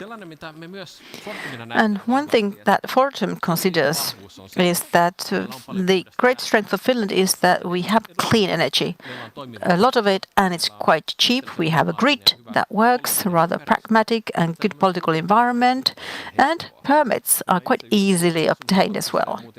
I've been living in Sweden myself. A month ago I returned to Finland. It's quite interesting to follow the Finnish debate. Finns are always so envious of their neighbours, and Swedes are very envious of Finland. There are so many fundamentals that are great in Finland, and thus you can build on that. Then Fortum, as a company, we want to be such a company that is enabling clean transition and growth for Finland. We think we have the preconditions set for this new growth, and we just need to be doing things more. We are forward-looking, a positive stakeholder, and this dialogue is as well one of those positive things. Quite often we reflect what is our EU policy, what are things we lobby in Europe, what makes European competitiveness better and clean transition better. Most likely it will help the industry in Finland and thus creates growth and opportunities for us. Fortum as a company, we consider they want to have more partnerships and thus help new key stakeholders to come here. And we've been talking a lot cooperating with Arctical, and Julia will talk more about that. And of course we have with the traditional industry cooperation as well. And we want to enable green transition. At the end of the day, a big part of these questions are related to companies who invest, and thus they create employment, growth and green transition. And business life itself also plays a major role in enhancing and enabling the intensity. So I hope that we will not just set requirements for the state, but there is dialogue what the companies can do better themselves. I hope active participation from the audience. You can send us questions electronically, and at the end, if we have some time, you can have direct questions from the audience. So please be active and ask questions. I think I've been speaking enough myself, so maybe Julia, could you briefly tell us what is Arctia? What are you bringing to Finland? Yes, thank you. Arctia is planning one of the major investments of history of Finland, 4.7 billion euros for low carbon aluminum factory for Kurunpyö Kokkola area. And the background is that there is a group of stakeholders. There's a new Finnish company, but in the background there are, such as Fortum, a key partner, and securing electricity, but we also have Rio Tinto, technology provider, and there are other commercial and technological stakeholders as well involved. Arctial is an investment that brings about 1,200 jobs and also thus millions of euros in tax revenue. On top of that, multiple-fold other impacts are created. Arctial has the objective to have this Kokkola factory in place, but in particular around it there would be this little aluminium cluster around it in the future. And the reason why we are now planning the investment is that Europe is very dependent on aluminum. About 60% of the primary aluminum is exported outside from Europe to Europe. And this is the answer article, how to improve European resilience. Thank you, Julia. Why did you choose Finland for the investment? As our CEO, a year ago, started to reflect on this. So the map was the whole of Europe, studying where in Europe you should place this factory in. And from the European perspective, Nordic countries, because of the grid and the electricity prices, form very attractive locations. And way back in time, in particular, northern Sweden had already new industrial activities going on. And then Norway as well, if you're finding the plot. So the train can be challenging. But then found Kokkola, and we started to have negotiations. So quite quickly we ended up with this. This is the place. Finland is a great location for these type of investments. Yes, absolutely. We can talk more about that. Great. And then Markku, please. You're more established in your industry. So what you did in order to enhance green transition in Europe and in Finland? I like that establishment compared to traditional as a word, but Neste is a pioneer in clean transition. We've been doing that for decades. Currently, we are the world's leader renewable fuels producer and also for aviation and road use. And it all started here from Finland, from Finnish innovation environment, I think about 30 years ago. The first installations were built in Finland about 20 years ago. And ever since, we've been growing evenly, Singapore, Rotterdam included, and currently this is large-scale operation. But if you think about Finland now, Finnish operations, we have one of the European leading refineries in Porvoo, and if you think about resilience, so that I would say is the biggest resilience contribution, which is to upkeep and develop Porvoo refinery in renewables, but for fossil materials to be refined as well, because we need them both currently, so a lot of investments there. We do continuous work in Porvoo in order to reduce emissions. Electrification, definitely one of the key things, for removing fossils, fossil raw materials, but also commodities from our process and replacing them with electrification. And about 120 million euro liquefied waste plaster unit processing unit that has been created, and that will reduce a lot of the use of plastics in our processes. And if I move on, we have partners, and on the design table we now have green hydrogen production installation to Porvoo. Then when decided and also built, they will have green hydrogen to our processes and will substitute directly fossil natural gas. So in a way, again, resilience contribution, less export, replacing that with Finnish hydrogen. And currently, as I said, we use natural gas, which is not Finnish. From the European perspective, 2.5 billion project in Rotterdam currently. So in this sector, there's a lot going on, and we have our share of it. You are a pioneer. But what about Finland as a target location for investments? How good of a place is this for investments? Can we do something better?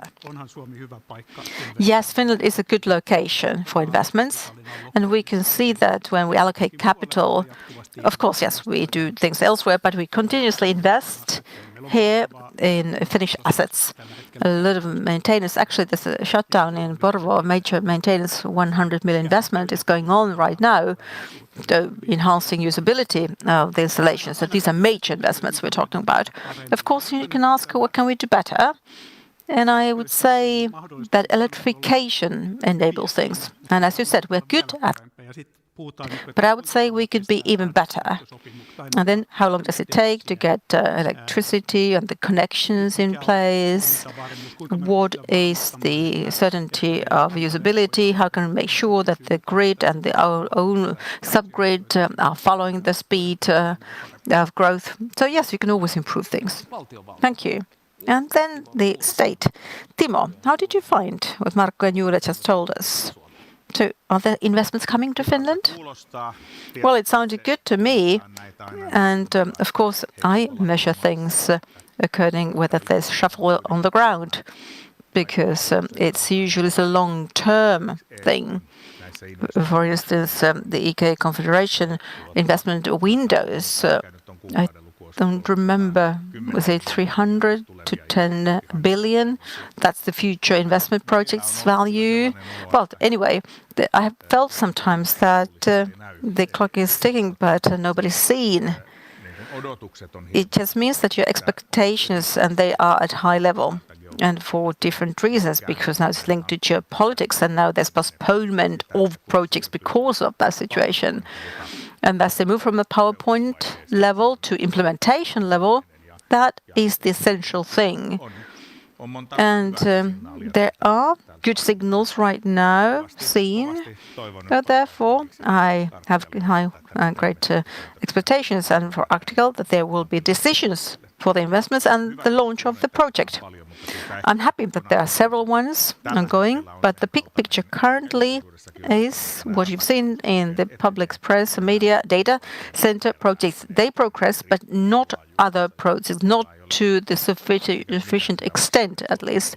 And I have nothing against getting a lot of data centers to Finland myself. These investments, and thus there will be emission-free clean energy production as well. We need, of course, other users for clean energy, electricity, and other users. So then the whole big picture will be working out fine. I am an optimist myself. I fully understand that some of the points are related to external factors that are outside our hand. Thank the European Commission, please. Clean transition opportunities for Finland from the European Commission perspective, please. Well, it sounds very good. It was nice to hear the comments from all of you by persons next to me. The European Commission has the agenda that is to focus very much on European competitiveness improvement, and Finland, of course, being part of it, and also preparedness, economic security, getting investments to Europe, to Finland, and that we are not lagging behind China or the USA. And one great opportunity to talk about these topics and Finnish projects, it will be next week. We're going to have Commissioner Hultner, who is in charge of clean transition, is going to visit us. So there will be discussion not just with ministers, but with the representatives of the industry directly. And if we have a look at this, where the European Commission will be targeting funds in the future, so thinking of the future financial funding period, which is now the multi-annual framework. So we propose competitiveness fund with certain priorities in it. And you see the sectors within the fund. There's defense industry, so security, clean transition, future technologies, digitalization, and all that is bioeconomy. These are very important sectors for Finland. Finland has all the opportunities right now to get investments. And the priorities very much match with interests of Finland. So therefore, it looks good from the Commission perspective. Thank you. And Elina, what about Finland? How good is Finland in safeguarding its interest in Brussels and getting through its interest and getting them through to preparation in the Commission work? Well, to me, it looks that Finland is all the time a bigger player in the European sphere. So we see that lobbying and we feel it as well, because we see Finns, but ministers are there, stakeholders are there, and of course contact persons are there. That they're very active, all of them, and it's very important to hold on to that. And it's also very important to have Finnish officials in the European institutions, and Finland has been working well lately in this regard as well. It means that these interests and these points need to be understood, and it requires that Finns have these positions. I think also influencing on person-to-person level is important as well. It is good to have position papers, but it is good to explain what they mean in practice, and don't just rely that there is an archive for papers someplace. Very good. And then resilience, that's the word. It's a buzzword for all discussions. And then we talk about competitiveness and strategic autonomy and financial safety as well. And what are the ways? How are the investments you want in Europe? Could you please continue? Competitiveness and economical safety, security and resilience are the defining targets on the Commission's agenda at the moment. Everything we do is related to these topics in one way or another. In the working program of the Commission, it's a moment for Europe's independence. That is the overall theme, and that means that any legislative initiatives, funding systems, they all are intertwined and they serve this one purpose. And all of these challenges along the way have meant that we've had to very quickly develop our self-sufficiency. Strategic autonomy was not such a popular term in the previous term, but this financial or economical safety is a more popular one that we are using now. So at the same time, we are developing our own industry and investments. At the same time, we're developing safe partnerships externally. So we have to look after our diversification so that we are not putting all our eggs in one basket. What about these projects of Neste and Arctial? How do those strengthen the resilience of Europe? Who would like to start? Well, I can start. Absolutely, they do strengthen. I mentioned the hydrogen projects. They are incoming, replacing gas. That is a good thing for resilience. And renewable energy sources, they are produced in Finland, in Europe, and their material flows are very diverse and very decentralized. So that is also a good thing. Julia? The reason why aluminium is a critical material, supply chains, a lot of uncertainties related to those supply chains. A lot was imported from Russia and now from Middle East, and that is also a challenging supply chain. So in order to create primary production in Europe, and there is not a single primary aluminium factory in Europe in the last 30 years. Creating those is extremely important for the industry in Europe. Aluminium is used in electricity networks, in the technology of renewable energy, and in defense industry. So NATO has also listed aluminium as one of the critical raw materials. But in fact, how I think about this is resilience is an extremely important question, but it is also a value question to bring industry back to Europe. For much too long, we have raised our hands and said, you guys do this elsewhere and then bring it in here. Heavy industry is not always easy. Many questions are related to it, for example, related to emissions. And now we need to look at this in a wider sense. We have one Earth, and aluminium is going to be needed, and we rather do this in a modern way as low carbon as possible. Resilience as a word is easy. It's easy to agree on that, European resilience, but it doesn't come for free. So what about companies? Do we need some kind of rewards for strengthening resilience? I can start. So I would say that guidance and rules and support measures, the predictability of those is very important. I think companies will engage through strengthening their own business, also these goals. But if we talk about larger investments, 5 years is the kind of the minimum. Like I said, you need to create a lot of PowerPoints before you are at a building construction phase, and it's very rare that something concrete is achieved in a few years. So regulation needs to be long-term, support mechanisms, and the preconditions. A concrete example out of our perspective that has been challenging has been that CBAM mechanism, the carbon mechanism, it has been launched phase by phase. We're not at the end yet, and at the moment it doesn't cover scope 2. So electricity emissions coming from electricity used in the production of aluminium.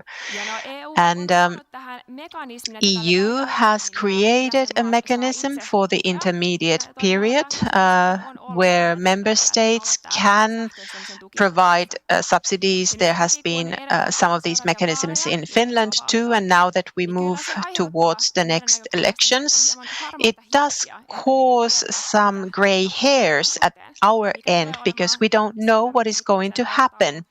What is the timetable for CBAM implementation, and how will Finland then balance it out before it has been completely implemented? So visibility into different elements. What about the state? Well, if we start with the basics of resilience, we are in a completely new world, in a world we would not like to be in. We have moved from the open global markets to the geopolitical world where the game is rough, very difficult to foresee, and not in very short term. But of course, in Finland, we need to have a longer view, and the world outside is not something we can predict, and we are faced and we are forced to do things that we shouldn't be doing, for example, state subsidies. And then what comes to this discussion, resilience, one could organize its own seminar on all of these things, but where our particular focus needs to be is our electricity network, critical minerals, and technological resilience. We have certain dependencies. Finland managed the beginning of the attack by Russia, and we know how difficult it is in many countries the situation is, but strengthening our energy systems. We have a very versatile energy palette.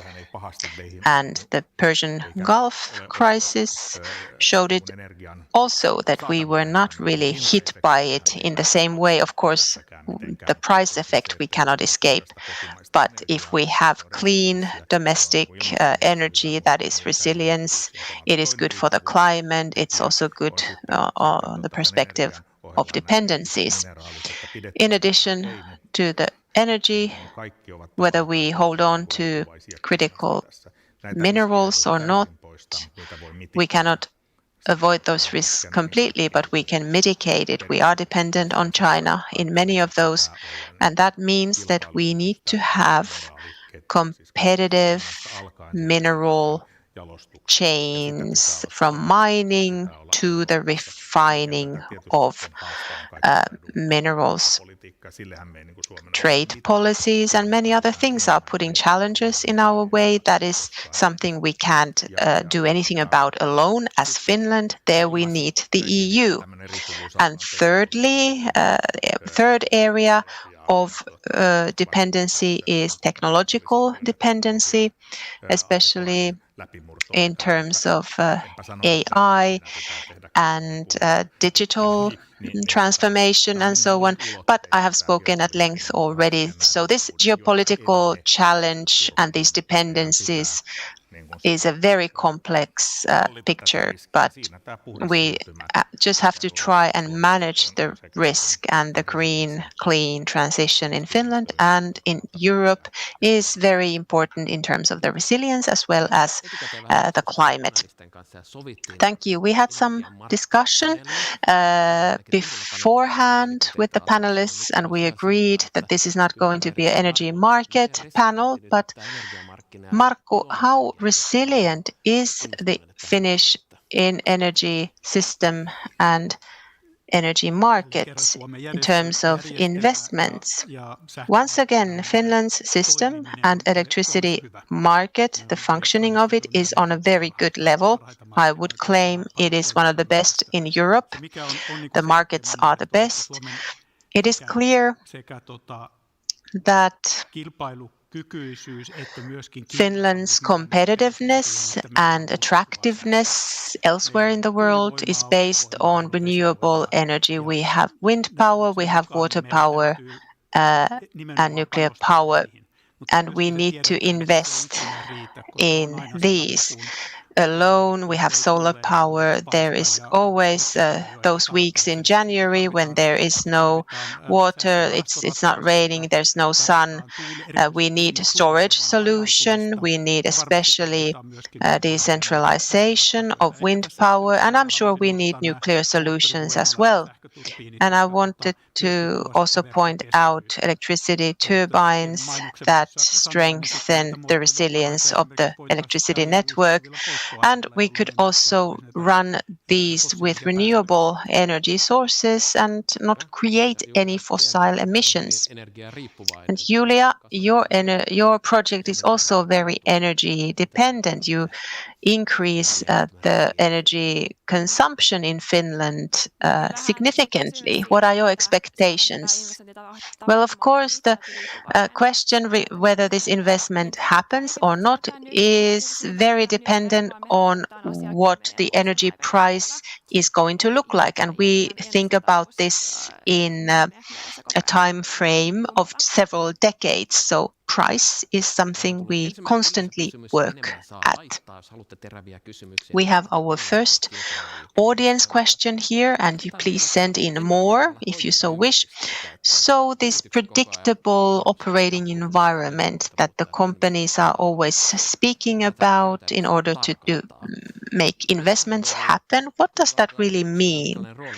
Let's ask the companies, what kind of a role does the predictability of the regulative environment really have? And if there are any risks, please raise those as well.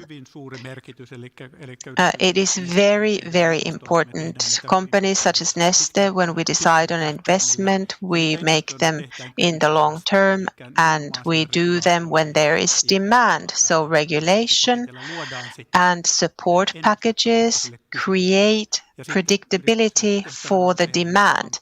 And then it is the company's task to implement things and be competitive in the market. And then if regulation changes and the demand disappears, you lose faith. And when you consider the next project, you will think twice whether this is the country, whether this is the region you want to invest in, because we cannot trust that the demand environment based on which the investment was decided upon is there.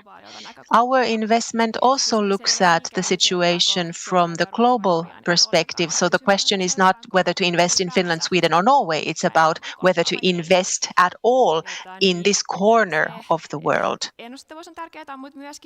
Predictability is important, but also a certain indication for investors and companies that they want to do that is that we want to make sure that we have a competitive operating environment for the coming decades. How can Finland give those signals? What do you wish from the politicians and the state? Well, in an ideal world, this CBAM mechanism, things are still open on the EU side, but perhaps the Finnish state could give a clear signal what is going to happen, and clear timelines if you are chosen, how these are going to be then handled, and that will send a clear signal that, hey, Finland wants this investment and they are ready to make an effort to receive it.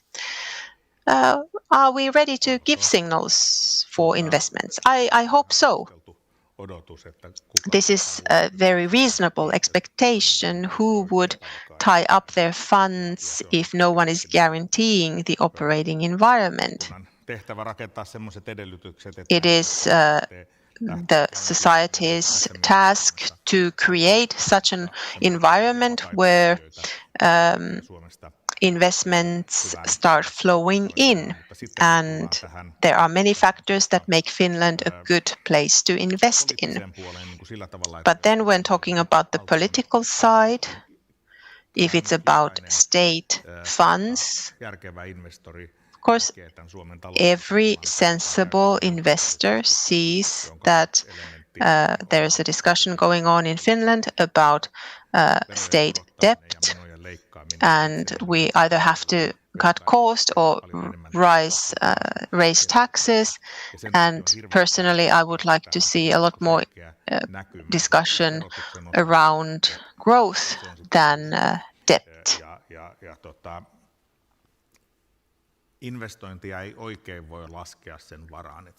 We cannot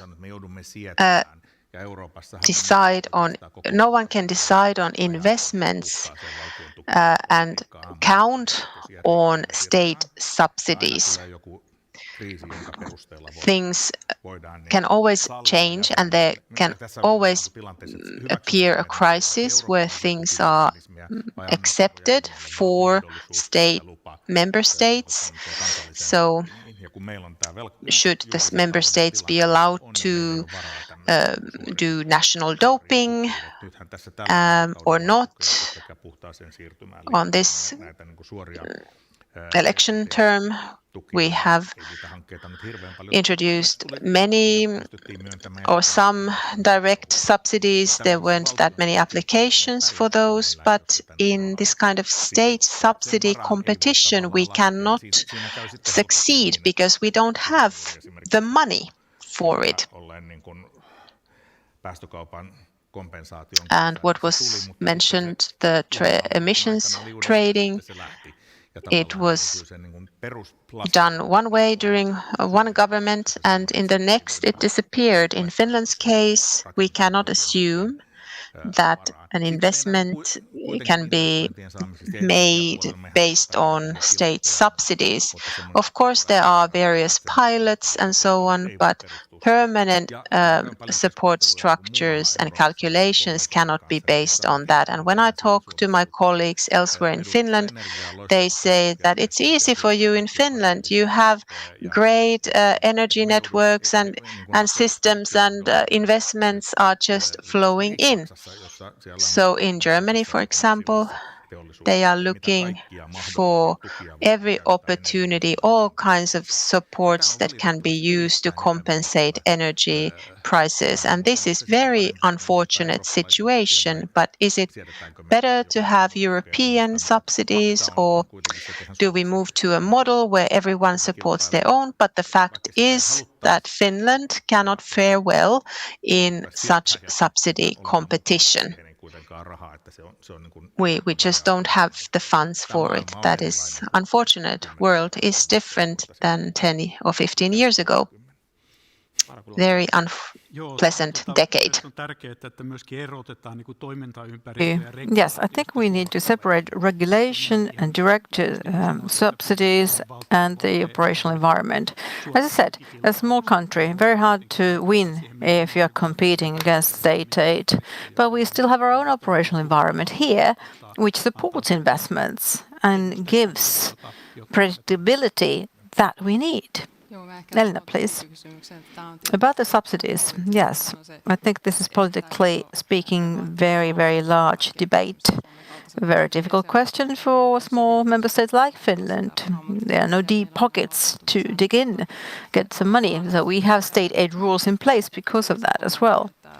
But a further comment on that. This is one of the reasons why you should support Commission's proposal for this competition fund, because it's important to get money from the joint funds of the EU for competition, so that no single country just needs to be supporting them, but that there are priorities set for it.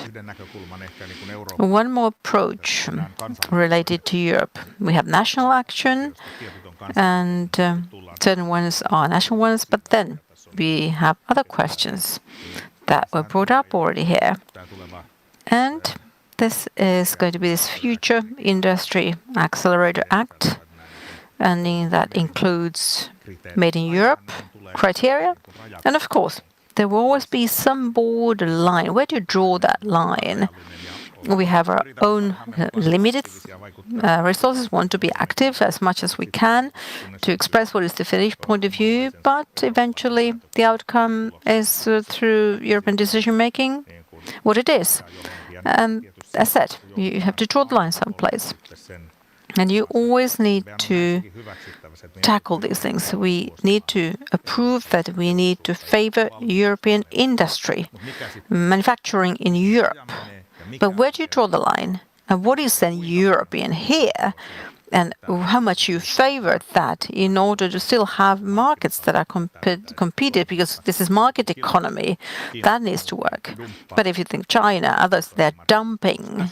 Others don't follow market economy. So that's the tricky thing. Where to draw the line?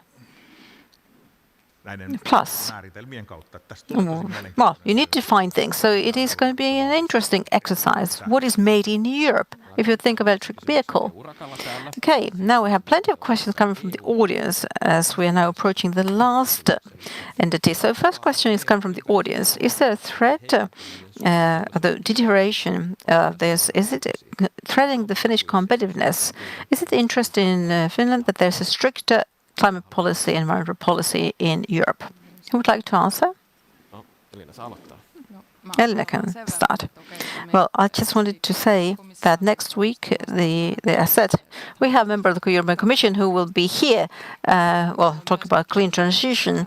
But we've had Teresa Rivera, who is vice chair of the Commission, and also person who is in charge of the questions, and came to Finland to discuss about these topics specifically and ask Finnish companies how these things should be dealt with.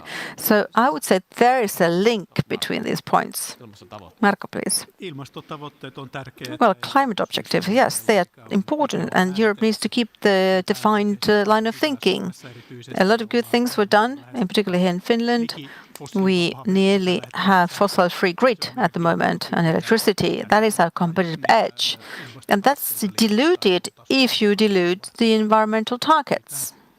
So let's keep what we agreed and what has been communicated, please.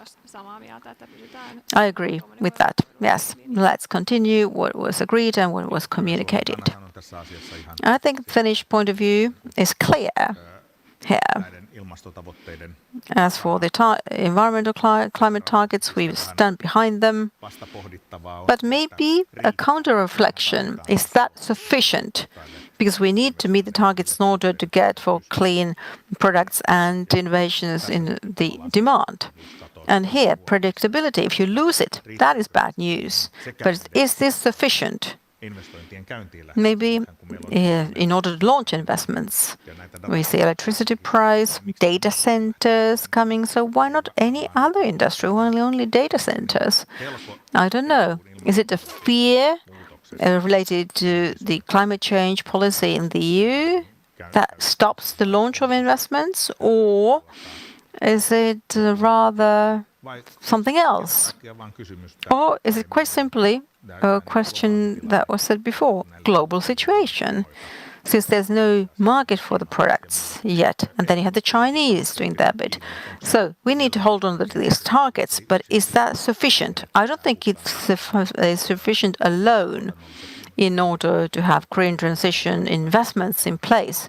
Maybe we need some other means as well. But of course, it is an essential part of the mix. I would like to add, Timo said earlier about the European Commission proposal, Industrial Accelerator Act. So we're going to be creating demand for these products. And of course, it is linked to the discussion on the European preference, so that it will be included in one way or another. We need to respond to China and USA, the pressure put by them, and thus create our own competitiveness. More and more of the markets are being created in Brussels because legislation is over there, not nationally drafted so much, and we are dependent on the climate and resilience targets from them. Is our voice heard sufficiently in Brussels? Who would like to start? Well, compared to our size, yes, I would say. Elina? I fully agree. Yes, definitely. Finland does have a say and influences things a lot. EU regulation, its pros and cons, people say them both, and Finnish legislation very much is based on European legislation. And therefore, it is important from day one to be involved, be part of it. The European Commission does not invent things of its own and does not decide on things of its own. The decisions are joint decisions with Member States and with the European Parliament. Marka Julia, please. We do discuss with the Finnish state more than with the EU, but of course, yes, well, less visibility maybe over there, but still. And another comment is that Finland is in the driver's seat, I would say, getting in the project. Of course, it's still very important for the EU and the whole of Europe as well. I would say Finland is visible and it's well heard in Europe. If I think of electrification, there's one fear there. Now that the big European countries are in some sort of crisis with electricity and they do decision-making, they are EU-level decisions that are not shown to us as improvements. They could be deteriorations for us, but for the majority of countries, they are improvements. But there's a risk that this consensus will be found on a level which is not helping us at all, quite the contrary. Very good. And then the last question from the audience. Again, so this warms my heart, at least. As Julia said, investors don't always think which Nordic country to invest in or whether invest at all in the Nordic countries. It's possible for the Nordic countries to have joint efforts and not be envious of one another. So we talk about the envy, but do you think Nordic countries could cooperate more, and how? You're all silent, are you? Well, first of all, from the European Commission perspective, trans-border projects are successful, like the Baltic Connector, Aurora. These are joint funded, so Member States and the Commission jointly funding. So these projects, if you can develop that, they are more successful ones. And of course, in policy making, Finland and Nordic countries and quite a lot of the Baltic states do cooperate already. So it is visible. Yes, indeed. There is a lot that is done already. And if we need Europe now more than ever, we need each other more than ever. And we are very like-minded within Europe, as you really talk about the common guidelines in Europe. And we do see energy question as one of the good examples, in particular from the resilience perspective, and then logistics as well. There, we need to be reflecting more and more about our connections through Sweden and Norway. I think of military mobility, emergency supply, security of supply. And therefore, more than ever, we now are like-minded because we share the situational picture. We know the geopolitical situation and we know we need each other. So yes, absolutely, yes, this is needed. And that is done in security of supply and many other sectors as well. I think that is interesting perspective, how the Nordic countries could have more cooperation between them. Well, as such, it is not limited to the Nordic countries, it is multi-layer cooperation. If you think you get this investment by Arctel, which is energy intensive, Kokkola, Kroneby, then the question is, where in Finland should we place it? Kokkola, Kroneby is a good area because there's a surplus of electricity over there. But still keeping it to the Nordic countries and reflecting together where in the Nordics you should get these projects so that it's useful for all. Well, maybe the other level is that you could think this from the European perspective, as we said here, where to place it in Europe. So it is an interesting approach. I would say there are multiple layers here. Thank you, Julia. And I see time is about to run out and we need to conclude. So thank you, panelists, for this good panel.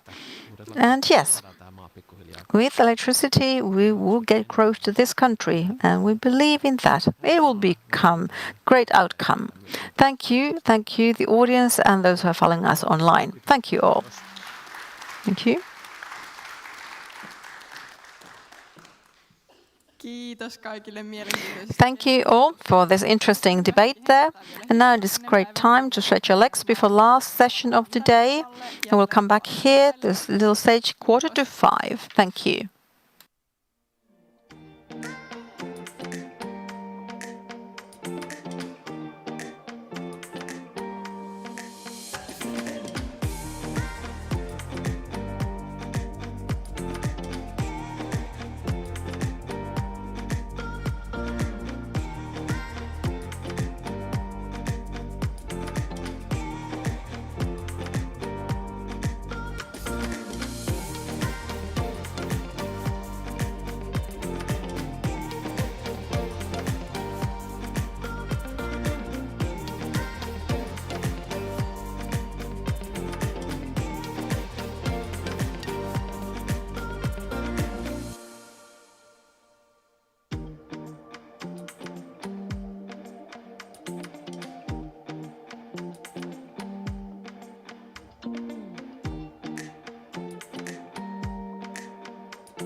Ja näin pääsemme päivän viimeisen ohjelman pariin täällä pienellä And so we have the last program on Little Stage in front of us. As usual, this will be live streamed and you can participate in the chat discussion by scanning the QR code.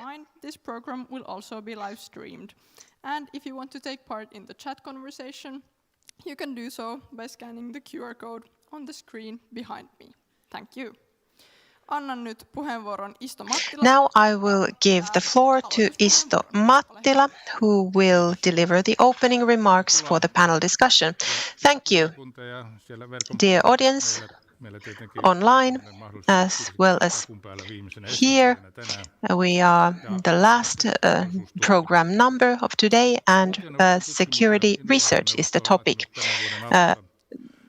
The Security Research and Innovation Working Group has created a report on strategic choices in that area, and the main goal is to create for researchers and companies a long-term and more predictable view in their commitment in the chosen areas. This means that strategic choices are directing funding and public choices to certain areas, and through these the Prime Minister's office does not have a direct impact on the chosen technologies or sectors as such.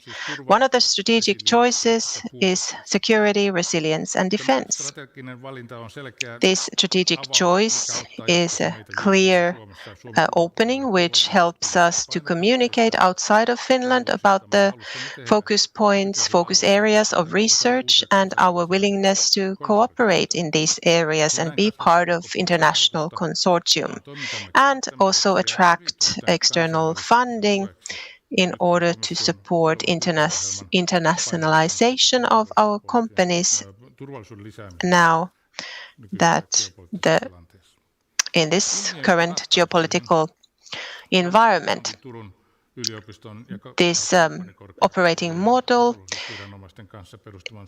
is Finland's Center for Security Research is focusing also on these areas and invite together all different operators and researchers who are responsible for crime prevention and defense policy, and also focusing on crisis prevention, crisis resilience. And the target is also to widen the cooperation between European Union and the citizens.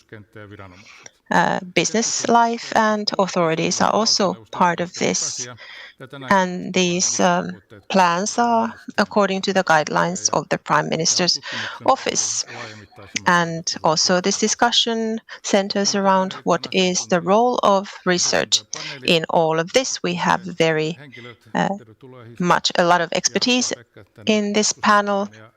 Pekka and Hiski are our panelists, and Professor of Political Science from the University of Turku, Henri Voigt, is our moderator. Thank you and welcome on my behalf as well to the last session of the day. Quite a few people still here. Is it possible to see somewhere how many people are following the stream? Not now, but maybe later. Okay, the purpose is to hear from our panelists first, from Pekka Toveri and Hiski Haukkala, and we'll start from a very general level. How do we define security on the European Union's agenda at the moment? What are the focus areas? And then we can move towards what the EU does in order to answer to these security threats. And then, more particularly, what can research introduce into the mix? And we'll start with Pekka Toveri, please. Yes, thank you.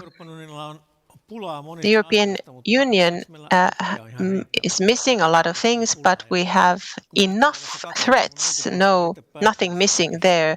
In the early 2000s, when I tried to find support for long-term plans and for soldiers' very dire views that the threat is going to arise still, but the reply was that these types of threats no longer exist in Europe, and now we are in a situation where we are.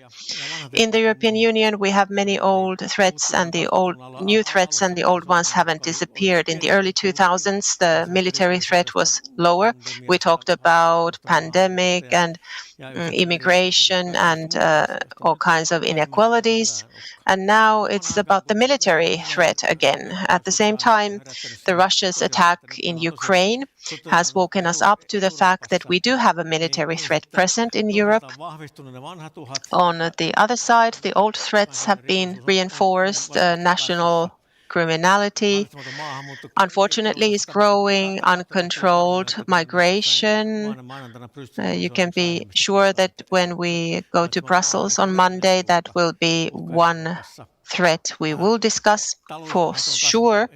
Economical threats have grown, not only the fact that we have challenges due to raising energy prices and inflation, but also because we have threats such as China challenging us economically, and certain dependencies have been created, certain vulnerabilities. The United States is a challenger now, trying to dismantle Europe. Used to be our partner, and then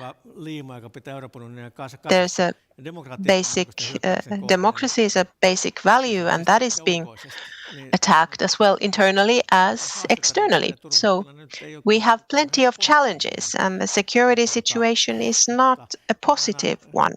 But I have kind of person whose glass is half full, so I do believe that the European Union is now awake, and they are making an effort through various measures to answer to these threats, to respond. And of course, for that, we need a lot of research, and I'm sure that is something we will be discussing. Very well, thank you. A further question right away in this respect. In many of these threats, the European Union does not have a competence. How do you feel about that? Should we have more competence on that level? That is correct. That is one of our biggest challenges. The European Union was established as a peace union. Major crises sometimes create major changes, and of course the predecessors, steel and coal union, were established after the Second World War to stop the killing between the Brits, the French and Germans, to create peace, and that has worked. EU membership countries have not attacked each other ever since, and there is peace in the European Union. That is true. But now we are hearing the laugh from Russia, and we need to support NATO so that NATO can defend Europe. So turning the peace union to a totally different type of machine that defends its population and countries fiercely is not that simple. It was not created to provide military assistance also to countries outside of the European Union even. And we haven't had any instruments for this. So these are very, very big changes if we want to make European Union functional so that it can respond to these new threats. For example, case Hungary has been a wake-up call. How can one membership country put obstacles in our way in supporting Ukraine? We have to be able to function when we make decisions in this area. Change is needed. As a researcher, when one reads the documents coming from the EU on the level of rhetorics, security and safety seems to be something very essential. We have strategic autonomy, economic security, and so on, but we can return to these topics. Let's hear from Hiski Haukkala first. Yes, thank you, and good afternoon, everyone. In my own opening words, I thought I would present as the basis something that may have been mentioned already, the security strategy of the European Union from 23. Europeans were saying how prosperous Europe is. Never before has it been so prosperous, so free, and so open.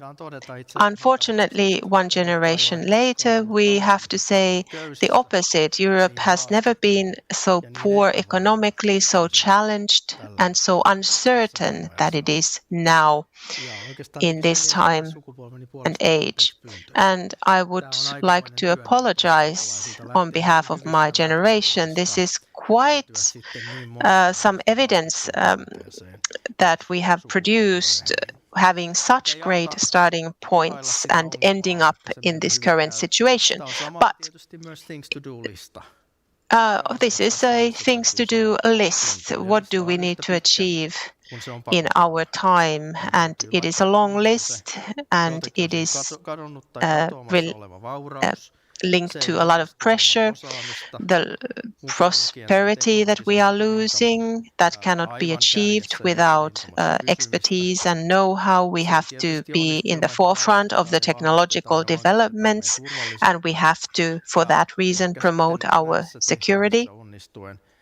And perhaps if we achieve all of that, we can ensure the future of European democracy in a situation where it is being challenged by many internal and external factors, and quite a deep and groundbreaking, even revolutionary technological change. And all of this has to be done simultaneously. We would have had plenty of time to do many of these things already in the past, but we didn't, and now we have to work on all of these areas at the same time. And security is of course essential here. And everything that Pekka Toveri said, I agree with. Hard security has raised its head, but all the other security issues, soft security, is becoming harder all the time. If we talk about environmental safety, security, how soft is climate security in Europe today? How soft is biodiversity decrease globally that is going to threaten the whole humanity and our future if we're not able to solve these questions? So managing such an agenda would be difficult on a good day. But the bad news for Europe is that the weather is not good. These predatory great powers around us, their only goal is to destroy us, take pieces of us that they can then use and benefit from in trying to reach their own ambitions. Russia, China, the traditional list of countries, now United States has joined them. But for EU, one has to say that it does its best, and we have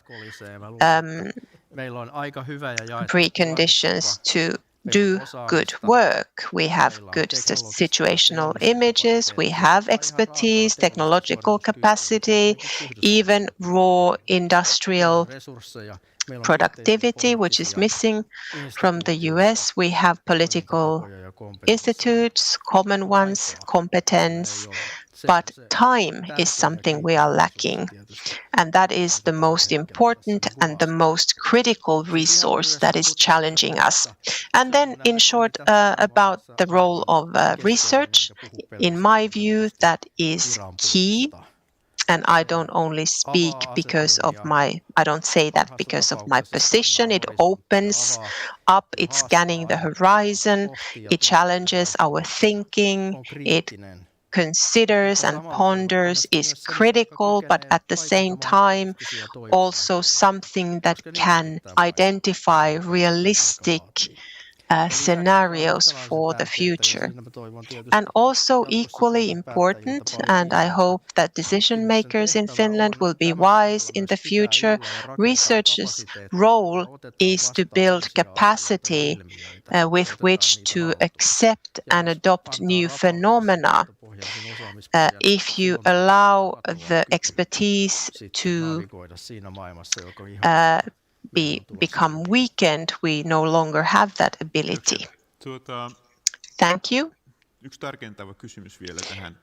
One further question right away. You said we don't have time. And then in the next sentence, you say that we need horizons of hope. There is a certain conflict there. No, I've said for a long time that hope is a verb. It is something you have to create yourself. And Europe's starting point are still quite good. But if we talk about security in this age, it is not just about the iron in the certain military bases. It's technological competence that ensures that we're able to stay functional and operate on the basis of our own values in this environment, in this technological revolution. But what is concerning is that Europe is treading water. We are not moving forward.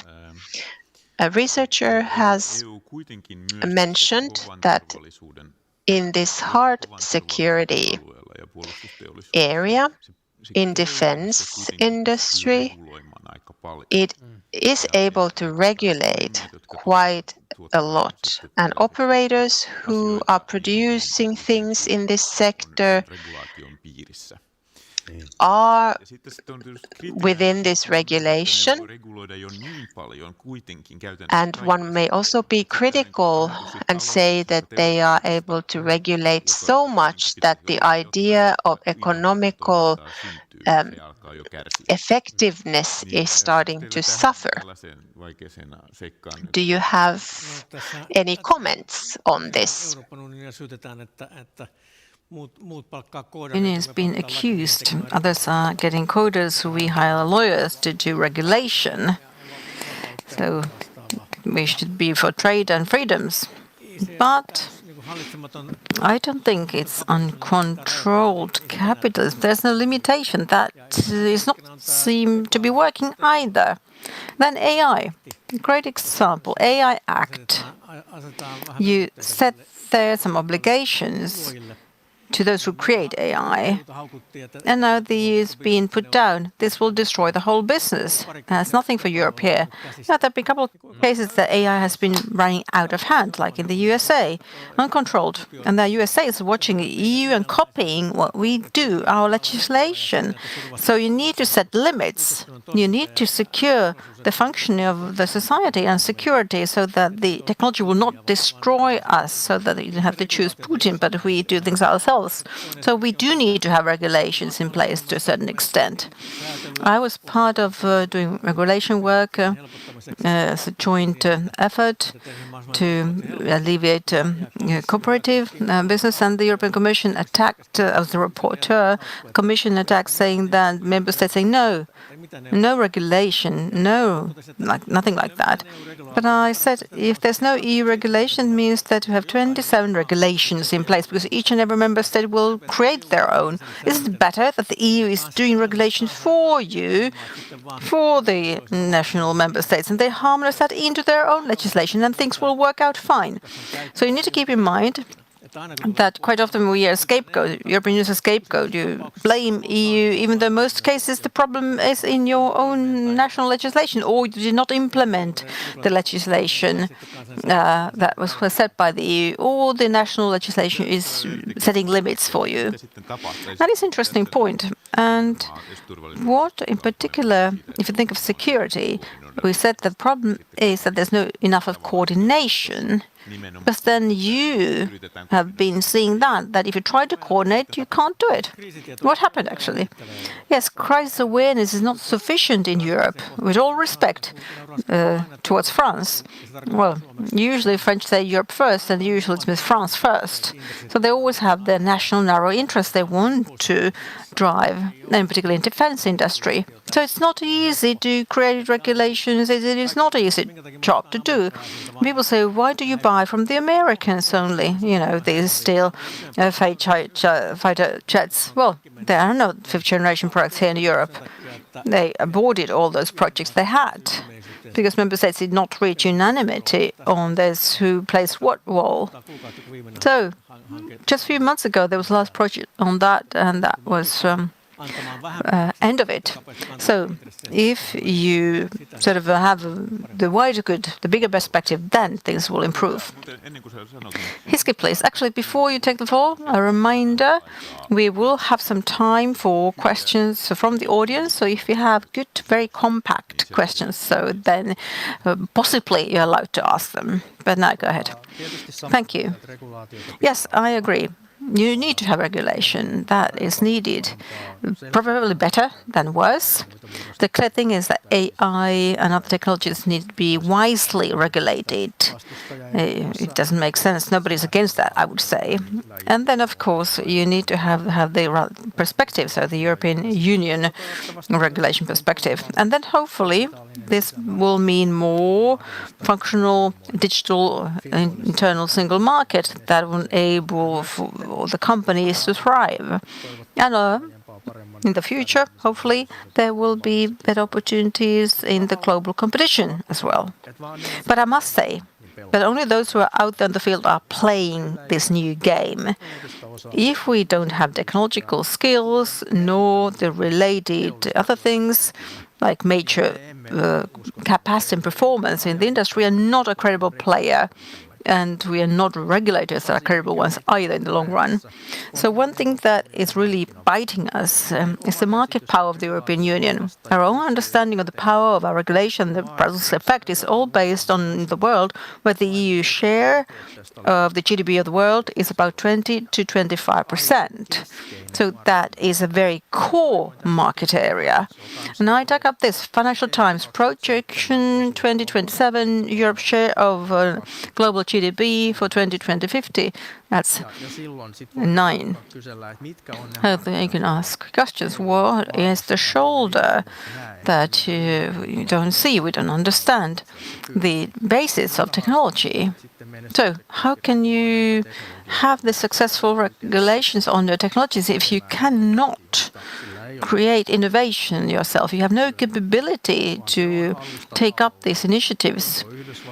It's either USA or Chinese platform economy that is, well, we're the customers of it. And we have seen with some certain examples that it's possible that we don't even have access to these platforms anymore. Okay, and I think that has not been was mentioned before here, but in the conference. But Pekka, a comment. Large crises are always large opportunities at the same time. In the current world, where Mr. Trump is doing his thing, and China and Russia as well, Europe has a great opportunity right now.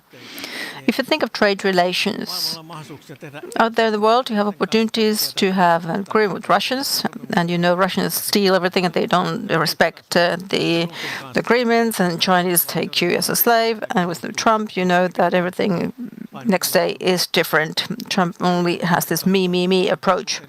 But when with the EU, you can have a win-win deal. Both sides gain from it, and that will last over next electoral period.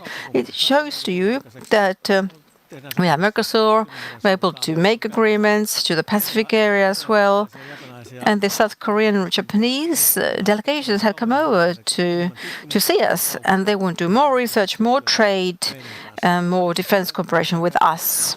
So that is an opportunity for us. But we need to keep focus on research and we have 500 million worth project to get American scholars to Europe, because now Trump is destroying the environmental research and other research platforms and limiting liberties, and therefore people want to come over. The scholars want to come to a true democracy and to do their research. So yes, we are now attractive. Let's use it. But doesn't that require that there's this old 2023 Europe somehow is still there and valid, because we are still different if you think of international policy making? Yes, absolutely. Pekka, I would like to ask you, Hiski, you made reference to research, but as you, member of the European Parliament, and you prepare reports, so what about research basis and the role of scholars and researchers? What does it look like to you? Do we need more? Well, I would like to say that in Finland and within the European Union, first of all, we don't understand the role of research. So it's an uncertain world, but we need more and more research in order to prepare better for the world. So when I was in the Finnish parliament, it was said that the state needs to get some savings. The scarce economy obliges that, and let's have a low budget and research. I said, don't do. We need to have strategic view. If you have less money, then you need to know how to use that money, and it's all based on research. And that's the problem. A lot of regulations based on officials who work on it, but there's no sufficient analysis carried out. What is the impact of this and that regulation? No simulations made, no studies made, so therefore we need to highlight this. And when you have high-quality research, it is positive if deciders, those who decide, would read those papers as well. We have great examples. Years ahead, we've said what will happen. Nobody's interested because the research perspective would require hard decision-making, so they just wish that will not happen. So, just an anecdote. I was head of intelligence. I met leaders of Fortum, and they were presenting their great plans related to Russia. And then I had to ask them, well, do you have carry out any risk assessment about the countries? And they said, yes, of course we carry risk assessment. Do you ever read them? I asked them. And you know what happened with Russia? So then the management said, no problem at all. This is a great deal. Let's go to Russia. So, Hiski would like to continue because you are in the divisions of international affairs, the role of research. Well, I'm not here to talk about the budget for our institute, but, well, I'm a member of the board of FAI myself. But if I think in general, research, yes, cuts a lot, too much of it has taken place.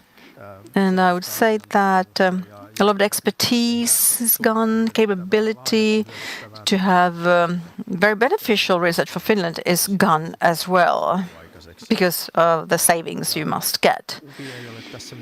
And our institute is not really suffering that more than anyone else. And there are many projects that are hot topics, and then we try to have project money to carry them out. But it is a way, well, let's say we have environmental research, natural resources related, and I think VTT had also major redundancies over there. So it is short-sighted in this current situation where all these parts are moving. So therefore, I would defend the whole area of research. And to what extent policymakers, decision-makers are interested in research, well, that is a topic of its own. And if you want to get to know this topic, go and Google the old publications we have, and you will find approaches related to the themes. So I don't think we have the time here to do it. Yes, it's all science-based. You talk about science and data-based decision-making, right? So there is a lot to learn, I see. But it has been on the agenda lately. One question before I give the floor to the audience. How do you see the current situation? What should be done in Finland in order to get the role of research reinforced compared to what Isto said about the plans of the University of Turku? Who would like to start? Well, HISK operates in Finland, I in Europe. Well, resource basis, that is the starting point for everything. And if that basis is sufficient, in that case, you have the scholars who have a perspective for hope. It's possible for them to have a long-term research plan and research projects. And that is true, I'm sure, for social sciences, technology, research, natural resources research, all of the sectors, because one way or another it will accumulate from that starting point. But I would say scholars, researchers themselves, there are demands towards them as well. In particular, this is public funding. You operate with public funding, you need to ask the right questions. You need to be able to do your work that will give a good bang for the buck. And that is the question that I'm sure many need to answer one way or another. So what is the actual contribution each of us will give with these resources, with our input? And that is the challenge for the whole research community and also for the funders and for the public, general public, if you like, because the debate and the research field has been followed by the grand public as well. I'm not a researcher myself, but I think I've understood that it is a long-term work. And if the idea is to save public money, and universities came up with some sexy topics, and let's get the money for that, sometimes not. It doesn't really support this long-term perspective in research, because it doesn't really give you much benefits for the money. If it's something that supports the market, but you need it's a natural sciences, or if it is defense sector, but there are benefits from the fact that you have long-term secured research in place. Military intelligence, a lot of research is done in that sector related to a certain target country over 100 years already, and good results with that research. So long history and steady work. No need to compete there with any coming up with sexy topics and in order to get money and funds for research. Yes, in security, from day one, we've seen that here as well, that this is very multidimensional entity. And also there's this center of security research with ISTA that we're establishing that could give this multidisciplinary, multi-dimensional, I don't know which word to use there, but getting that multidimensional approach to the research field. And for instance, how the Institute of International Affairs could work together with VTT and have some framework for cooperation. That could be one of idea that you should be using more. It is already done. A lot is already done. Okay, more and more is done already. And today in Finland, I think there could be a strategic research council. I think that is a funding or means for funding that supports these multi-sectoral things. And security is one of the themes they have. Now, Isto, you've been following the chat. So do you have any questions there? This discussion on chat is more focused on the global, more on the national level. One question is what concrete things can be done so that research reaches scientists and decision makers and vice versa? Well, this is a very good question. My understanding of this theme is only related to foreign and security policy, and that is not in any way outside of this realm. In my various positions, I have looked at this ecosystem, and there is a problem here. In foreign and security policy or in diplomacy, the process is very tied to a particular moment and operates with a situational image that is not for all parts of it public. And there's not a lot of time to collect and search for the right information and data. And a researcher's problem on the external side is, even though you see the direction things are moving into, you do not know, or you're not able to identify the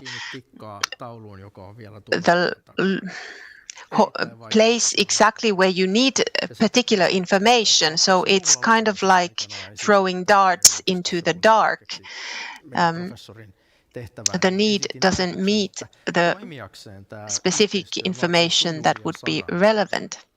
So in order for this cooperation to work, you need people who go in and out of these different worlds. They have knowledge of research, and they can offer the correct data into the political processes. And this is the game that Finland lacks. I used to be this kind of a strange figure who was moving between these different platforms. This is needed. More of this is needed. Security policy researchers would become better researchers if they understood how the sausage was made, and the process would benefit from everything that researchers can provide, even if administration isn't always keen on the views of researchers. Mobility between administration, government, and business life is a lot more common elsewhere outside of Finland. Also in the US, they rotate certain roles so that everybody benefits and develops. I think we need to train our high officials and politicians. They don't even necessarily, they're not necessarily aware of everything that research can offer. One important point is that political customers give the focus areas of intelligence work. So, and then we are able to ask the right questions. What is it that you want to hear? They are not always able to present the correct questions to find out what they need to find out. Let's see if we have a question in the audience. Do we have a microphone we can use for audience questions? Unfortunately, this is then not heard on stream if we don't use a microphone. In the front of the room, please. Thank you very much, Pete Pakarinen, EPP Group, European Parliament. And as the first disclaimer, this is not something I have agreed upon with Pekka in advance. So we've talked about competitiveness a lot, but we haven't talked as much about democracy. Europe is old, it's getting older as a continent, and democracy is one of the main reasons why our competitiveness is becoming worse. We are in a competition with younger continents. And my point and question is, are we hopeless? Can we do anything to this demography that we have here? Or are we turning into a geriatric continent? So the question was about demography, not about democracy. Demography being one of the reasons why our competitiveness is becoming worse. I am a student of University of Vaasa, but I heard that, like I have been to news, and the population of Finland is declining massively. On one side, like we are seeing, like we will protect the culture and the language as well, but the population is declining massively. So what are like the solutions for that, to like when there will be like small amount of people, how is it possible to protect the language and the culture like, do you have any like solution or anything we can work on this thing? And also, like, this thing is necessary to boost the business in the country. So like there are like many immigrants coming as well. So do you have anything like related to that?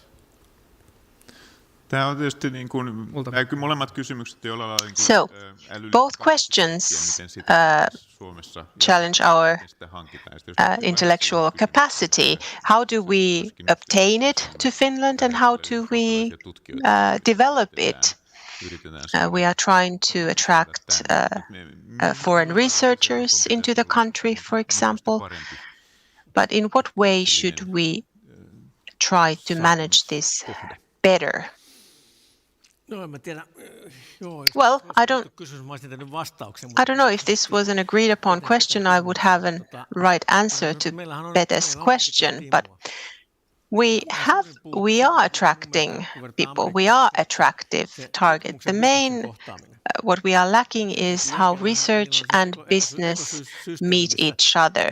The US has the ecosystem. When a young researcher, he goes to a school, he studies, he invents an innovation, and there's a ready support structure around him who help him develop that into a business. A few years back, Forbes 500 lists half of the IT millionaires in the US were foreign-born, immigrant background. So they came to the US and helped develop all these things and became millionaires. So this is something we're not able to do in Europe, to connect these people who come here and anyone with the business side of things. So there's some development work to be done on the mentality side, absolutely.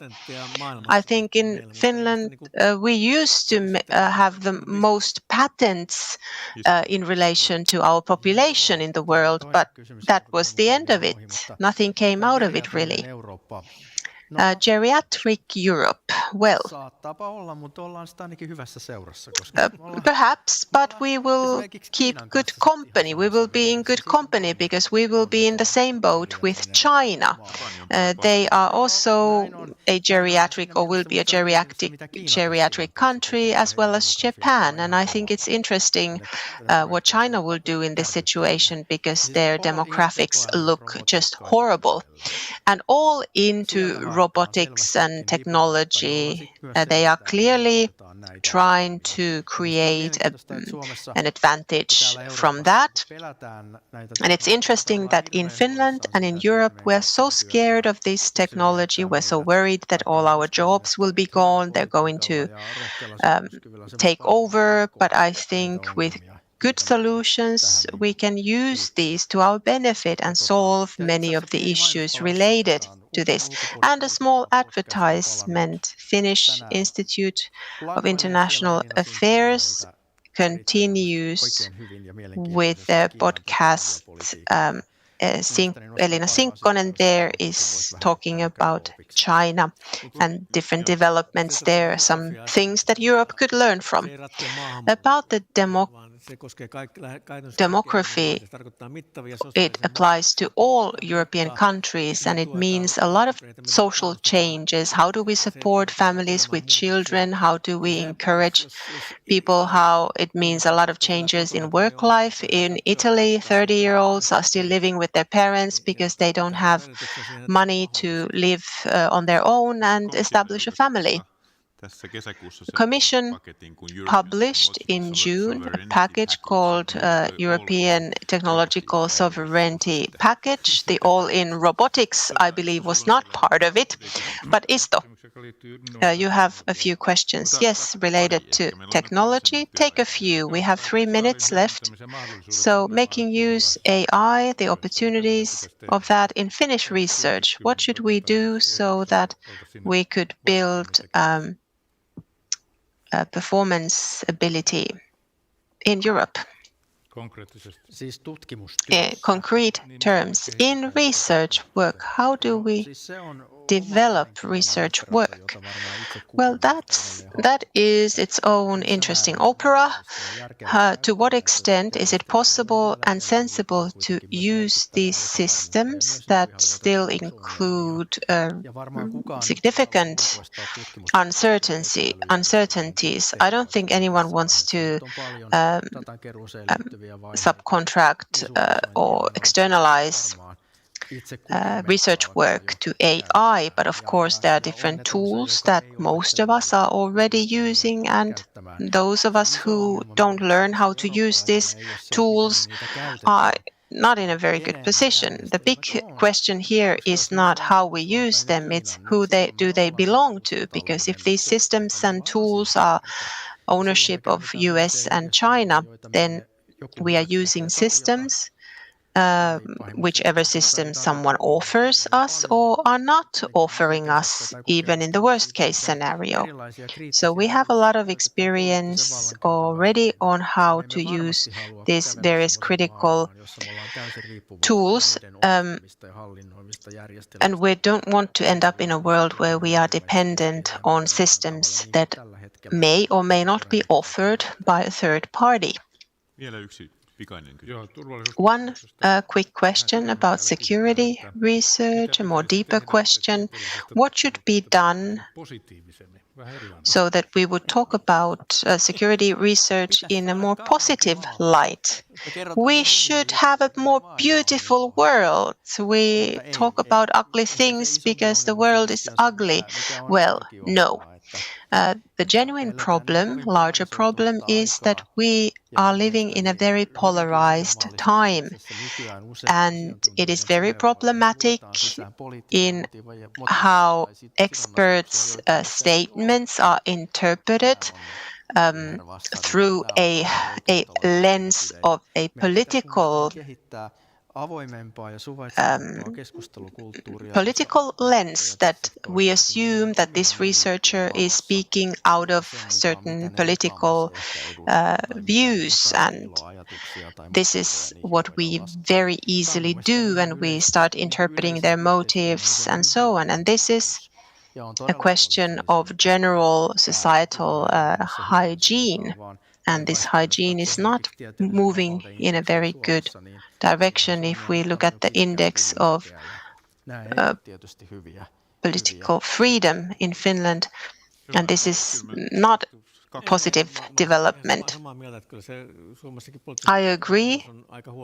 Change in culture in Finland is quite concerning, that people don't accept research results, but they start blaming the researcher. But in US, vaccine critical health minister had to admit that it might be a good idea to take some vaccines anyway, because people start dying of diseases that were terminated decades ago. And of course, at the same time, we can still consider what a good world could be like and look like. With this general comment, I would like to thank our participants for this discussion.